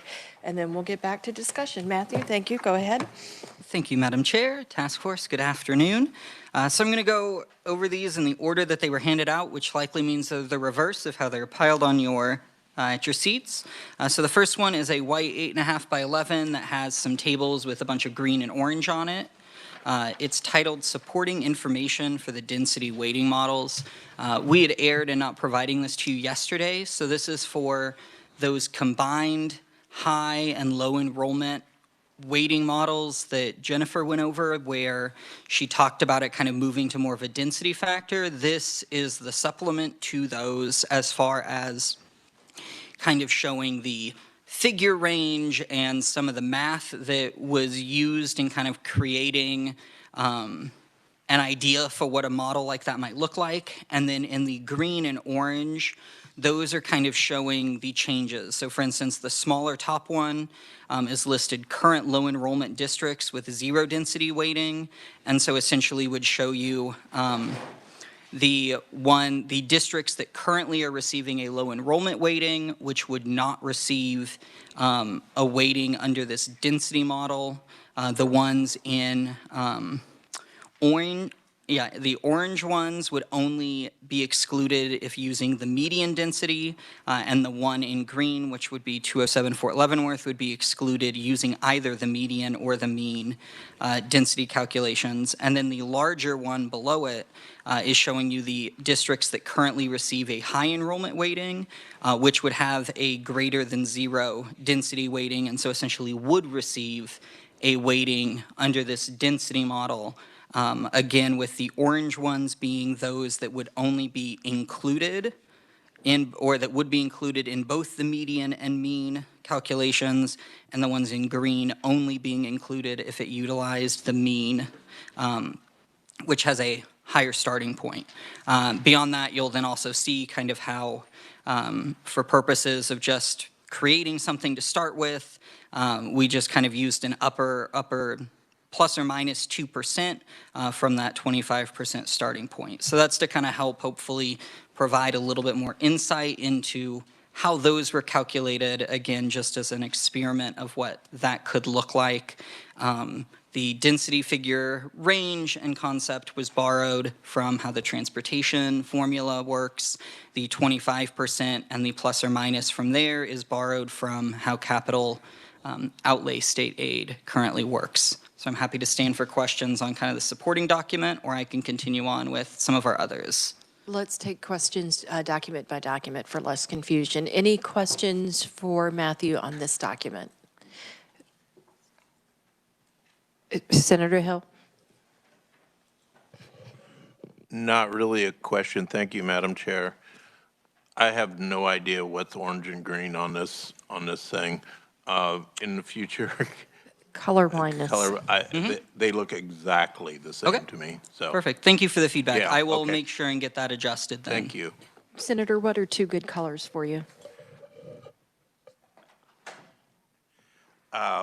Things that are not close shades. So like High contrast. like a like a bright yellow and a dark blue, no problem. Don't put purple and blue same shade next to me. I cannot see it. And these, I would not have guessed this, but they're identical to me. Okay, thank So, you. Thank you. Matthew, please continue. Perfect. Okay. Second one is part of a slide deck that I had gone over regarding special education overview last year. What I had printed off was just the first section of it that deals with some information on IDEA and gifted students in Kansas. There had been some questions this morning about identification rates, about the amount of exceptionalities that make up the population in Kansas, things like that. And so you'll just see, for instance, on page 5, there's a map that shows the identification from state to state. I will note, just as kind of a, I don't know that I'd say word of caution, but just as information, whenever looking at a national comparison, it can differ at times because since Kansas does include gifted with everything, sometimes our number will be slightly higher than other states that do not. And so some will kind of depend upon what specifically is being reported. And so I believe that is part of the element with Kansas at 17 is slightly higher than the national average, but I believe if you remove gifted, we typically are pretty close to the national identification, like the average for IDEA identification. On page 6, you'll see a breakdown of exceptionality for the state for school year 25. Again, percentages, head count, and then a pie chart. And then again, and I will update or get this information in different formats so it is a little more understandable with all of the different color changes. You will also see some line graphs with the change over time from 15 through 25 by exceptionality. The first one on page 7 is everything, and then on page 8 is just those exceptionalities, which are essentially at the very bottom of page 6 due to having a really low number. I then just broke them out further so you can kind of see there. And then page 8, you have from 15 to 25, the percentage of exceptionality by school year, again, to help with some changes. And the final one on page 10 contrasts IDEA exceptionality in Kansas versus the U.S. for school year 23. So again, allows you to kind of see for that school year which exceptionalities we were on par with the national or which ones we were above or below. Obviously happy to get further information, but thought this might address at least some of the questions from this morning as far as what Kansas currently looks like. Thank you. Any questions for Matthew on this? Representative Steele? Thank you, Madam Chair. Matthew, thank you. On page 3, I'm a bit confused from the green, that's 384,000. Oh, nope, never mind. Just pretend I didn't say anything. I looked at it backwards. Thank you. Any other questions? Senator Petty? Thank you. I just wanted to clarify on page 7, is that top line, is that, I'm just having a little bit of trouble with a couple of those colors. So is the gifted line the one that's there below starting at below 5,000?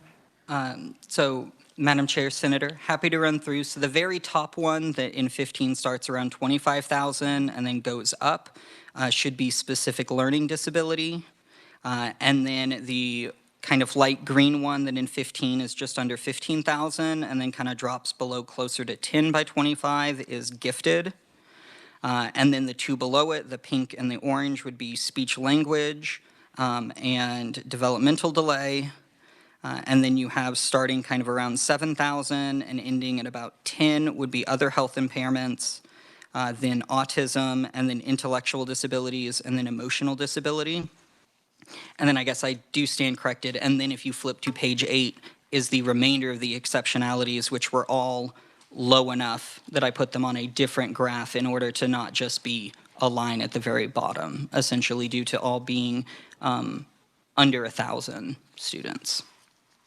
Thank you. And again, I'm happy to, I can work on sending this out in a different way that is maybe a little easier to understand than our lovely blue PowerPoint background.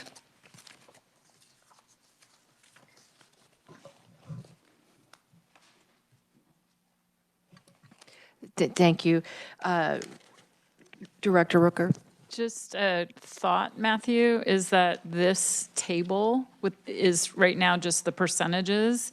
You might think about adding, since you have the quantifiable numbers from the graphs, maybe if we saw the percentages alongside the actual numbers that were used to create the graphs, that would be a different form of sharing that same information. Yeah. Thank you. Yeah, Madam Chair, Director, yeah, and I am happy to work on doing more of just kind of some table. This was just, had it from the PowerPoint last year, but absolutely would be happy to put together more of just a traditional spreadsheet that might have some of those numbers and be a little bit more accessible as far as to compare some of those. Director Rooker, were you referring to the page 9? believe I so. was looking at that one as well, and so as long as we're making suggestions, an additional row at the bottom that says all, and that will help us quantify that. Thank you. Senator Erickson, did you have a? I do, thank you, Madam Chair. Just looking at the trend line, Matthew, so ED would be different than students with behavioral IEPs. Is that correct? Because that trend line is flat. That would tell me that there's not been an increase in behavioral IEPs. So ED is different under IDEA. Is that correct? Madam Chair, Senator, I would defer to Bert on some of those nuances, to Mr. Moore, as far as some of those nuances of where you would classify students. Thank you. Emotional Mr. disability. Moore, you may proceed. I'm sorry. Emotional disability would be considered what years ago was called behavior disordered. So these are students that have emotional issues that are creating problems for them within the school environment, and it impacts their learning. So they are identified as emotionally disabled. We also have students under the category of autism that oftentimes have behavior factors that are included within that disability for those students, but they do not have a primary disability of emotional disability. The primary disability is autism. You may find some like developmental delayed students. Those are students between the ages of 3 and 9, and they're presenting with developmental delays in any of the developmental areas of development. So that could be cognition, it could be personal social, it could be behavior, it could be communication, motor function. And at age 10, they have to be moved to a category of disability or exited from special education. So those students may have behavior identified within their IEP, but it's not their primary disability.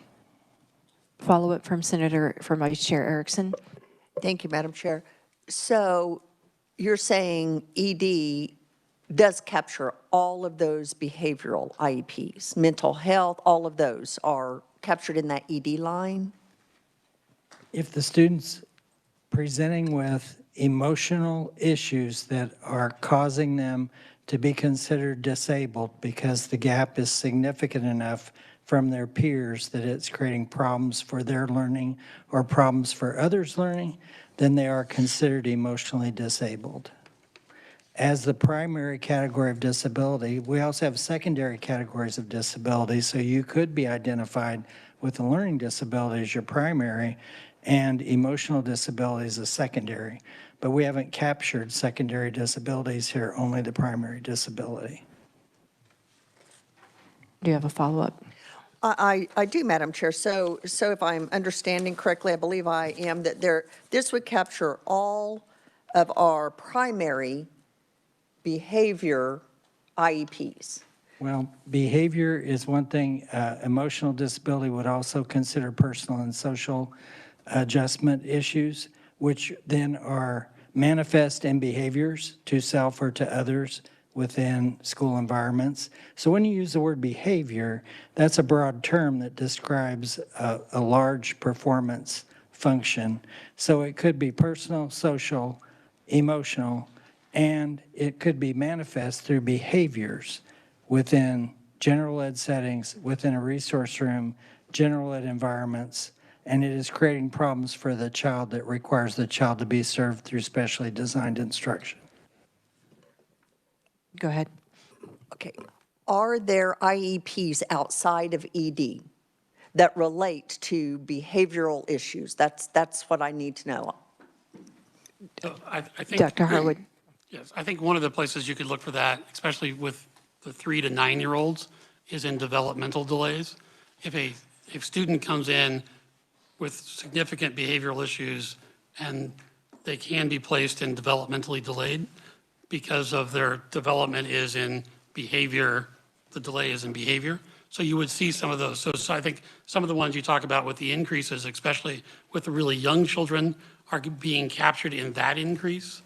But for 10 years old and over, if the primary disability is behavior related or emotionally related, they would be in ED. The exception would be autism, is if autism is their primary, that often has some behavioral components to it. So just anybody not on the IEP team, they may be looking at it differently. But I think those three areas are where you would see the increases in behaviors. There isn't much in ED, so if there are increases there, they would be in DD or in autism. Vice Chair. Thank you, Madam Chair, and thank you. That's very helpful. I guess what I'm getting is I'm surprised because we've heard so much about increases in behavioral needs, and I would have expected that trend line to go up a little bit more, so that's helpful. Thank you, Madam Chair. Dr. Harwood.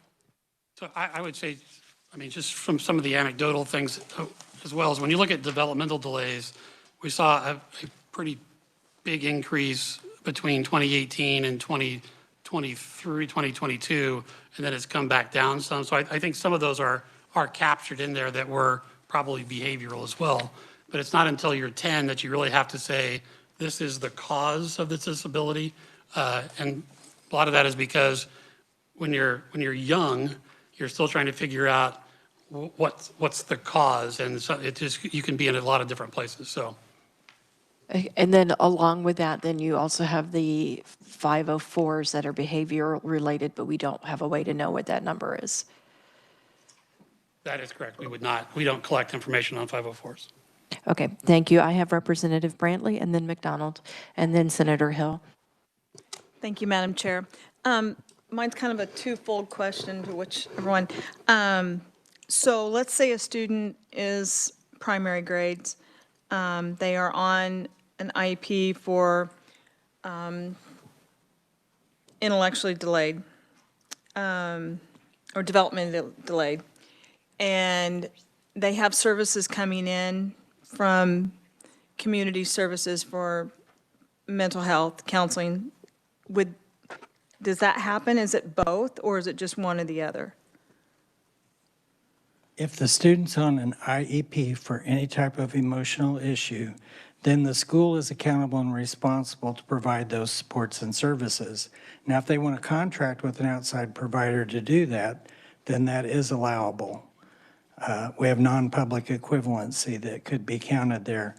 But as far as for our category of aid, categorical aid, they would be required to be properly licensed in the state of Kansas and hold the proper credential to be able to provide specially designed instruction. You may. Thank you, Madam Chair. Okay, and this gets into an interesting discussion because I think there's some parents who feel like that's not working or it's not happening as the way it would like to, but I think that's a discussion for another day because we need to let Matthew move along. Do you have any other questions about this document? Oh, Representative McDonald and then Senator Hill. I'm sorry. I forgot I had my list in front of me. That's okay. It's not a question for Matthew, but I did want to follow up on something that Senator Erickson was maybe alluding to. I also have heard a lot of increased behavior issues from teachers, from parents, and I appreciate Representative Estes giving a bill that I wrote a hearing this year about fetal alcohol spectrum disorder. I wanted to have some conversation about adding it, just like we did with dyslexia and giftedness, to the other health impairments umbrella. And I think that it's hard to diagnose that. And we look back at the years of COVID, and there wasn't a lot to do. So I think a lot of people might have just imbibed a little more and perhaps not planned pregnancy, and so things happen. But I suspect that fetal alcohol spectrum disorder could be contributing to the increase in behaviors, but not increases in diagnosis. Thank you. I'm going to go to Senator Hill and then back to Dr. Harwood, and then we're going to allow Matthew to move on. Thank you, Madam Chair, and I think this might be more appropriately directed to Mr. Moore. The considerably higher developmentally delayed, almost 3 times higher than the national average. Do you have do we have standardized diagnosis of disabilities nationwide? Is that just, do we just diagnose differently? Or is there something going on in Kansas that we just have a higher incidence of developmentally delayed? Mr. Moore? What we find is that many systems from 3 to 5-year-olds, we used to have a category called early childhood special education. That's been rolled into developmental delay. So your 3 to 5-year-olds that don't meet a speech IEP or an orthopedic impairment for occupational therapy, physical therapy, are being identified as developmental delayed. What we find is that it's very hard for a family to accept that you want to say that their child has an intellectual disability when they're 6 years old and they really haven't had a chance to have an environment of learning. And so you want to give that child every opportunity to show what they know and to give them the interventions that they need to show growth before you want to put a category of disability on that child. Some states don't use developmental delay, and that's why you'll see that percent is lower.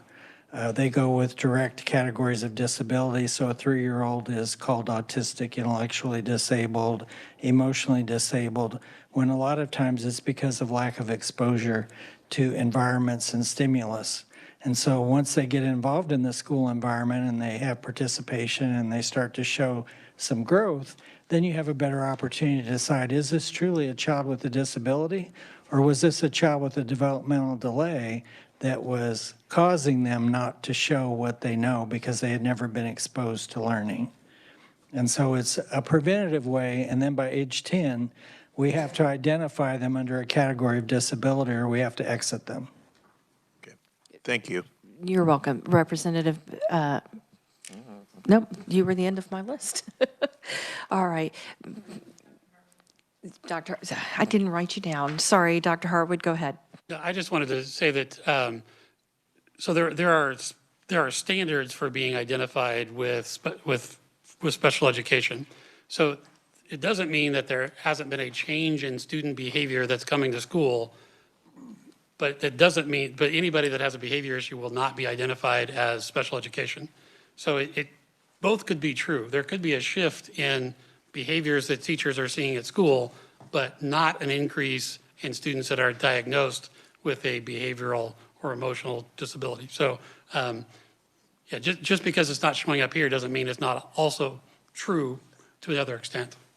All right, Mr. Moore, and then we really are going to move along. I'm sorry, that you asked about eligibility indicators and how we have those factors that are included in eligibility.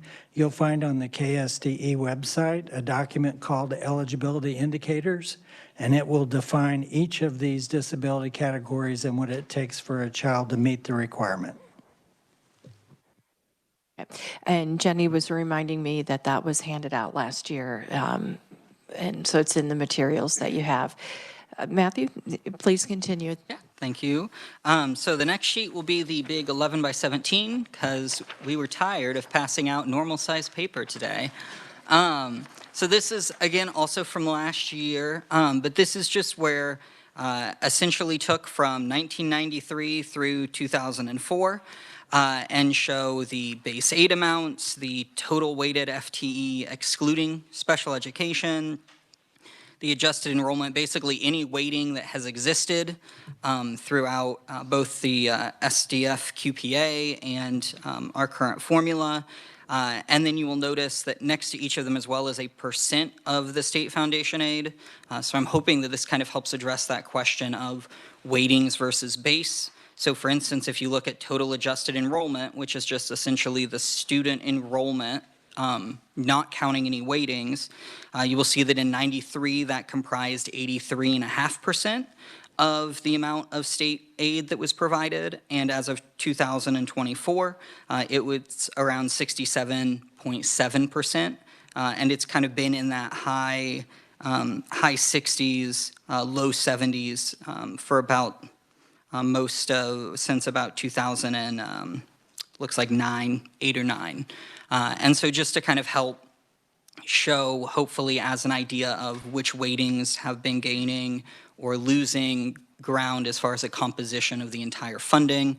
I will note, you will see there's some caveats. The highlighted ones in 16 and 17 were during the block grants, and so this is weighting data and the base aid and everything from the legal maxes that KSDE created for those 2 years. However, they were not used in order to distribute funding, and so there's just kind of some wiggle room, I would say, there. And then additionally, you'll note some other years where the official, the statutory base number was different than what was actually funded, and so there's just some asterisks and footnotes for seeing those components. So again, happy to address, but was hoping this might just kind of help with that discussion of the weightings versus just straight base. Any questions for Matthew? Senator Petty? Matthew, thanks for that update. On the asterisk one, when it has the double asterisk and says statutory base with 4492 with 4,012 being funded after 2 allotments, exactly what does that mean after 2 allotments?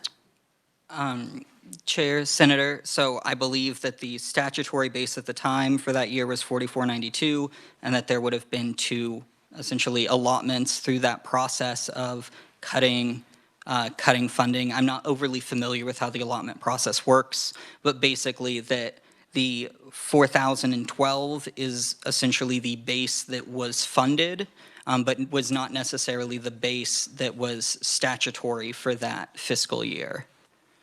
So it's just trying to note kind of where the actual funding was maybe different than what you might find in another source or what the expectation had been. And so with the first one, when it's just the 1 asterisk, so there were, unlike the double asterisk where there was after 2 allotments, with the first one that was just not, I mean, it was statutory put in place, but it was only funded at that level. Would that be correct? Madam Chair, Senator, yes, I believe so. I've not done a lot of digging into the history as to those. Again, was just doing that for noting for clarity that that those amounts, the funding was different than what a lot of them are, where the statutory one was what was funded. Thank you. Any other questions? Matthew, thank you. All right, so the final 3, I'll kind of go over. These ones are new, so they are the ones that all have kind of the bright yellow at the top of them. And so in no particular order, this was kind of, again, per the discussions from this morning. You will find head count for school districts from fiscal year 16 through the current estimate for 26. Again, for head count, these are unaudited numbers, and so I don't believe that the 26 numbers for head count would change. It is purposeful to know, though, because then one of the other ones is the unweighted FTE. KSDE is still in the process of finalizing the audits on all the school districts, and so some of the FTEs for 26 that is in this document could change by the time they have everything finalized on auditing. And then the third one is showing the local option budget percentage used by each KSDE, by each USD during our current school finance formula from 18 through 26. Again, that 26 one is an estimate because as they continue to audit, that could potentially shift a little bit of those percentages since the LOB is tied to the state foundation aid they receive. So again, happy to address any questions on this, but this was in response to some questions this morning. Matthew, thank you. When you guys finalize 2026, could you please add a total column at the bottom? I would say it's safe to assume that I'm always going to like a total, a statewide total on those. Madam Chair, so the totals are at the top. That is what is the yellow bar. Yep. Thank you. You guys know me, and you put it right up where it's convenient, and I missed it. So thank you very much. Any other questions for Matthew? Mr. Moore. I'd just like to point out that some of the districts that are showing an increase have virtual programs added, and that's where that increase is coming from. Okay, so this is not the version without the virtual numbers. So Madam Chair, so the unweighted FTE would be without virtual. The head count, I would have to go back and remind myself on whether or not virtual is included in the head count report from KSDE or not. We'll double check and we can follow up and confirm that. But the FTE should just be students who are in the school as far as the finance formula, since virtual is a separate component added to it. Thank you very much. Maybe it's a reflection of a round number birthday this week, but footnotes are becoming more and more helpful. So thank you. And Matthew, that was all that you had, unless anyone else has any questions. Senator Erickson. Thank you, Madam Chair. Just real quick, Matthew, I'm still looking at the big 11 by 17 sheet, and I know you have total weighted FTE, but I just did a quick search on head count, and I think it'd be interesting to see the difference between head count and weighted FTE. Just looking at the last 2 years on your chart, there was a decrease in head count of 5,210. So it's interesting to put that into context with the actual number of students. Thank you, Madam Chair. Thank you. Dr. Harwood. Just looking real quick, I think the FTE does not include virtual, but I think the head count does. So we can get that sorted out. Mm-hmm. Perfect. Thank you. And moving forward, I think it's always helpful to have that noted. Any other questions or comments about these? Then Jenny had some additional information for us, so I will pitch it to Jenny. Thank you, Madam Chair. There were questions about allotments, and so just in general, the governor, through the Secretary of Administration and Director of Budget, has broad discretion in the application of allotments in order to avoid a situation where expenditures in a fiscal year would exceed resources for the SGF or Special Revenue Fund. In fiscal year 2010, Governor Parkinson issued 2 separate allotments, and in both of those allotments, the Department of Education did have to reduce their funding, which is why the base was reduced, because part of that money came out of the SGF accounts for state foundation aid. So, but in both allotments done that year, KSD was one of the areas of choice for the SGF to make sure that we ended up with a ending balance that wasn't negative. Thank you. Any questions for Jenny on that? Okay, then by my count, we are back to discussion, and it seems like we are talking about leaving a base and leaving weights. We have questions in our minds about the ratio of that. So I said that our next question would be, do we maintain the base increase as the 3-year average of CPIU? So I'll pitch that question out to the audience and go back to listening.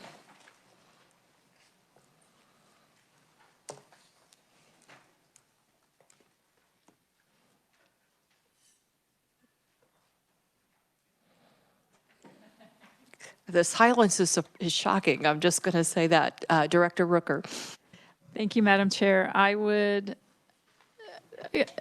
again, I don't get a vote in this, but just as a reminder, that inflation adjustment was, I would say, kind of the heart of the remedy to, once we reached the target number, to maintain that inflation adjustment to address those increases. I mean, as long as inflation is accounted for, there probably are choices that could be made about how you get there, but I would urge caution in removing an inflation adjustment factor. When you guys had that discussion, did you guys at all talk about changes in property evaluations at a statewide level? Well, I mean, there are a number of different levers within the formula that control for that and adjust as valuations fluctuate.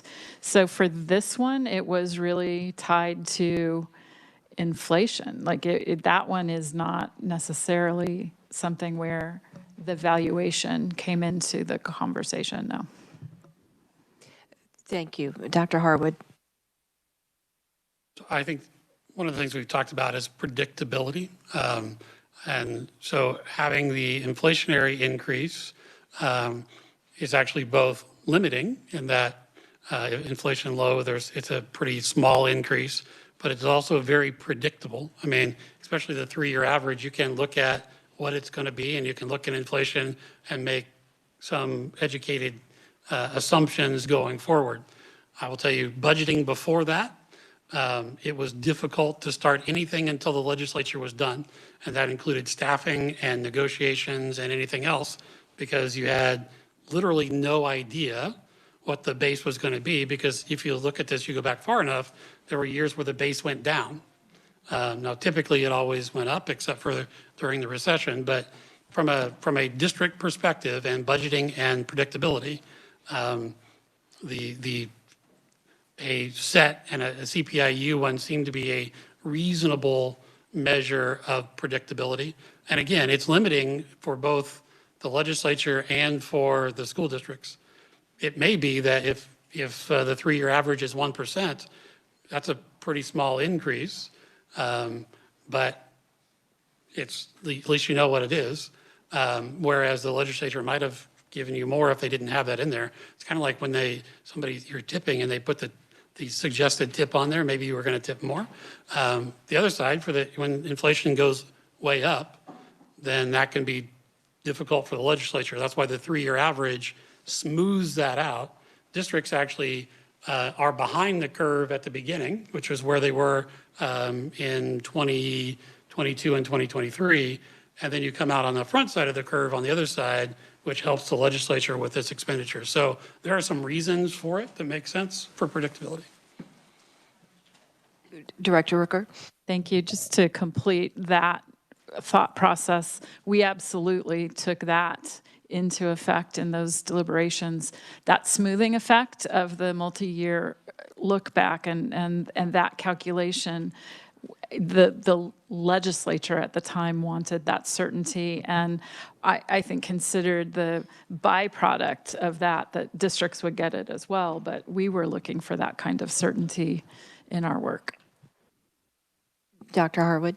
And then just to follow up, the other part is that, I mean, from a legislative point of view, when inflation goes up, typically tax collections go up as well, because then you're getting because prices are higher, and so sales tax is higher.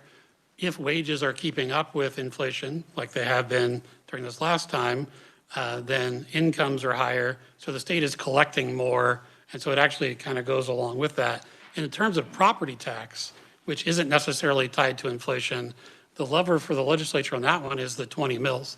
And so what the legislature has done over the last several years is increase the residential exemption, which decreases property tax for residential owners, doesn't impact anything about aid to districts. It just shifts, the state is making a decision about whether you rely more on a property tax leg of the stool or income tax or sales tax. So other than that, property values, again, the only dollar amount that changes for districts with property tax is capital outlay. Everything else is set based on the formula, and then if valuations go up, mill levies go down. I mean, the formula just works that way. Thank you. Any other comments? All right, we can move.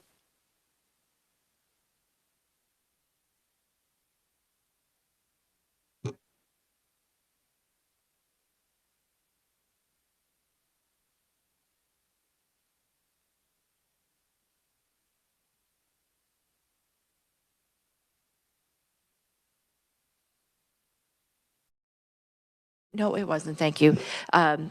We did have another question there, but that was kind of, if the answer were no, then what would you do? And we didn't have any no's there. So kind of want to move on to the discussion on the FTE calculation. Is that a model that you guys have an interest in keeping? And if not, what would you like it to look like, Representative McDonald? I guess I just have, it's challenging to me to go one at a time on these, because when you mess with one thing, it messes with a whole bunch of other things. And so I don't really feel like I can answer that question in isolation.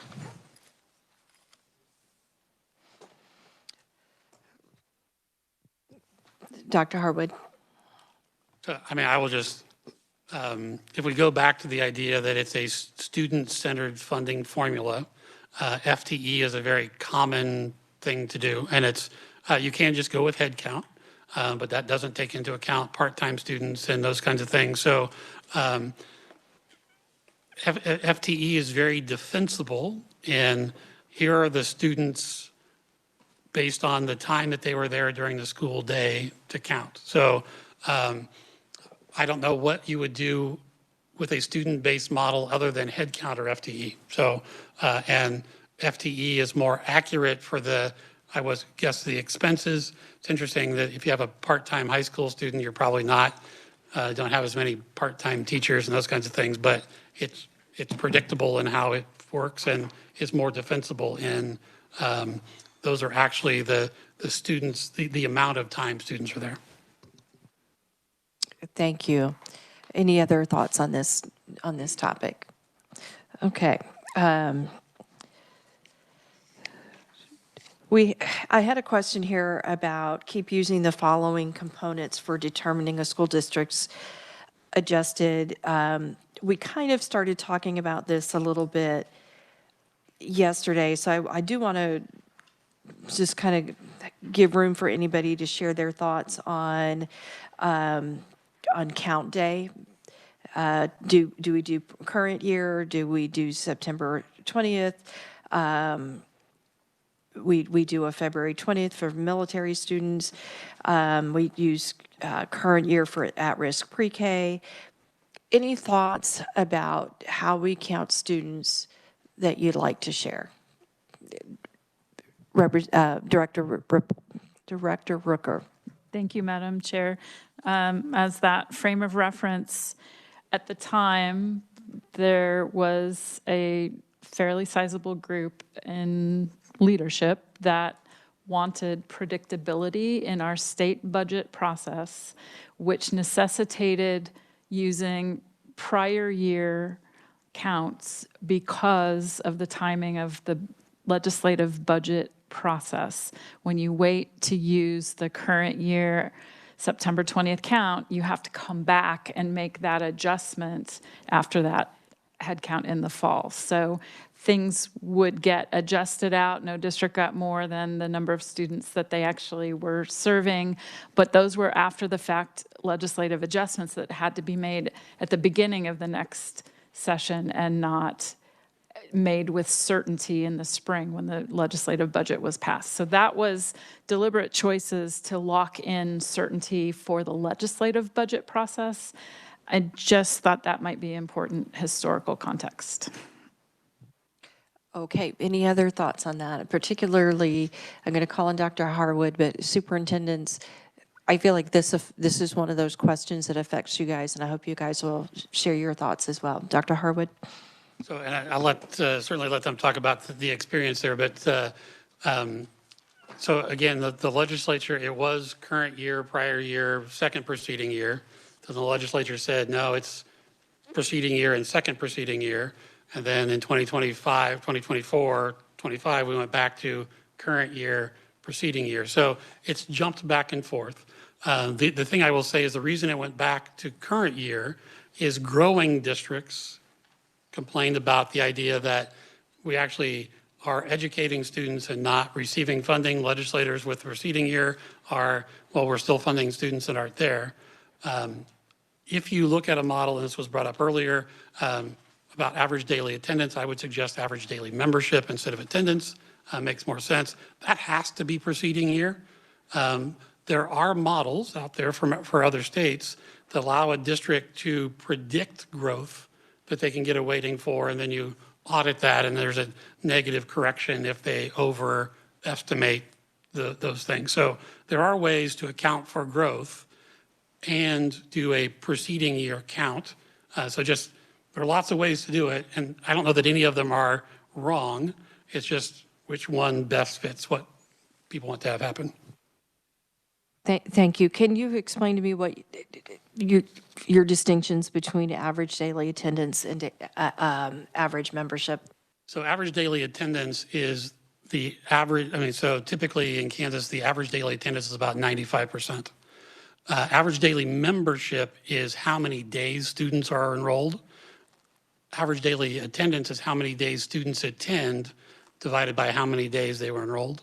And so some states that have used average daily attendance, it causes problems, especially around inclement weather days where you cancel more often because you don't want to have a low number of students attending. Average daily membership, if I have a student there, I have the expenses of them being there whether they show up for school or not, but it does capture the changes in enrollment over time. So if your enrollment goes down over the year, your average daily membership is less than what September 20th would have been.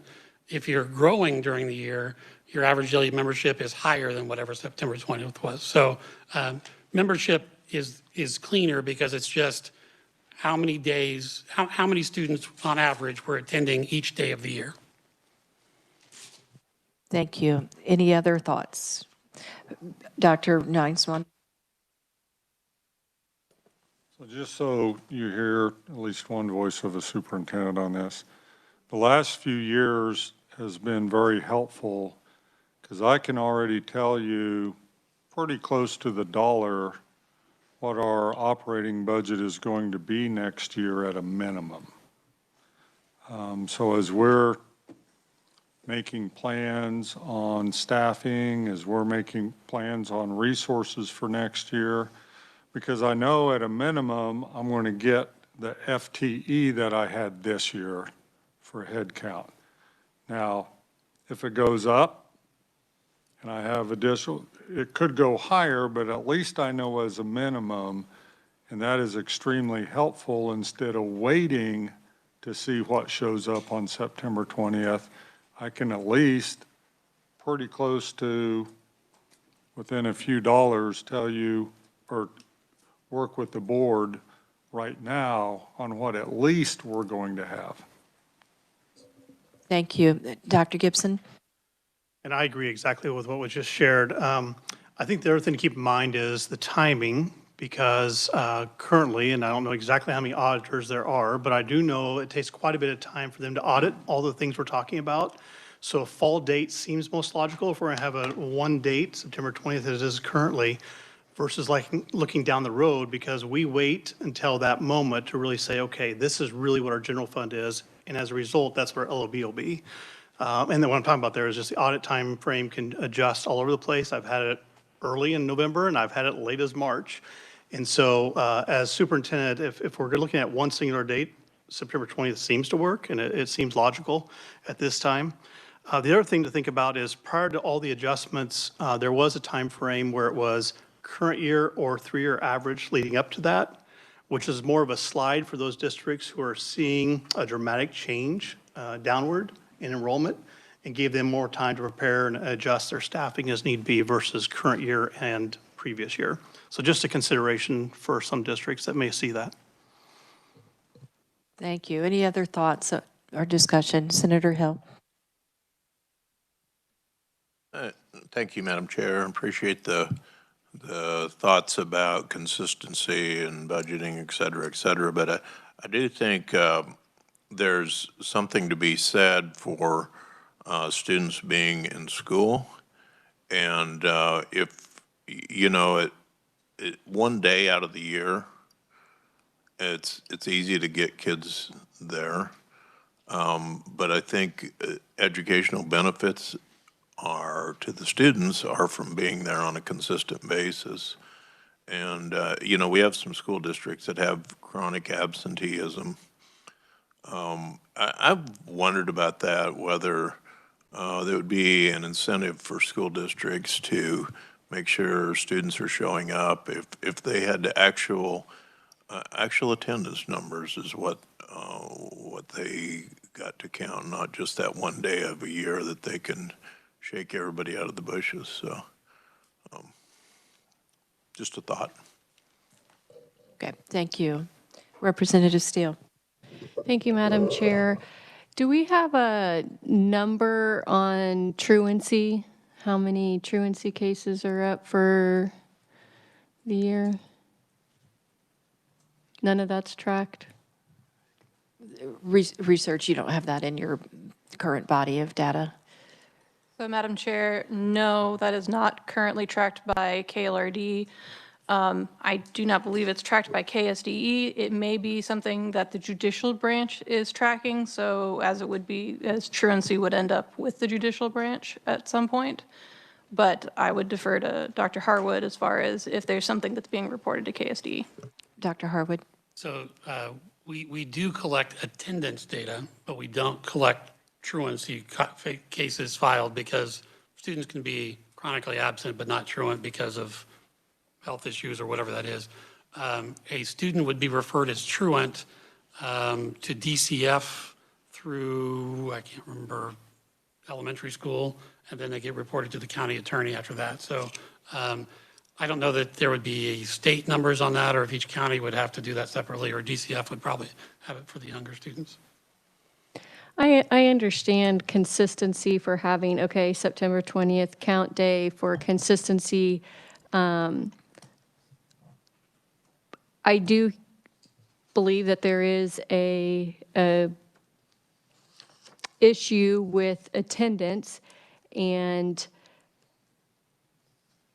so I'm kind of liking the way that the previous senator noted about looking at attendance. I'm kind of liking that direction. Not having just one day, but really looking at the attendance overall. Thank you, Madam Chair. Thank you. Matthew? Thank you, Madam Chair. So to Dr. Harwood's point on KSD's Data Central, they do have some attendance reports. So for the 24-25 school year, the statewide attendance rate was 92.59%. It does break things down further as far as attendance and membership, but that is the rate statewide for all students, K-12. Thank you. Did that help answer your question? Okay. Any other thoughts on this topic? Dr. Harwood?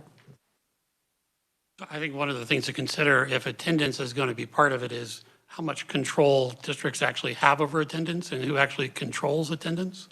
I would say that, right, if that were the case, a unintended negative consequence, I would think, is that districts would be more likely to then refer students as truant, and you would have more students then involved in the criminal justice system for attendance reasons, or you would have more families being referred to DCF for attendance reasons, and maybe that's a good thing, I don't know. I'm just saying that, I know that having worked in schools, we did a lot to try to get students to come, but at the end of the day, certainly for younger students, parents make a decision about whether their student is in school that day. I realize that when you get to teenagers, sometimes there's other decisions being made there, but I think that would be a policy decision that could have ramifications beyond school funding.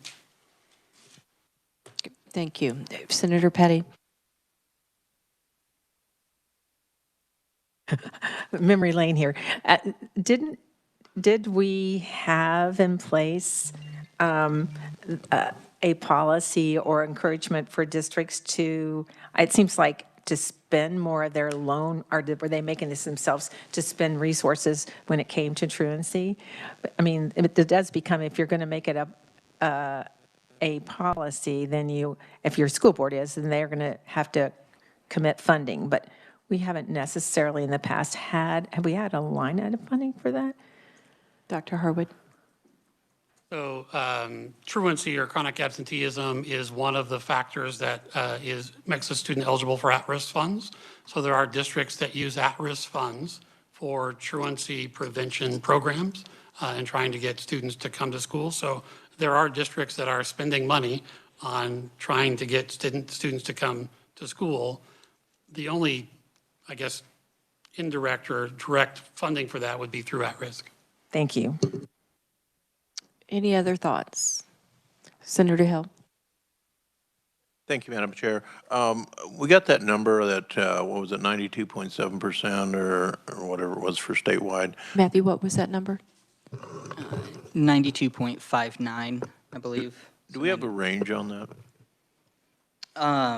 I will pull it up again. I do not believe it did. I believe it just takes the average daily membership and then divides the average daily attendance by it. But I could look further, but it just gives the one rate. Yeah, I mean, it'd be interesting to know whether there's differences per district on that. Thank you. Is that an official request? Yeah, there's a request for, to see if what the range, and I don't have to have every district, it'd just be nice to know what the range for districts is. Madam Chair, would be happy to get that information. I can say right now that there is definitely a difference between the statewide and what the differences are, but we'll work with KSDE to get something on that with a range. Thank you. Thank you. Dr. Gibson, did you have an addition to that? Yeah, just a couple other considerations. One, I think this was alluded to on states that do have ADA. The superintendents I've experienced are more likely to call a snow day to disrupt because they don't want to see that number once again go down and hurt their funding. And so you might see additional days off, or if there's a chronic illness going around, you may just say, you know what, we're closing down sooner than we normally would, which will cause disruption. The second, having worked in district level in 3 different counties, when it comes to truancy, the reporting from our side is the same. It's by statute. What comes as a result, the consequences, or what happens is really contingent upon the county itself. And some counties even say by March, we're tapped, our resources are out. For this year, we cannot take any more truancy. So one of the asks I would have is if this is a route we go, we might want to explore a more uniform way to support schools in getting the students there through truancy that looks similar across the state, which once again, I think alludes to what Dr. Harwood was talking about. It may take another financial resources for a different group of people to make that happen. So it is not uniform across the state currently. The law is, the enforcement looks slightly different. Thank you. Any other thoughts on this category? I'm sorry, Board Member Porter? I just wanted to confirm what Dr. Gibson said. I came from a state and was a superintendent in a state that had average daily membership and average daily attendance averaged. And you did make decisions that were not necessarily best for kids, but it was best for attendance. So you would call off school earlier. If you got to 5 or 6% in a flu epidemic, you didn't have school. So there are other reasons to do that. I'm not advocating one way or the other. I'm just saying that what he said was, in my experience, absolutely true. Thank you. Any other thoughts on this item? Senator Erickson? Thank you, Madam Chair. So I guess I come down to what's best for the students. And I would hope that decision makers at the district level wouldn't make a decision that hurts the majority of students to try to not have to count a day or not and miss out instruction for the whole entire district versus a certain percentage. But nevertheless, what are the harmful effects of truancy for the student? I think we all know. We all know the harmful effects for truancy. So we know that since the pandemic, it's been a lot harder to get those kids re-engaged. We have students, we still don't know what happened to them. They've just dropped, seemingly disappeared. They're not apparently in the workforce. They're not in college. We don't know what happened during the pandemic. So yes, it may be difficult. Yes, it may take some problem solving and some work and some resources, but I think the benefit for the student on making sure we're doing everything to get them in school and not miss those opportunities instruction is what's in the best interest from the student. And that's my guiding principle on this. So thank you, Madam Chair. You're welcome. Any other comments? Senator Petty? Well, I do think just along that line of that, I was just asking about this on the average daily attendance. For example, in Kansas, Missouri, that's what they have, but they also have virtual learning. So if they call a day, they're not going to be in attendance. And for any of us that live in the metropolitan area, we know that they are also having virtual learning. We don't have that ability in Kansas. So we've removed that as part of an ability for our school district. So I think that's also a consideration because they are having learning going on. They're just doing it in a different manner. So I want to make sure I understood what you said. So Missouri has a way that if they cancel school because of weather or something, they're still having class virtually. Okay, thank you. Any other comments on this? Representative Brantley? Thank you, Madam Chair. And this goes to Senator Petty. So are they finding that that's effective to switch back and forth and go to online virtual learning? I can't respond to that, how effective it is. I just know that that's because our laws are different. And so that's the whole thing about when you're comparing states. Our laws are different, theirs are different. So if they call school for, for any of us that live in the metropolitan area, we've noticed that often they will have more snow days, but they also have virtual learning, which we don't. That's not an option that's available to school districts. Madam Chair, I thinking about the chronic absenteeism, and I don't know what the total percent for Kansas is, and I know the districts were having a real problem with chronic absenteeism. Is it still as big of a problem as it was a few years ago since COVID? For those, sorry, Madam Dr. Chair. Gibson? For those I'm aware of, it's not the same level. I don't know that we're pre-pandemic as far as attendance rates yet. I haven't looked at the data recently, but those folks that I talked to, including the district which I serve, we don't see the same level. We still have it, but not at the same level, but we saw 21, 22, et cetera. Dr. Nineswander? Yeah, I think the challenge that ran through during the pandemic was being able to tell were they really engaged or not. And I think chronic absenteeism was up over 20%. I know for our district, it's down around 8 or 9%, which is pre-COVID. We still have it, but not near to the degree that it was during that time when they just weren't in school. It's an interesting discussion because I remember one of my children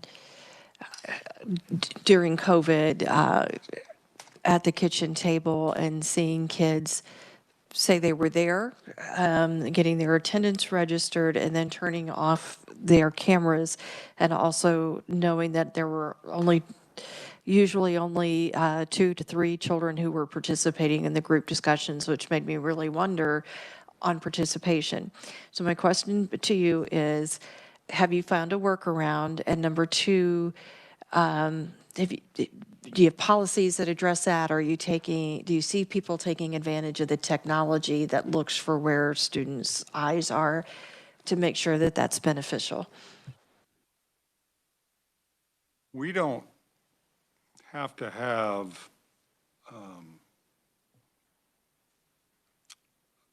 where the students are at home anymore because we are in person and in attendance. The only virtual we provide is through an agreement through Greenbush, but they have to live in our district and they have to connect with our counselors weekly, and they have to, the challenge we ran in during COVID is many kids wouldn't turn their screen on because they didn't want their peers to see the environment they were,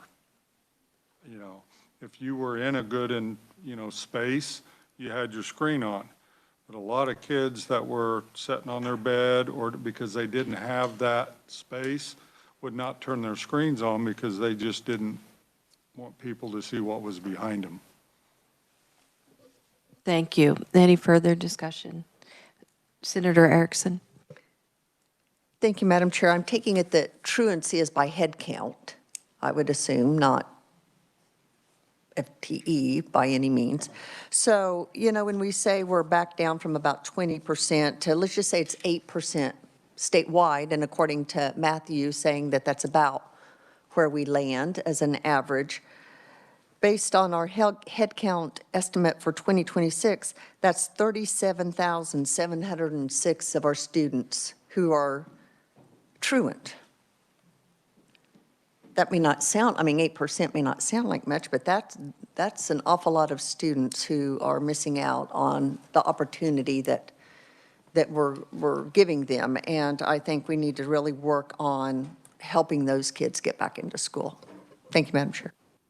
Dr. Harwood, thank you, Vice Chair. I just want to make sure that we don't get chronic absenteeism and truancy confused. Truancy is only unexcused absences. Chronic absenteeism is any absent, no matter why. So, the student could be in the hospital and they would be chronically absent. It doesn't matter why they're gone. And so there is a big difference between truant students and chronically absent. But to the senator's point, if you're not in school, you are missing out on what's going on that day, and there's needs to be made up. A lot of times, a chronically absent student that is that certainly for health reasons, that is a family that is helping continue the learning and get caught up and all those kinds of things. And you don't see the same issues with the truant students, which is stereotypically going to be much harder to get engaged in general, even when they're there. So there are big differences there. But since the pandemic, we have had a bigger problem with absenteeism, both excused and unexcused. Representative Brantley. Thank you, Madam Chair. Jennifer, Matt, I don't know who this would go to, but do we know how many cases are actually sent to county attorneys and actually get followed through or not even checked? Jenny.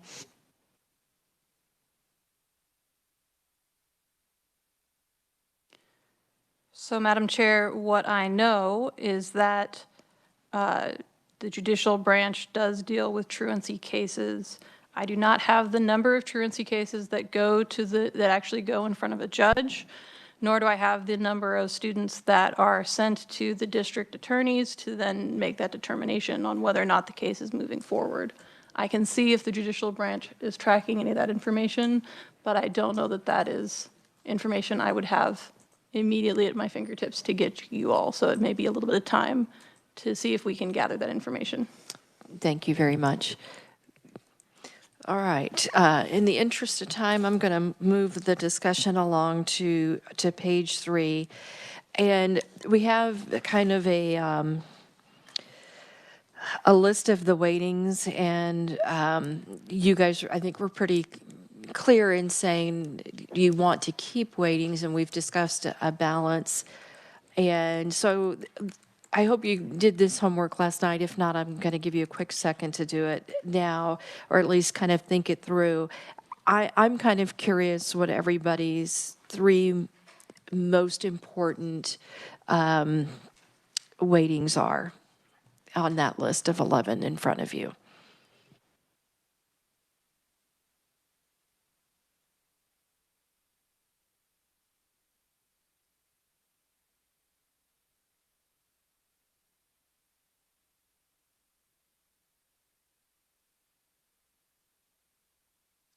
Dr. Harwood. We talked about this a little bit, but so transportation and special education aren't actually student weightings. One is a reimbursement and one is an allocation. So so you're just asking which of the additions to the base are the most important? So is that, because they don't calculate the same way as a weighting. I'm just trying to make sure I understand. Yes, I was kind of generalizing.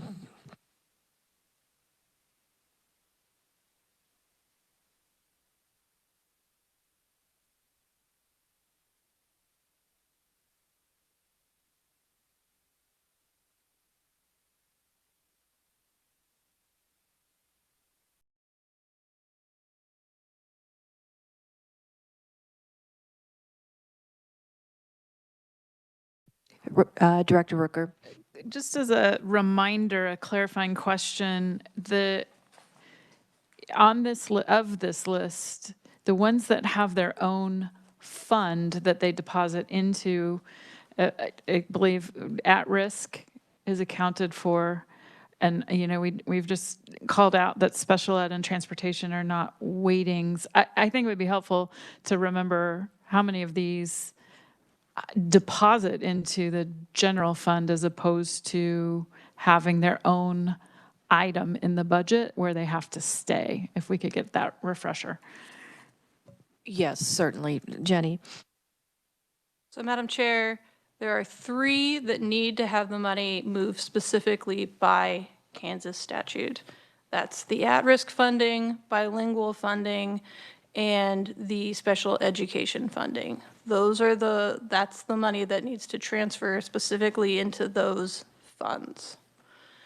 While transportation is calculated differently, I don't know that it has to go into the fund specifically for that. There is not a specific fund for transportation.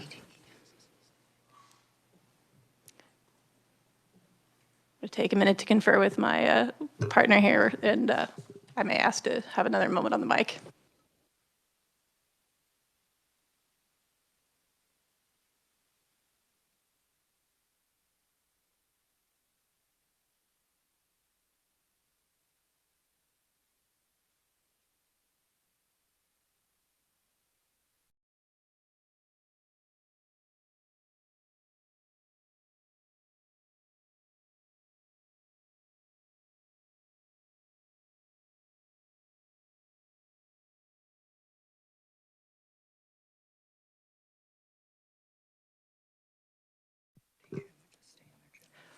Okay, we'd like a follow-up clarification question from the staff.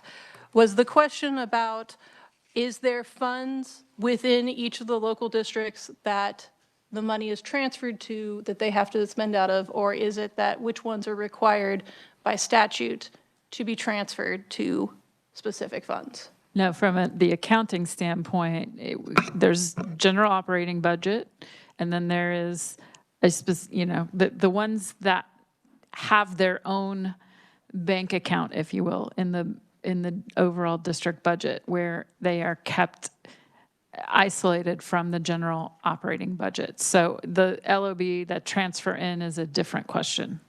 Okay, so special education has its own fund. At-risk has its own fund. Bilingual has its own fund. There is a fund for career technical education that's a standalone fund outside of just the general operations or the supplemental general operations. I believe that is the only funds for the weightings listings that would be included. I don't think that has it.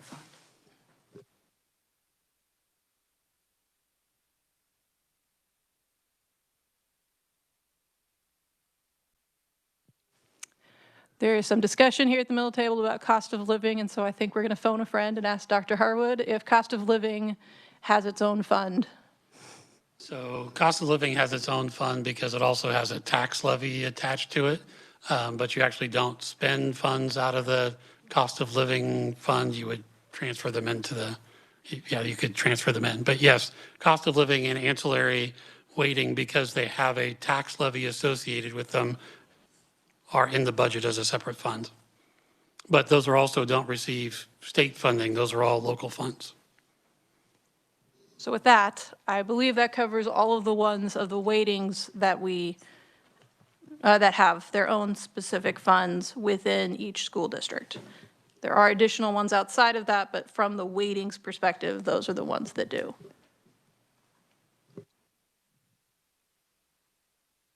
I wanted to put all of those together on a master list, because even though they come from different sources and get spent different ways, they're all something that happens.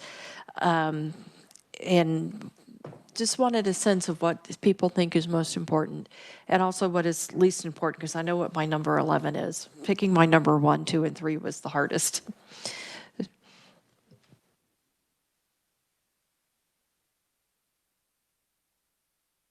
Representative Brantley. And as I look at this, we're back kind of again to our original thinking of, what are those outcomes? And which weightings are going to directly relate to outcomes that we are wanting to look at? So I don't know that we can actually pick them on our favorite, but having the evidence that they will produce the data that supply that need of those outcomes.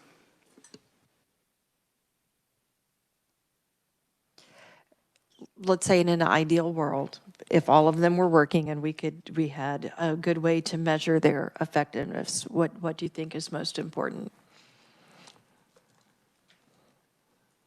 Dr. Harwood. I'm going to ask a different question and not answer yours. Sorry about that.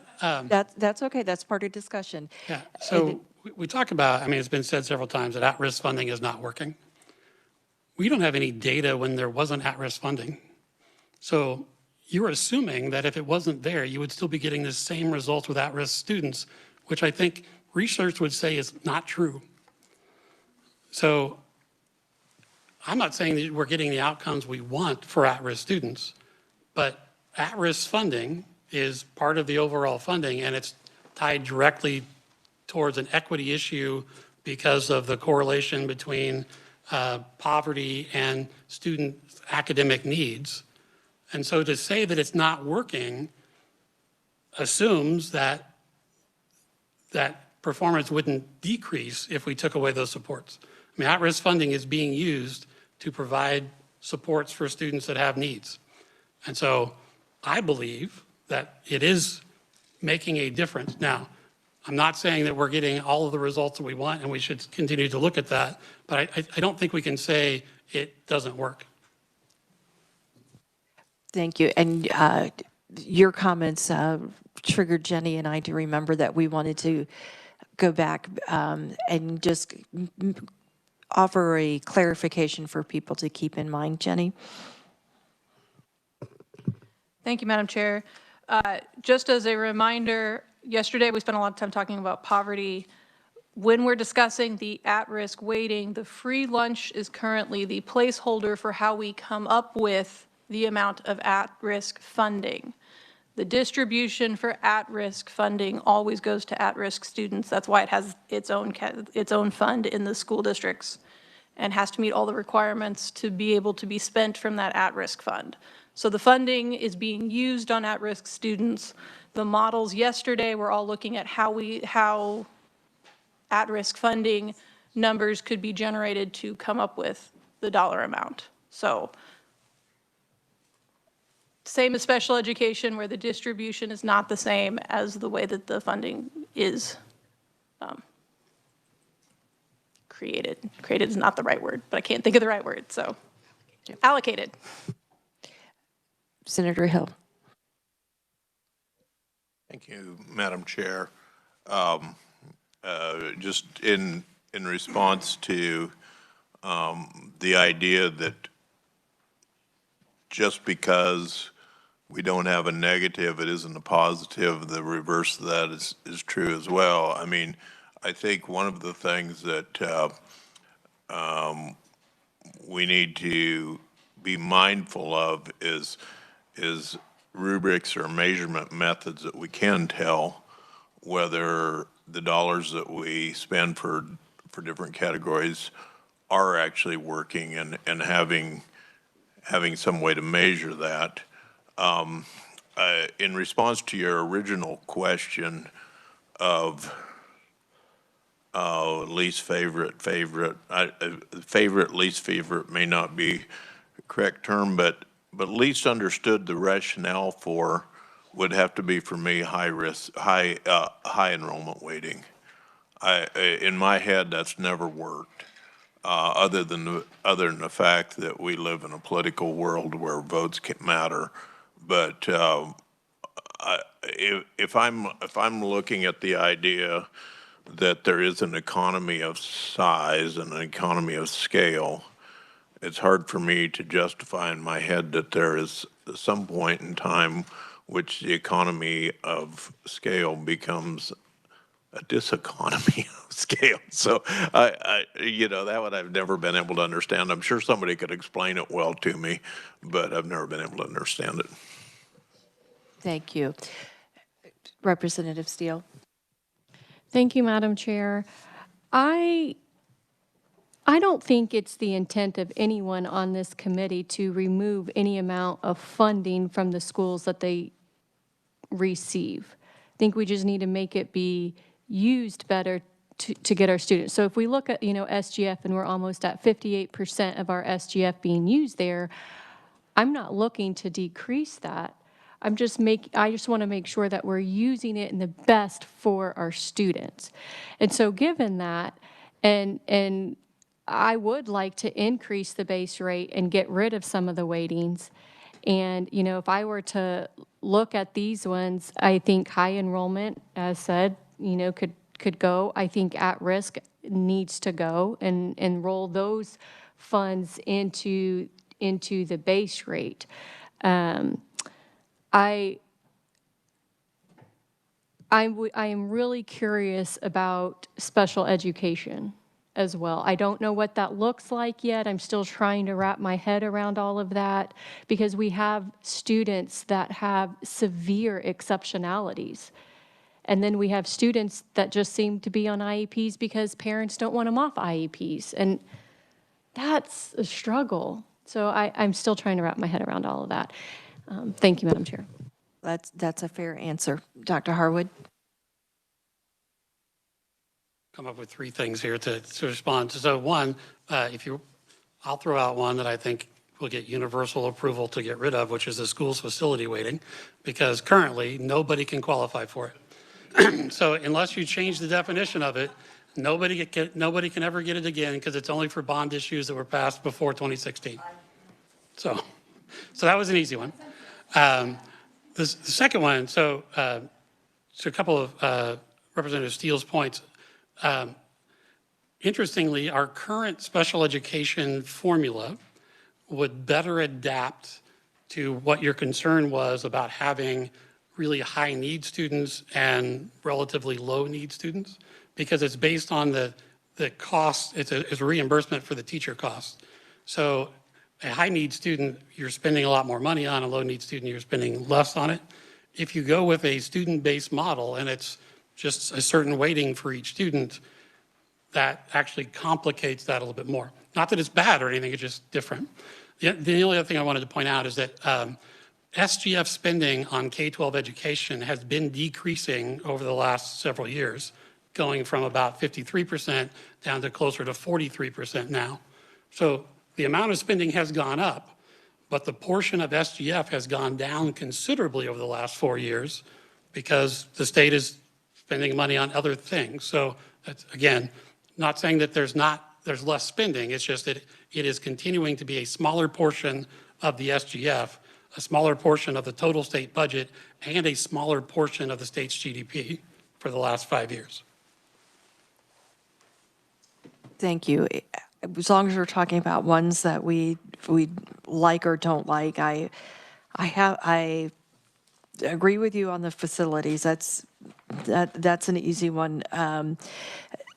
The cost of living weighting one, I struggle with. I see the need for it for the districts who need it, but I've also heard from members who represent the neighboring districts to the districts that use that one and say, well, we're not, our cost of living isn't as high, we're a poorer district, and you've now made it harder for us to hire people because they'd rather go to where the higher salary is. And so that one I struggle with, and superintendents, if you have feedback on that one, Dr. Gibson?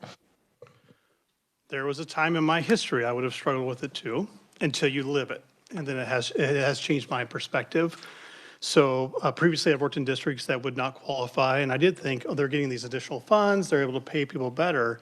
But then when you recognize, when you actually move into a district, where 60% of your staff cannot live within your district because unaffordable choices and housing, you recognize there needs to be a little bit of an alteration, not only just for the staff itself, but also our competition looks slightly different. And so, for example, I had a text a little bit ago that we're really struggling with speech language pathologists because there's no way we can compete with the medical side of Kansas City financially. So we're losing people left and right. They're being recruited.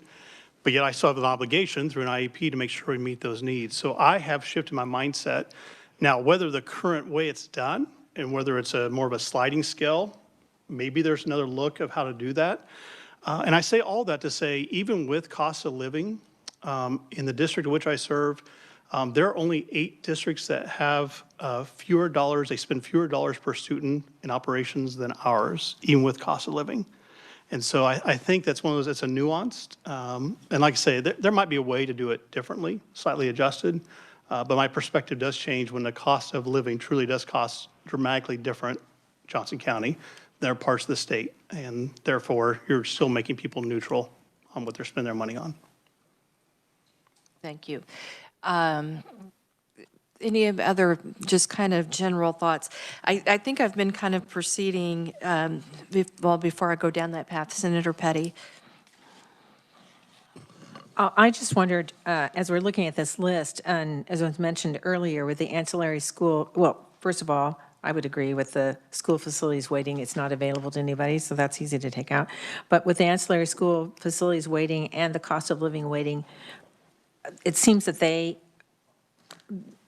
don't know that they should even be in this list of consideration. I mean, because there's no state dollars that are going for them as opposed to the other categories. So, I mean, I would just say, not that they have to be taken away, but that they should be set aside in the consideration because these are in a different, as far as I'm concerned, in a different category than others are. But that being said, I'm not, and then I'm making these little notes every place on my paper here, but the career and technical education weighting, that's a very specific one. So it also doesn't, I mean, I wouldn't take it away, but it certainly doesn't fit in with the others as far as I'm seeing. However, that being said, I don't have anything I'm eliminating at this point either. And the purpose is not really just the one, it's easy to say we're going to eliminate. And I did put a very comprehensive list, even if they're local, just so that we can have discussion about them and just see how important they are to people on that one. So any other kind of thoughts on what's more important or less important to you guys than other ones? Dr. Nineswander. So looking across the state, and, you know, I've been fortunate that I've been able to be in at least 270 of the 285 districts in the state. And even though and Frank's going to follow up with me with specific. So I'm talking generalities here, so you don't have to take notes. You know, we might have 70% of our kids live in 10% of the districts. But if you look at the weightings on the ones that are most affected or most impactful to 80% of the districts, it's at-risk, career tech ed, and bilingual and low enrollment. And I mean, special ed, you know, and I'm just talking the formula with the weighting. Special ed is a whole nother funding formula, which right now is the one that is having the biggest impact financially on us because of what our assessments are going up. But just in general operating, it would be those 4. The high enrollment, I think there's some things. Yes, I agree. Cost of living, you're talking probably more to the 10%, but they have more kids.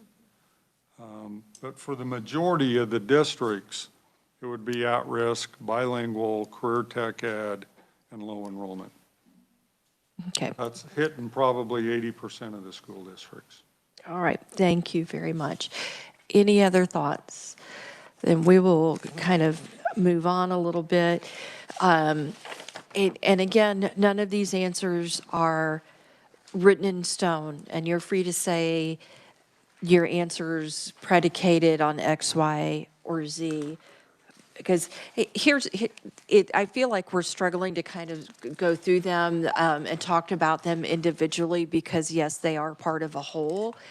But that's just kind of a logical way to put it. So let me just say, if you want to say, well, I feel this way predicated on this, that's very helpful for us to go through and to know. The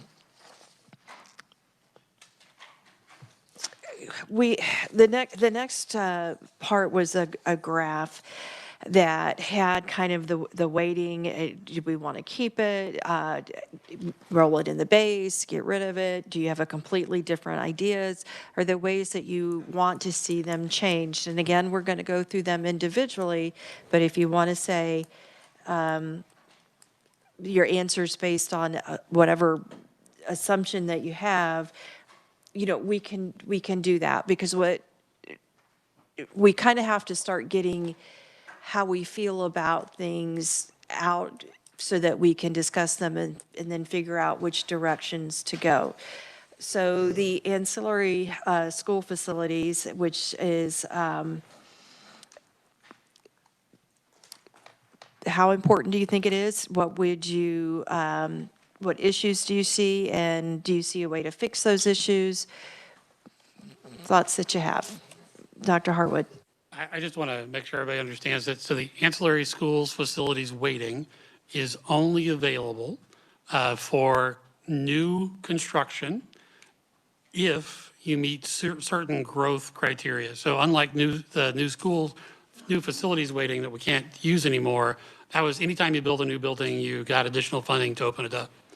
In this situation, it is only available if you meet certain growth criteria within the district or within the area there. So it is very targeted. I just want to make sure everybody understands that there aren't very many districts that qualify for it now, but it is one of those, if you are a growing district, there are additional expenses when you open new spaces that are kind of go beyond what you do with just the bond money.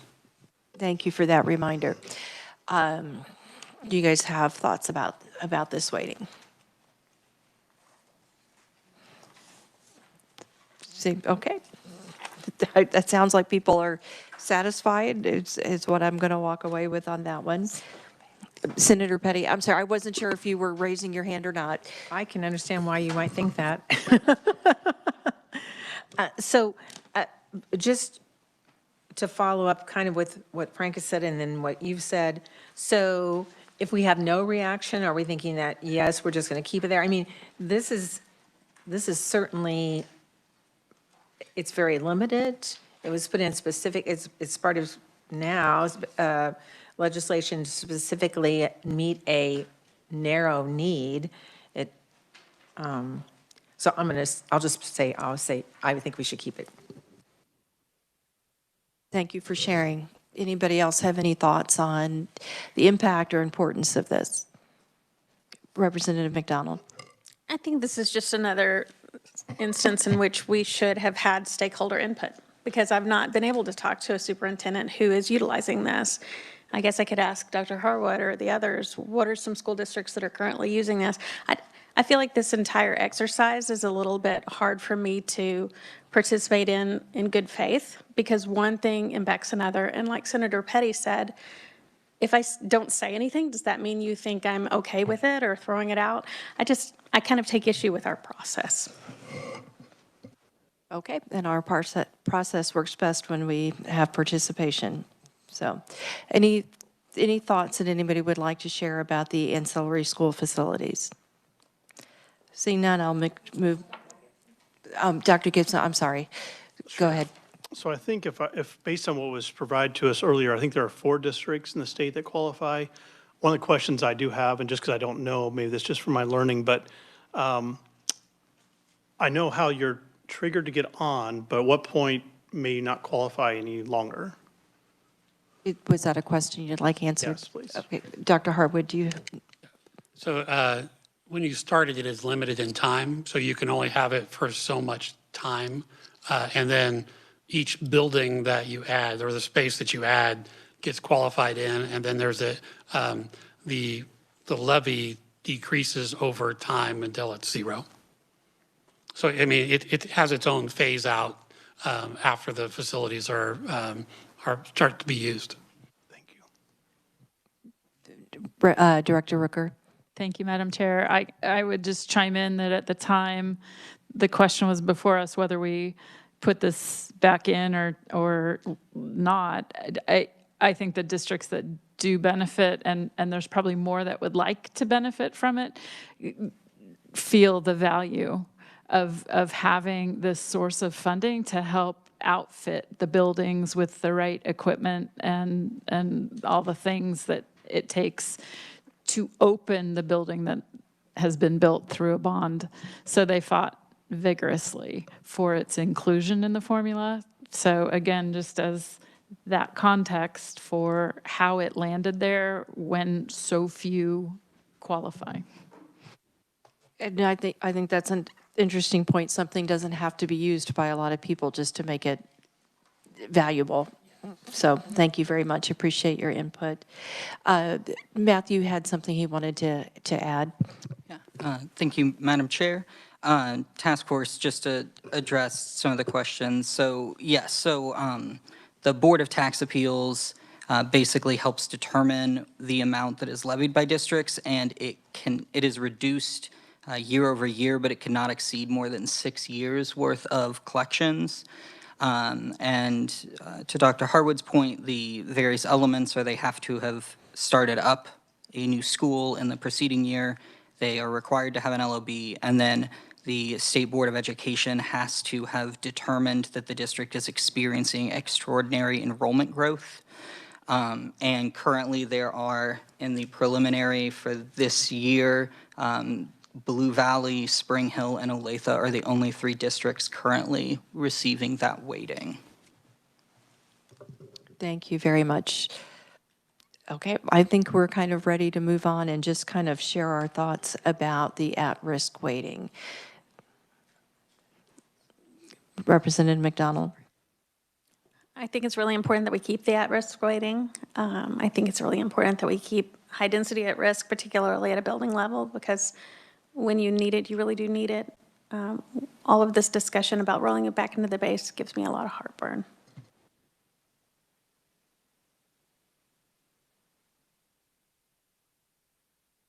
I'm just writing down notes.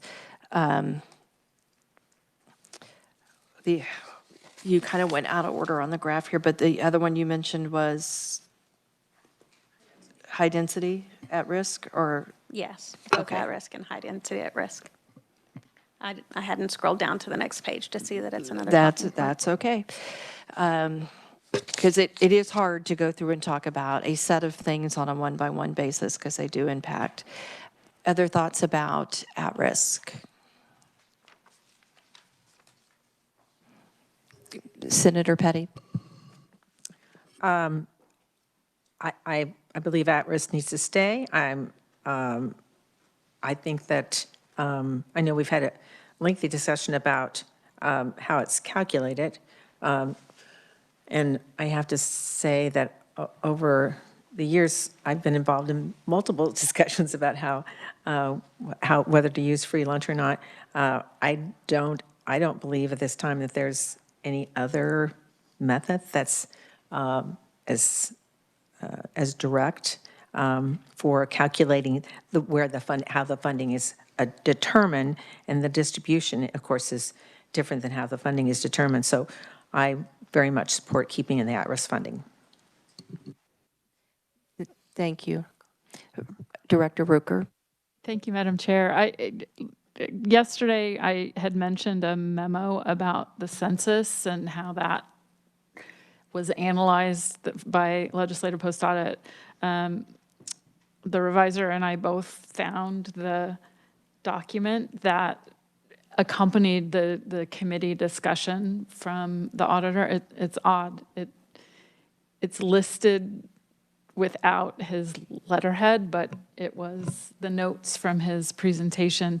It's a particular form of census calculation that's used, and I think, Senator Erickson, it speaks to some of the questions you had about how we know the children that are being counted and accounted for are in our actual classrooms or not. And that was one of the reasons why the census as the proxy was dismissed by the majority of, like, it was in our bill and then taken out and replaced with that free lunch proxy again, not because we'd always used free lunch, but because the census is actually less specific. You cannot get to, you get to county level, but you cannot get to, this is the family income of the students in our actual public school classrooms. And it was found to be, there is a margin of error with the free lunch count, but I think this was even,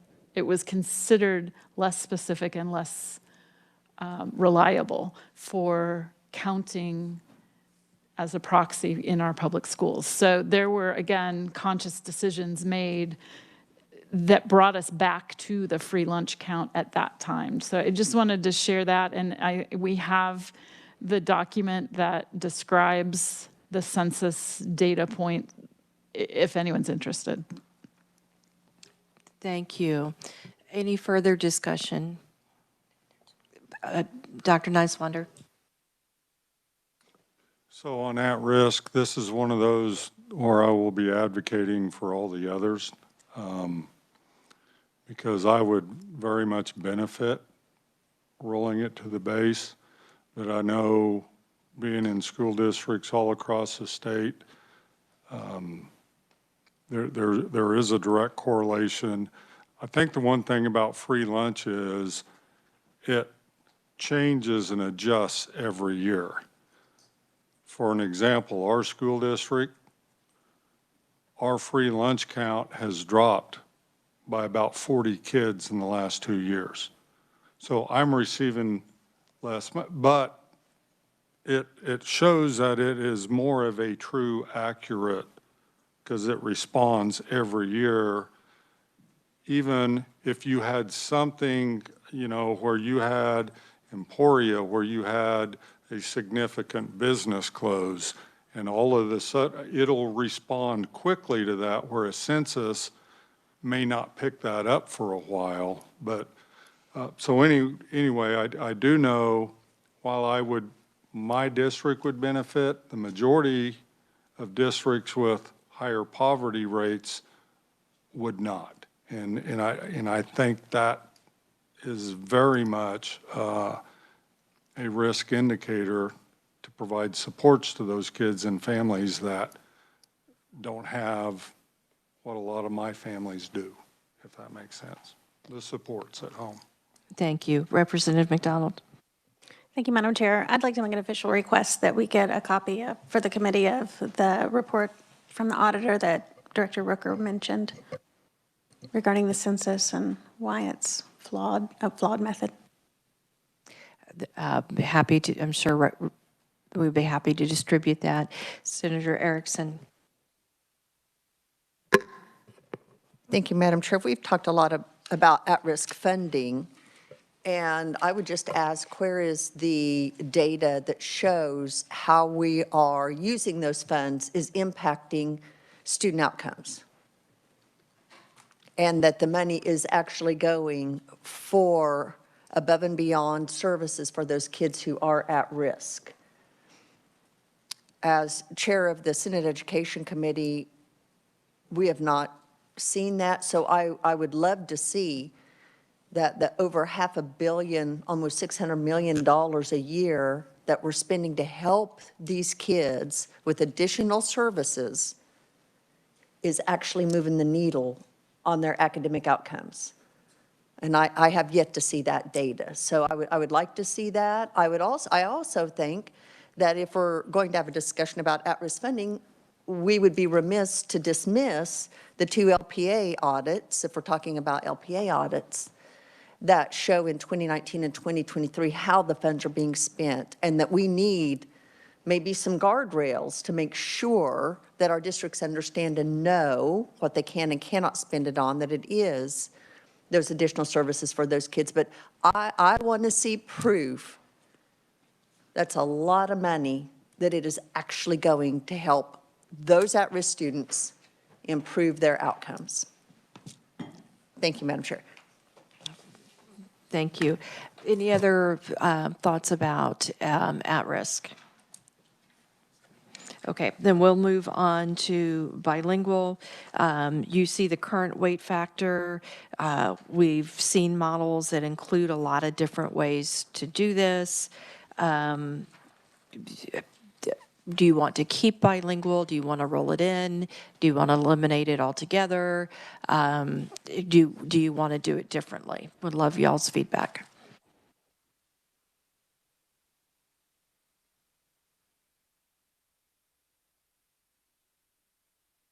Representative Brantley. Thank you, Madam Chair. And I think we talked about this yesterday, and maybe it was earlier today. But when a student, how long is a student in the program? How long are they kept in the program? And some guardrails set there, that it's not just a continual, anyway. Thank you, Representative McDonald. Thank you, Madam Chair. I will admit that I've averted my eyes from the national news while we were in session, but I did glance at something that indicated to me that on the federal level, they are, I could be misspeaking, but like not prioritizing bilingual funding or the mechanisms on a federal level that help with this population of students, which leads me to believe that we should double down rather than try to dismiss this. I think for the districts that have bilingual students, this is a really big need. And for the students that don't, sure, they're going to want to toss it out and put it in the base. So that goes for any of these items. You know, there will be winners and losers depending on which thing you toss in or add to, depending on where you live. And so some of my frustration today is just that this is kind of an impossible task. I would be open to having conversations about looking at this instead of hours per student served, to maybe looking at the tiered system that we talked about some when we covered this at length. But I don't think that we can, in these short snapshots, really convey the implications of these choices broadly. And I think if we did, it would be a disservice to the districts who really are impacted individually on any given topic here, any given weighting. Okay, thank you for sharing. Any other thoughts on bilingual? Dr. Gibson. So once again, I do believe it's one of those fundamentals that different populations have different needs, therefore weighting should occur. I think would be interesting to have further dialogue once again and refresh our memories about the different types of models we looked at, whether it be tiered or whether we go back to a time where it's just hours, or do we look at just head count? So there's probably a way to simplify and help still support the students, but may make some modifications of the weighting itself. But I'm definitely in favor of that, just like at risk. Okay, thank you. It's an interesting point you raised, because it's the weighting helps when when something is not universal. Okay, thank you. Dr. Nineswander. Well, to answer maybe some of the questions, and I'm almost kind of the same, I can't remember if it was this morning or yesterday. Everybody in here is starting to look the same. But the LPA report that was done on bilingual, I remember that because I was the one standing in front of LPA, and it was a very good report, but it talks that it takes 5 to 8 years. A lot of that depended on what the native language of the student was and how long they had entered, but it also aligned with the national studies. But I agree with Dr. Gibson. Again, I have 4 students in my district that qualify. It generates a little bit to help provide some supplies. It's a general ed teacher that provides those supports during planned time, before school, after. So it's a little, but I know we are totally different than Garden City, you know, a lot of other places. And it's not just, you know, I was in Wichita not too long ago when they have over 100 languages spoken within their school. So it's a very true need. So I would be fully support. But I agree, how it's calculated might be maybe just service minutes, you know, and I can't remember during this study if we had made the change yet, but it used to be you had to be proficient 2 years in a row. And it was actually our teachers that said, if they pass it the first time, and we believe they're ready to be exited, can we exit them? Or if we believe they need 1 more year of monitoring, that's when we made the change from 2 years of being proficient to 1, but allowed them, as long as they were serving minutes for 1 more year, to help transition the kid out. Now, I can't remember if that change was made after this study in 2020 or if it was before, but so anyway. But it is a good report, and I think it answers some of the questions that have been asked. Thank you. Senator Petty? So I actually represent a lot of school districts that very much take advantage of bilingual and will continue to take advantage of bilingual if it's in our school funding. To me, bilingual, and I would agree, before that was mentioned by Dr. Gibson, I thought I need a little refresher on hours and the head count and how that breaks out. But I think that at-risk and bilingual go hand in hand. If we have school districts, large school districts, like I do represent Kansas City, Kansas, that have large bilingual populations, and we want them to be successful, then they have to become comfortable with our language of English. And in order for them to be successful. So, and that's exactly what I know, want to achieve. So I support bilingual. Do you have thoughts on hours or head count and tiering? No, that's my whole point. I agree that I think a little review of how that breaks out and how that's impacted as we talk about this, so I'm not sure. Okay, thank you. Representative Brandt. Thank you, Madam Chair. As a former ESOL teacher in elementary level, I think when I'm not saying that we shouldn't support the weighting. I just think that there comes, and if you're doing immersion or if you're doing a true bilingual classroom, those are very different, and immersion does take longer. So if you are going to have a district that's using immersion, you have to allow for longer periods of time for them to become fluent in English, and it just is part of it. But I think somewhere in that weighting, that needs to be accounted for. And if you have a student that's been here since kindergarten, and they're in 8th or 9th grade, and they still can't pass the KELPA, and they're on an IEP, I think you need to look at that on whether that's it's really a language piece, and that you can make some adjustments there. Thank you. Just want to write that down. It's a very interesting point. Thank you. Representative McDonald. Thank you, Madam Chair. For me, we still have not really nailed down our definition of newcomer when we're talking about this, and that's a big, important part. If someone comes to us having never been in school, it's going to take them longer, particularly if they're an older student. As a former elementary ELL teacher, I've had a really, really difficult time trying to get special ed services for my children in elementary school who were ELL. Like a really, really hard time.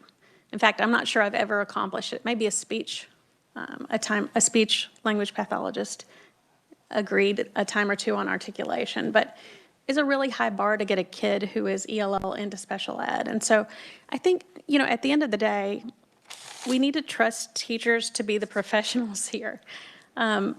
We need to have their input when we're making decisions like that. I really appreciate that Dr. Harwood brought in special educators to help us come to a better understanding of what their needs were. We haven't done that with ELL. So I think that's an opportunity that we all could have for growth, and I think this conversation is a bit premature. Just a reminder, we're not making any final decisions. I'm trying to get initial thoughts on what the group is thinking to help guide where we ultimately go. Representative Brantley. Thank you, Madam Chair. And I agree, you know, if you have a newcomer come into your school and they're a true newcomer, you definitely know right away if they are spending some time at the beginning trying to figure out just basic directions around the school, just life skills.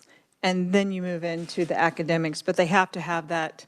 Some districts, like in Wichita, have a newcomer center where they can go and they're there for you know, a period of time until they can transition out to the school and be functional and know the language. Otherwise, you're going to have that effective filter shut off all learning. I do think, though, that piece of, you don't want to over-identify a student if they come in and they are older and they've not been to school. You don't want to say it's a disability, because then you'll over-identify students, and then that becomes an issue. So you have to let them settle in and have a period of time for that immersion, bilingual, whatever it is. But you can't identify them as having a disability until they've been here a while, and you can differentiate between that language. Thank you. I see no one else in the queue, so we'll move on to, I'm sorry, who did I miss? Sorry, Member Porter, go ahead. I'm so sorry. I don't have a good line of view of you, so just feel free to raise that hand super high. I'm trying to be anonymous, so. I did raise my hand. I just want us to, this is kind of off the subject, but as we're dealing with weightings and changing in weightings, I want us to just be cognizant of the fact that we may be moving toward or away from equity as we adjust those things, and that at least needs to be on our radar.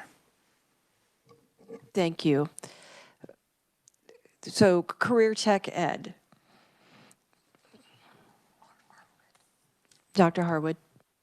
Actually, Member Porter made a good point. The last two are really equity issues because these are based on student needs and providing extra funding for student needs. This next one is less of an equity issue and more of an incentive issue that the state was trying to incent behavior by districts, and that increasing career and technical education. And so just as a reminder, to get funded, you have to have an approved course, and it's in an approved pathway. And the pathways are looked at the state level to make sure they're high wage, high demand pathways. So this is a way that the state is actually trying to incent districts to get training for people in things that are seen from the state level as career needs. And so it's very different. It's less of an equity thing based on the students' demographics and more of hey, as a state, we would like more of this. And so those are very different types of weightings. Just wanted to make sure that that we look at them as one is an equity weighting because of student needs, and one is, hey, we would like more of this. I think that's very true of our formula, because when we think about our economic future as a state, this one ranks pretty high up there for me because of the constant reach out I have from employers on you know, a highly skilled workforce.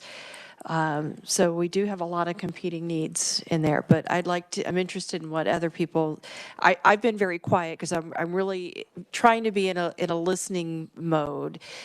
Director Rucker.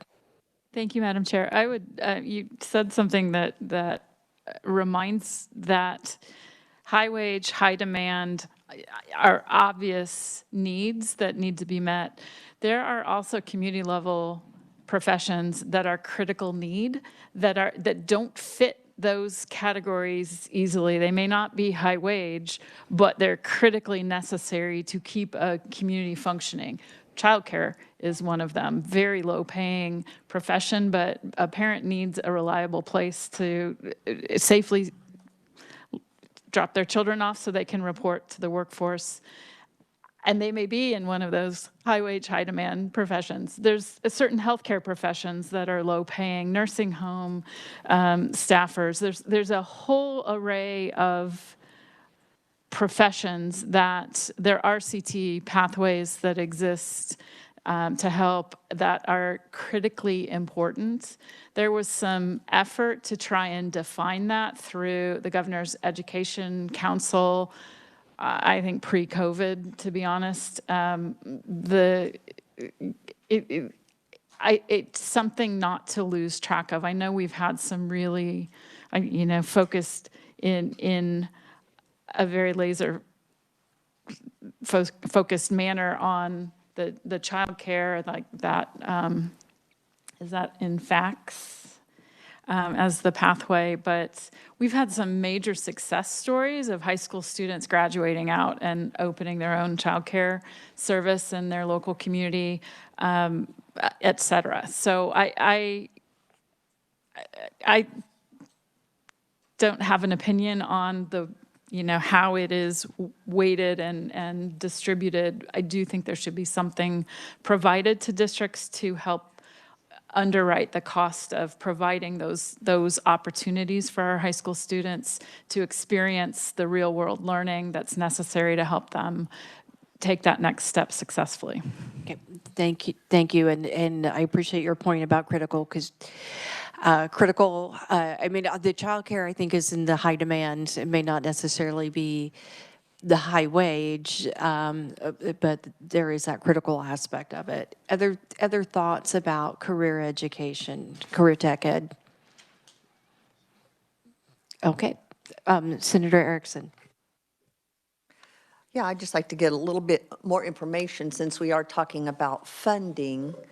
As I look at this big sheet that Matt and Jennifer gave us earlier,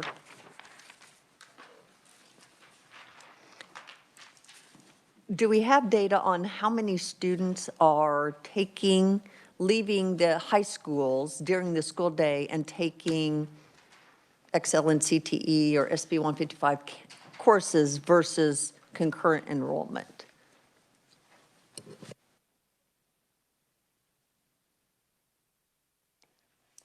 Jenny. So, Madam Chair, the career tech ed weighting does not include anything that has to do with Senate Bill 155. So when we look at the numbers of FTE for the career tech ed weighting, that is not students who are dealing with the Senate Bill 155. That is the students who are still within the school districts getting that career technical education. I believe we do have numbers of students who are doing the career tech ed under Senate Bill 155. I don't have those numbers right this second, but I know that we discussed that earlier during the session, so I can go back and look for those. But those are two different the weighting for this does not include Senate Bill 155 students who are high schoolers. Senator, do you have a follow-up?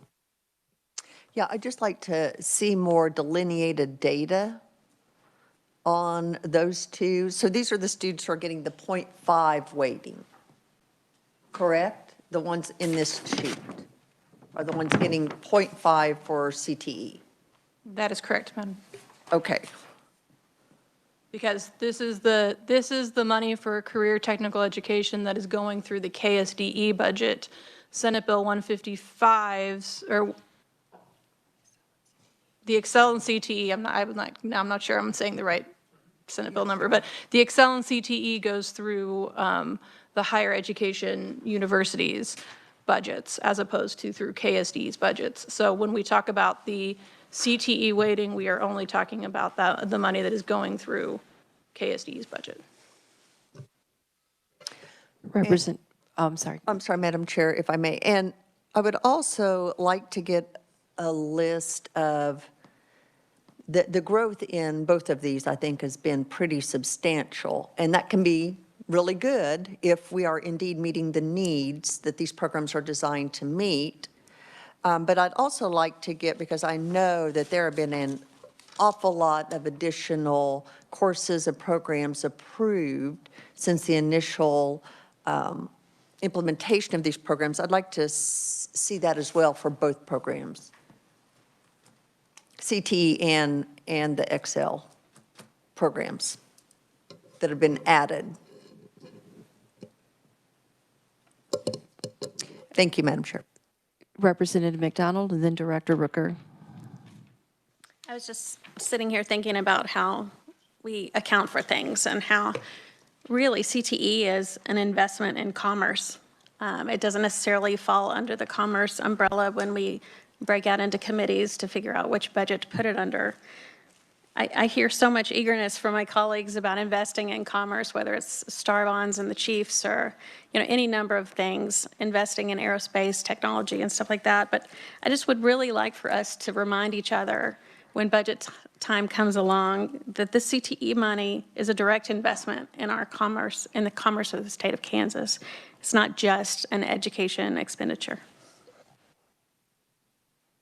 Thank you. Director Rooker, and then if the Vice Chair had a follow-up. Chiming in with my usual context. At the time, the 0.5 weighting factor was reviewed. We thought we would get tricky and do levels. There was a report produced for us about the costs of various strands in the CTE pathways. 0.5 is the number that most accurately reflects the average cost of providing. There are some that are more cost effective. There are others that are much more expensive, but overall, they generally clustered around this 0.5 weighting factor, which is how this ended up being where we landed with the amount the weighting was worth. So I just thought that would be helpful. That report is obviously 9 years old, but I thought it worth mentioning. Okay. Dr. Gibson, I saw you shaking your head over there. For you and for Dr. Nineswander's superintendents, certainly this is a year we made some change to CTE. Interested in hearing your impacts, if you guys have things you'd like to share. Yeah, just kind of a broad approach. I think the investment in Excel, as well as the focus on career tech, is probably one of the biggest changes and improvements in education in the last decade. And so any thoughts of getting away from that would actually detour and likely decrease the number of pathway options for all of our kids. I will say that in today's 0.5, it's probably low, to be quite honest. If you looked at the average, it would likely take more than that, because I cannot think of a district that I'm aware of in their budget that doesn't expend beyond the 0.5 to cover their costs. So it is, in some cases, very high expense programs, others are low. So certainly, I think it makes good sense to continue with this, and obviously has made some great gains as a result. I would want to know, maybe, perhaps, I don't know how we would do this best, but is the 0.5 enough in today's environment that looks different than it once did? Thank you. Dr. Nineswater, did you have anything to add?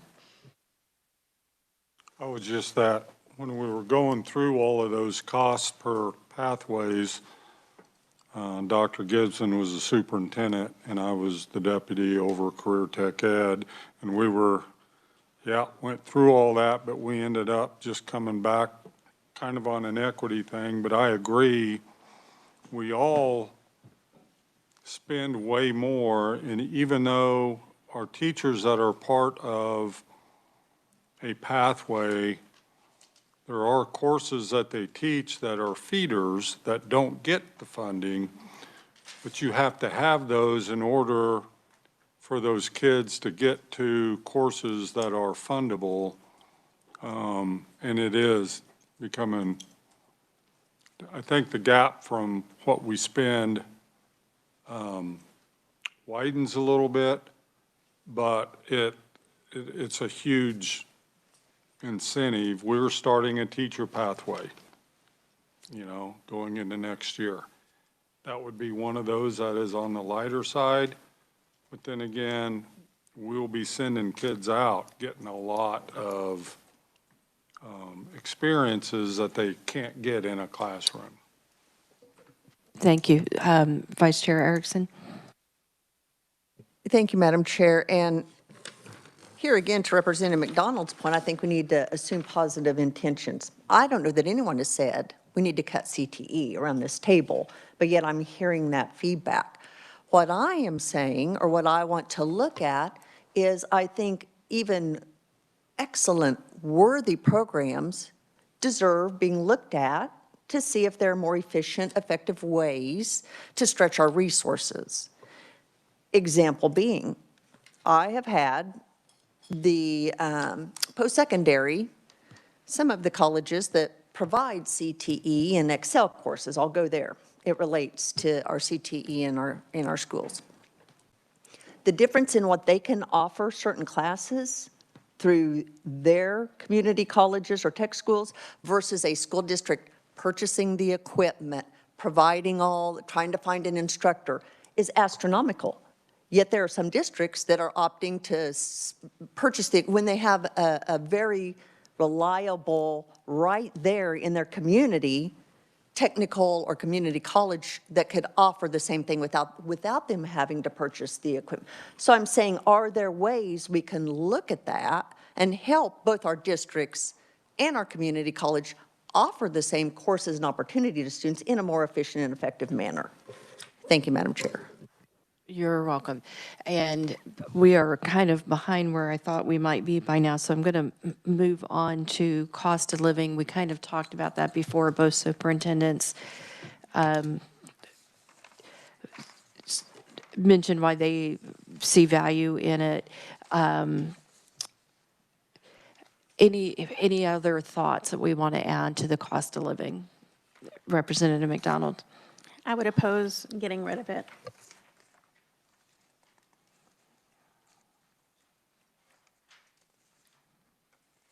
Thank you. Anybody else have any other thoughts? All right, then we will move to the next page and talk about high density at risk. Earlier, Representative McDonald said that she wanted to keep this one. And remember, we're not looking just for keep, we're looking for change, different ways to calculate. All of these questions are open-ended. Anybody have thoughts on high density at risk they'd like to share? Representative McDonald. I also said that I think we need to be able to split it out by building as well, not just broadly as a district. Thank you for that reminder. Anybody else? Okay, we'll move down to high enrollment. Revisor Long. Madam Chair, based on earlier questions on this weighting, I did a little bit more research. After So low enrollment weighting was part of the 1992 enactment, which was subsequently challenged on constitutional grounds. And there was a 1994 district court opinion that held the low enrollment weighting to be a violation of equal protection because a disproportionate amount of the funding from that weighting went to a small percentage of the students in the state. There is evidence that this encouraged the legislature to then come back in 95 and enact a correlation weighting to which then became the high enrollment weighting in response to that district court's opinion on the low enrollment weighting, to instead of removing the low enrollment weighting, enacting a correlation weighting to balance out and more evenly distribute enrollment funding across the students enrolled in Kansas school districts.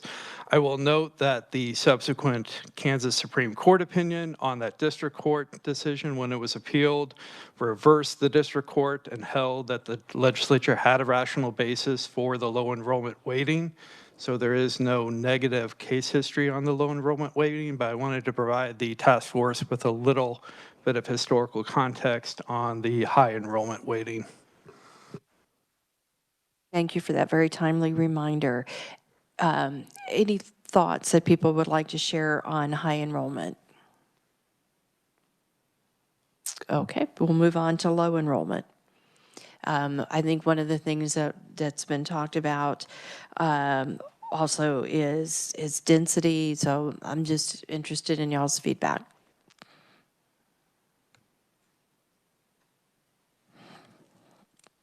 Dr. Harwood. I mean, I know we're not necessarily making this for political reasons, but I mean, the legislature throughout the years has looked at different ways to adjust low enrollment weighting versus consolidation, and this has always been a very politically difficult thing to look at. You'll see that from other states, having a small school weighting is pretty common.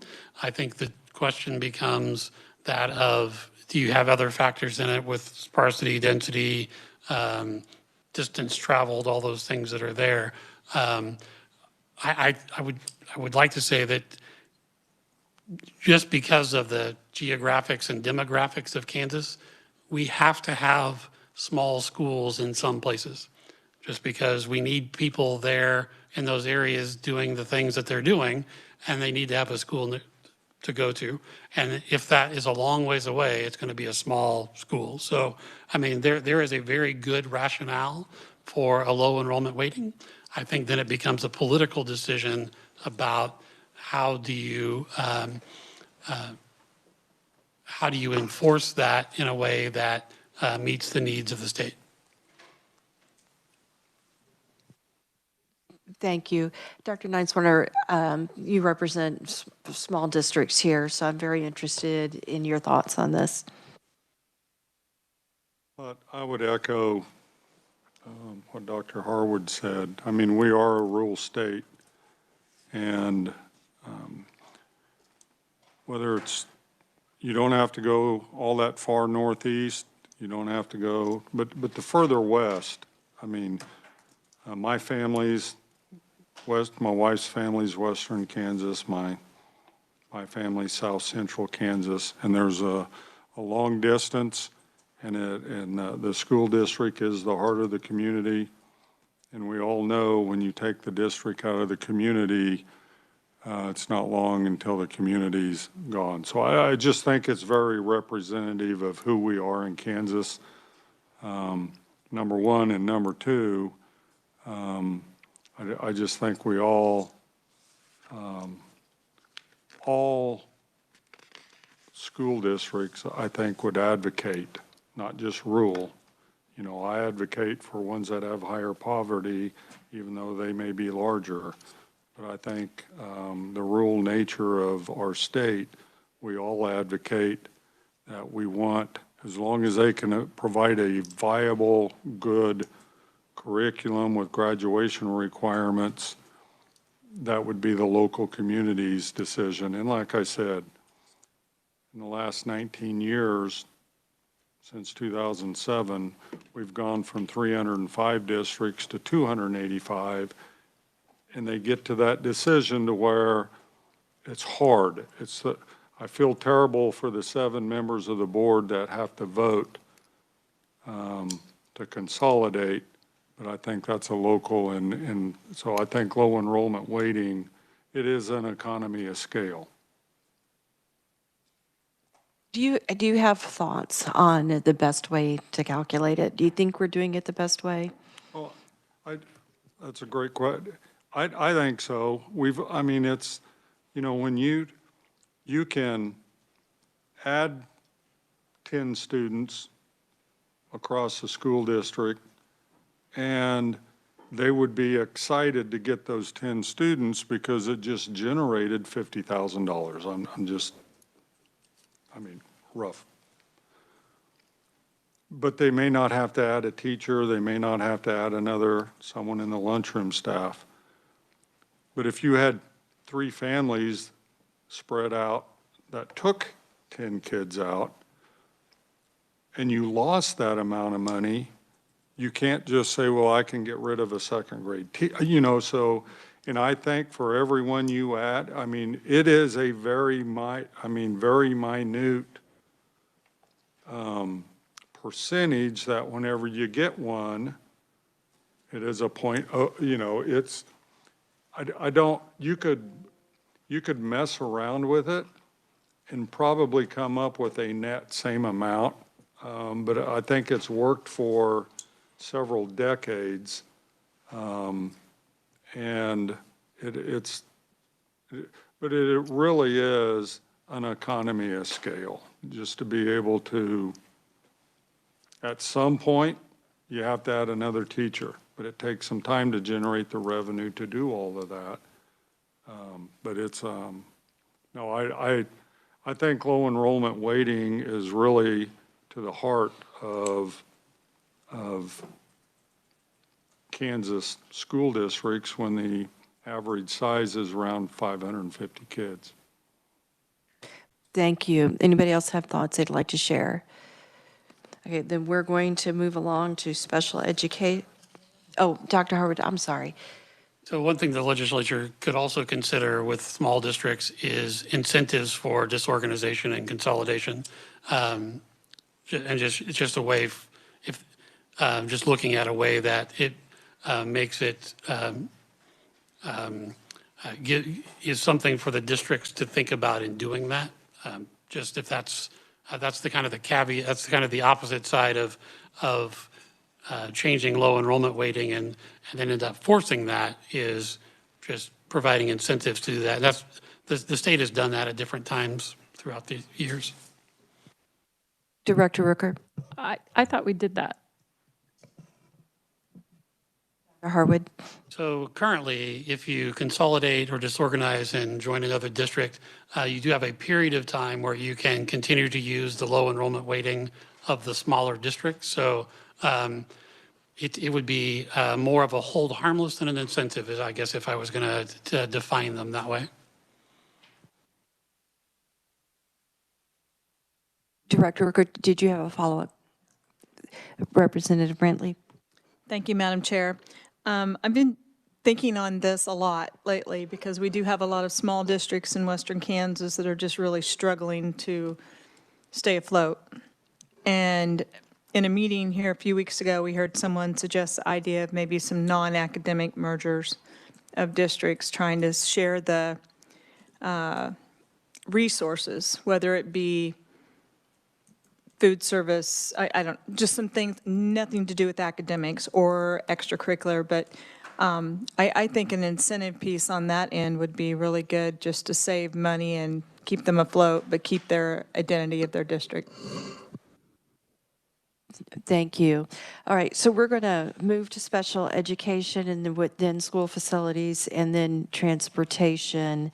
Thoughts on special education and the way that we calculate that right now. We've looked at models that had tiers.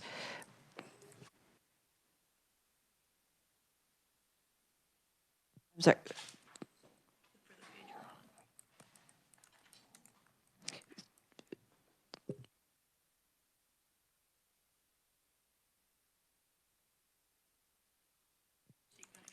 Okay. Yes, Jenny wanted to clarify, I said that correctly, which I appreciate, and this is for calculating. Jenny, go ahead and say that. So there are two parts to special education. The one that you're currently looking at on page 5 or 6 is how it is calculated into the state foundation aid formula for purposes for local option budget. Special education state aid is, of course, its own calculation as well, which was the information is on a different page of that worksheet. Not telling you which parts you need to talk about right now, but there are the two separate portions. One is the weighting that is within the calculation purposes and of total foundation aid, and the other is calculations of state special education state aid. Jenny, thank you for that clarification. But we like the way this works. Things we want to change. Okay, we'll move on then to the next page. Oh, I'm sorry, Dr. Harwood. So even if we don't change anything else about special education and transportation both, if we could stop backing into an FTE that we then multiply back by the base. And it just, when we do you do the math in the legislature, you come up with an amount, you divide by the base to get an FTE that you then add up then to multiply by the base to get back to a number. You could just leave the number in there and not go back to do that. So I think it becomes, we get confusion in that people think that the special education weighting is a dollar amount for those students, and it's not. Same thing with transportation. So if we don't change to a student-based one, I would say let's not convert it into a fake FTE that makes it look like it is. So. Thank you. I appreciate that feedback. Any other comments? Okay. Seeing none, we'll move to the next category, which is school facilities. And I believe that was the one that we all felt is obsolete, so I don't see anybody dying to talk about that one. So we will move on to transportation. Thoughts about, do we like how we're doing transportation? Would we want to change it? For me personally, boy, this one's complicated. So I'm curious what everybody else is thinking on that. Representative McDonald. Even after having sat through presentations about this, I am still not real clear on how this is done. And I've really tried to understand it. So I'd be interested to hear what Frank might suggest or others, because when I walked into this exercise of joining this task force, I really thought, everything is fine, just leave it alone. But if I can't even explain something, perhaps we should look at it.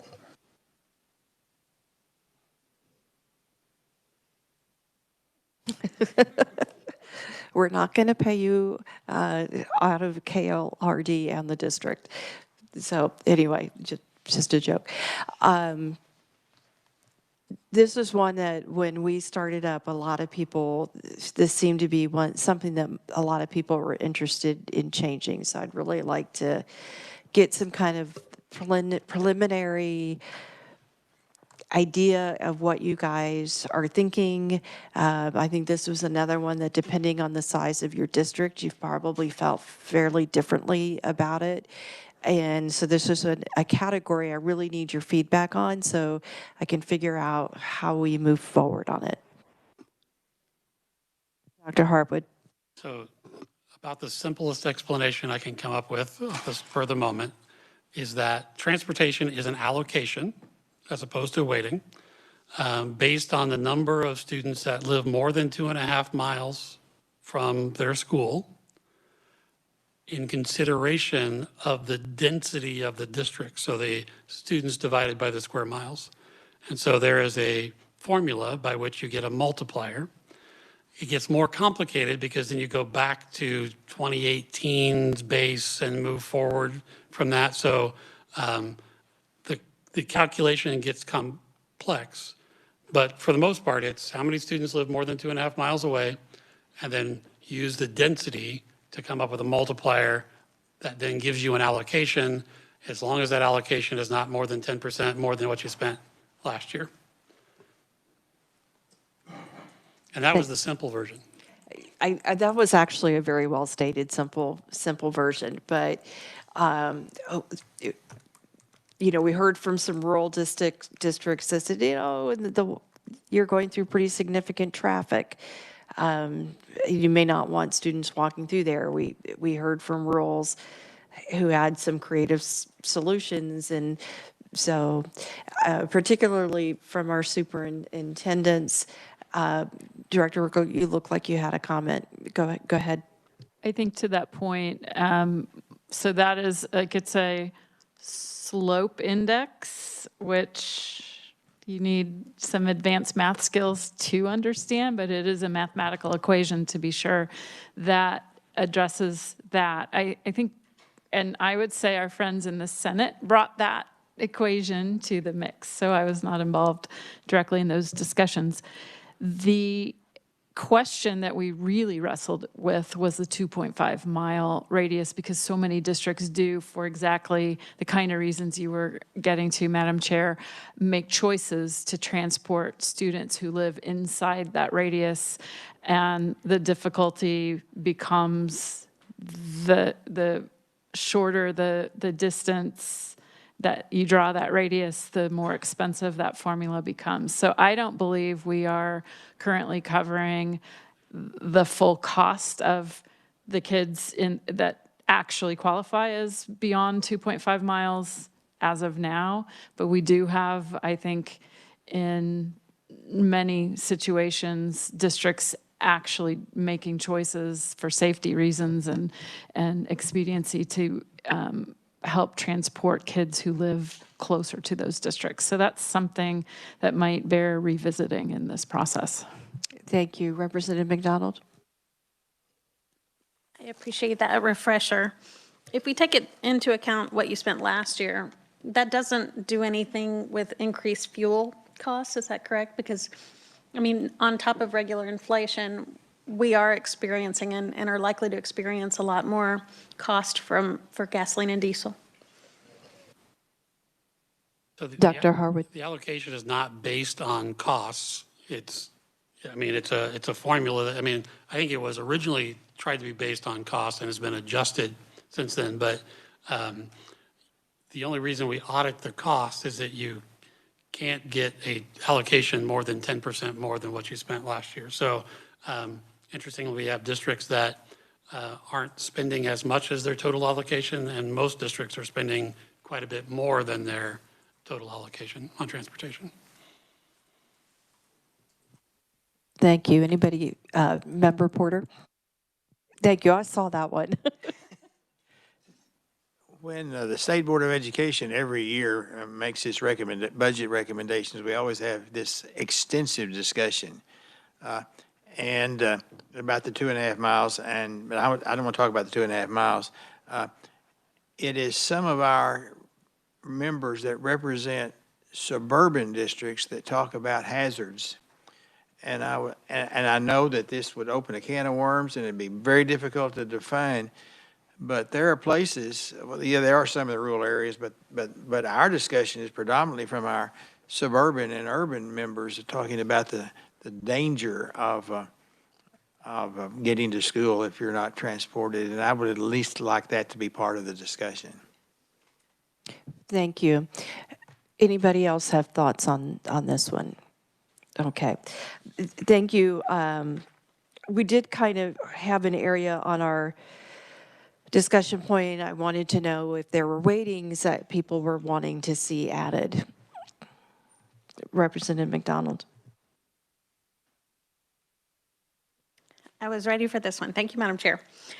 At one point, I brought up some concerns I have regarding the cost of cybersecurity.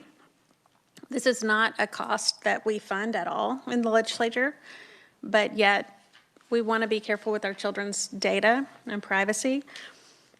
I don't know if it would be something that we'd look at per user in a system or per building, but these are not optional dollars. They have to spend them, and it's currently being I guess it's coming from the general fund, I don't know, but I appreciate that the Department of Ed serves as a resource to help with guidance and that sort of thing. But it is kind of a more modern problem that has happened, and it's a very, very expensive problem. They say it's not a matter of if you'll get hacked, it's a matter of when. And so I'd like for us to have really high standards for our schools and their security, just like we are working to have in the legislature. So I don't know if we would call it a cybersecurity weighting or a technology weighting. I'd be open to thoughts. And maybe I'm alone in seeing this as a need, but I think that if we're going to really look at what we're spending money on, where are our priorities, this is a really huge priority to me, both as a parent, as a teacher, as a legislator. Okay, thank you. Anything else? Dr. Nineswander. I don't want to be that guy as people are trying to pack up, but so this is going to be very quick. I have two. One, I have no idea how to measure or look at it, but that's just thinking about student mental health and just the additional costs that is bringing on. And maybe that could be kind of folded into at-risk. I don't know, but mental health of our students is becoming greater. The other one is, you know, we talk about property tax relief, we talk about economic development, and that is to relook at bond and interest state aid. Because if our district used to get 55% and now it's 0, we haven't had a bond issue in 30 years. And I mean, that is directly economic development, property tax. So just one time to. Okay, thank you. Representative McDonald. Thank you, Madam Chair. I have one more. I noticed in another state, and I believe it was DC, they have a waiting for attorney fees. And as someone who represents a suburban district who seems to be in the news getting sued an awful lot, I would like for us to look at that, because I think that there are situations in which school districts are unable to avoid litigation.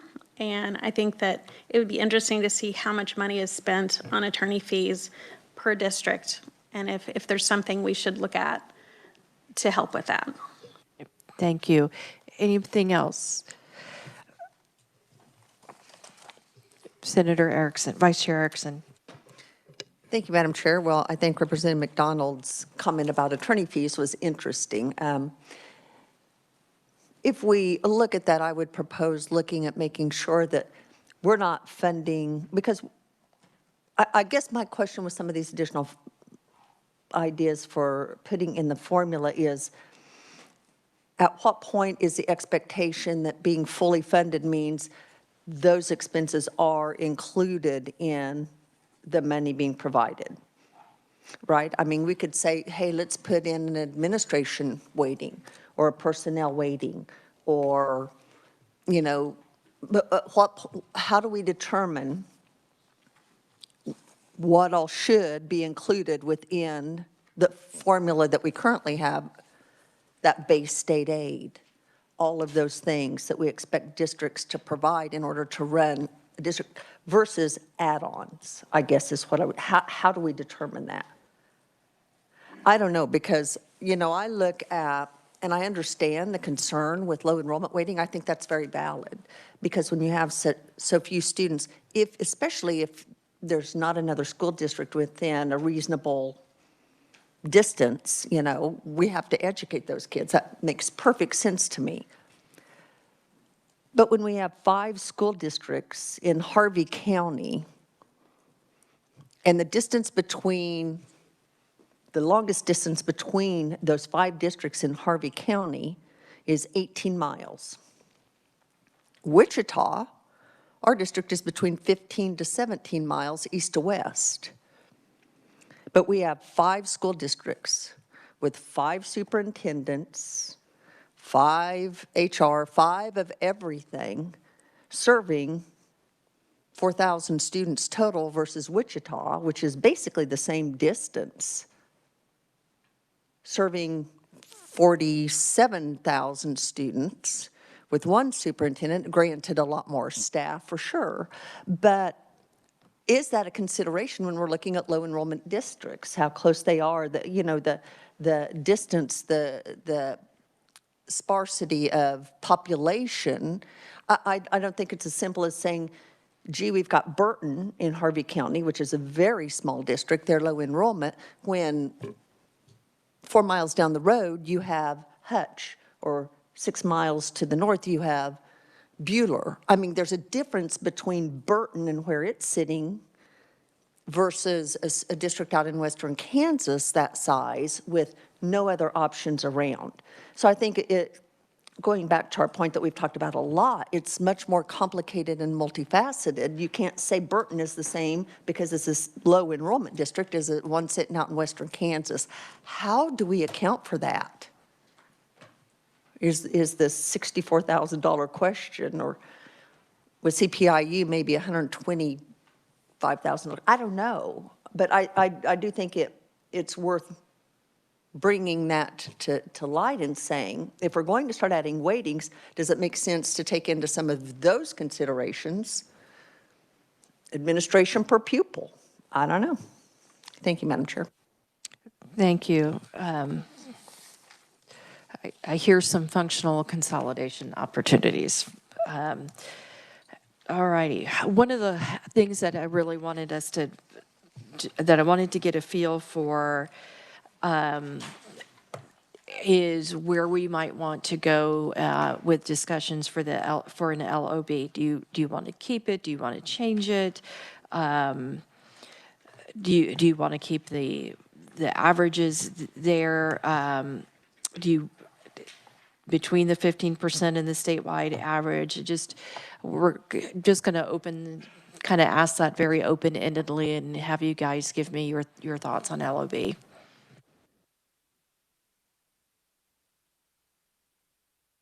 Dr. Gibson. Madam Chair, thank you. I think one is, I think you'll find everyone says, I don't know how we'd operate without it. There may have been time that perhaps it was optional because you wanted to buy tech in the 90s, which may have been where it originated. Today, for example, 35% of our special ed unfunded comes from LOB, so not to mention the bilingual and so forth. So it truly is a pot of money that we operate from.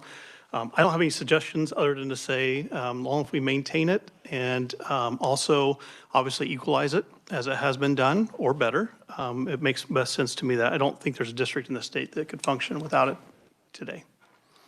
Thank you. Any other thoughts? All right. Dr. Harwood.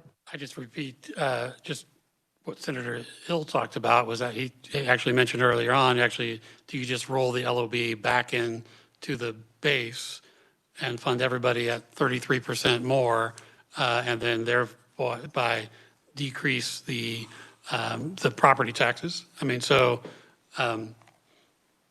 that's a different situation if the legislature wants to tackle property taxes. It's the same funding that Dr. Gibson talked about, just a completely different source. And so I just bring it up because Senator Hill left, but that seemed to be what he said the other day or yesterday. Thank you. Director Rucker. So I think the conversation we were having earlier about the capacity to absorb out of the state budget becomes the big driver of that. So it's a be careful what you wish for type of question.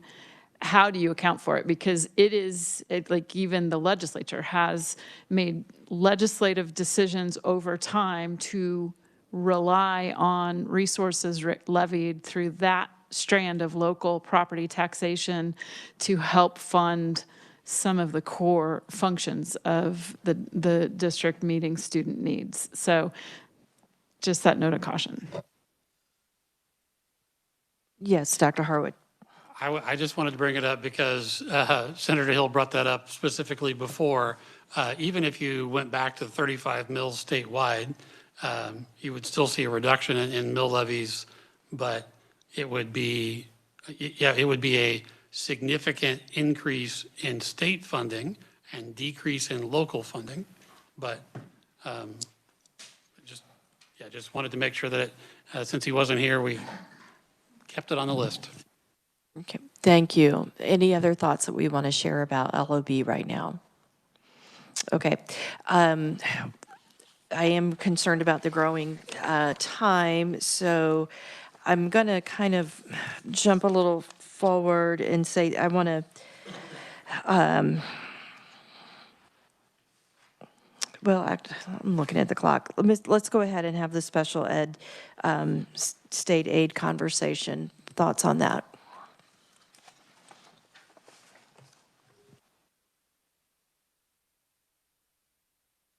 Dr. Harwood?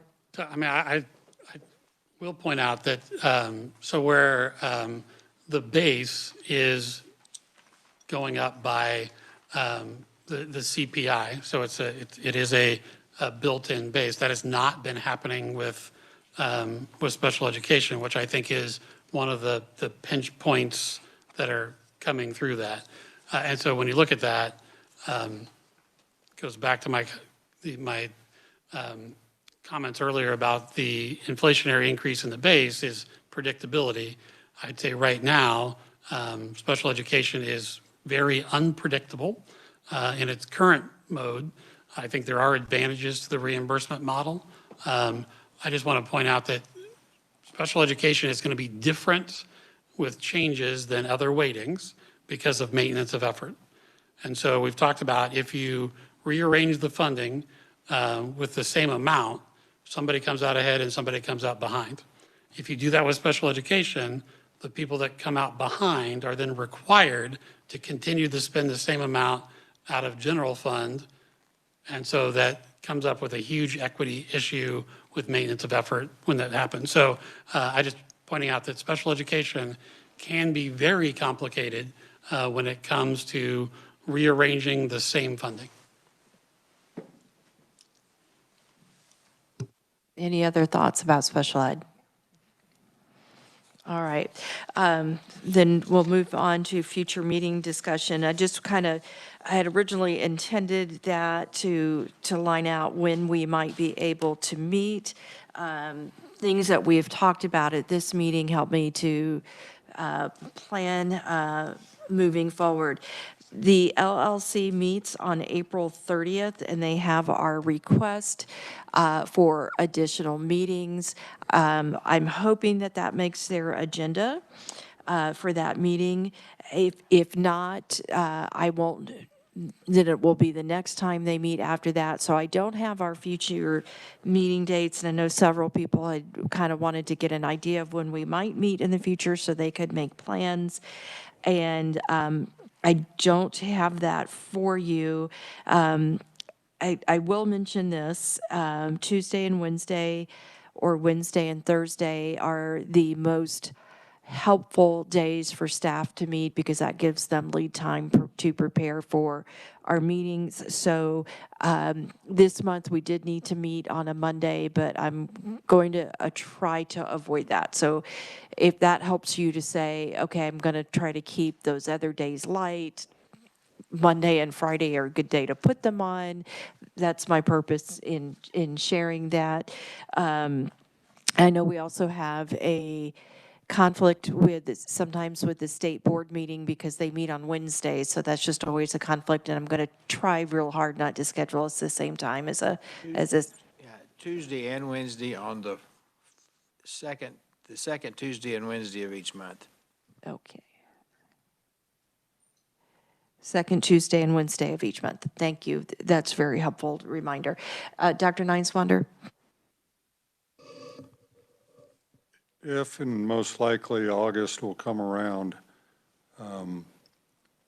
that the first week or two of August is very difficult because we are having professional development, new teachers, students. So I know if you try to avoid everything, then we'd never meet, but just the first couple weeks of August are very difficult with schools getting back in session. Thank you. That's very helpful because, yes, we will do our best to magically pick the time that works for everybody. And on that note, I want to thank everybody who's been serving on the task force, because it has been a big time commitment, and we haven't been able to find the right time for everybody. And I know people have worked real hard to move things around so that they could make those adjustments. Dr. Gibson? I appreciate that. And just a couple of things that might help me, because I'm a person who likes to study before I come to class. If we can have more than, I know this time came quick, right? So we didn't have a lot of preparation time, but in the future, if we can have greater than a couple weeks, I arranged about 12 meetings the last 2 days. And then also any information that may be shared, at least during that first day, be very helpful just to have that a little bit in advance, just to kind of orient myself before I walk in the door. But thank you. Thank you. Representative McDonald? I've had some stakeholders ask who they should contact to get on the distribution list. Do you know who they should contact you? Okay, we'll contact Jennifer Light. Thank you. Yes, for those who don't understand that question, committees maintain an interested parties list, and so that they can be communicated with agendas and meeting dates and so forth, and we want to make sure we include those, so thank you for asking that question. Anything else? Representative McDonald?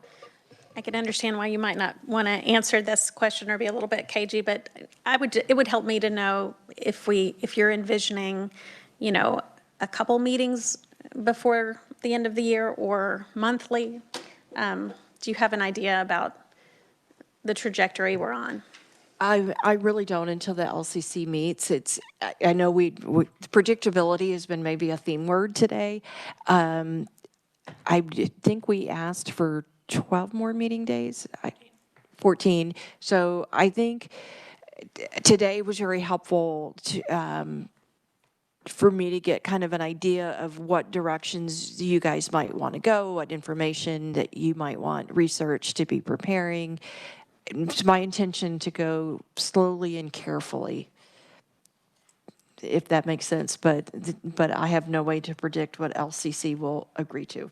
That's very helpful. Thank you. Okay. Well, we went through that conversation faster than I anticipated, so why don't we go ahead and adjourn for today unless anybody else has anything they'd like to add.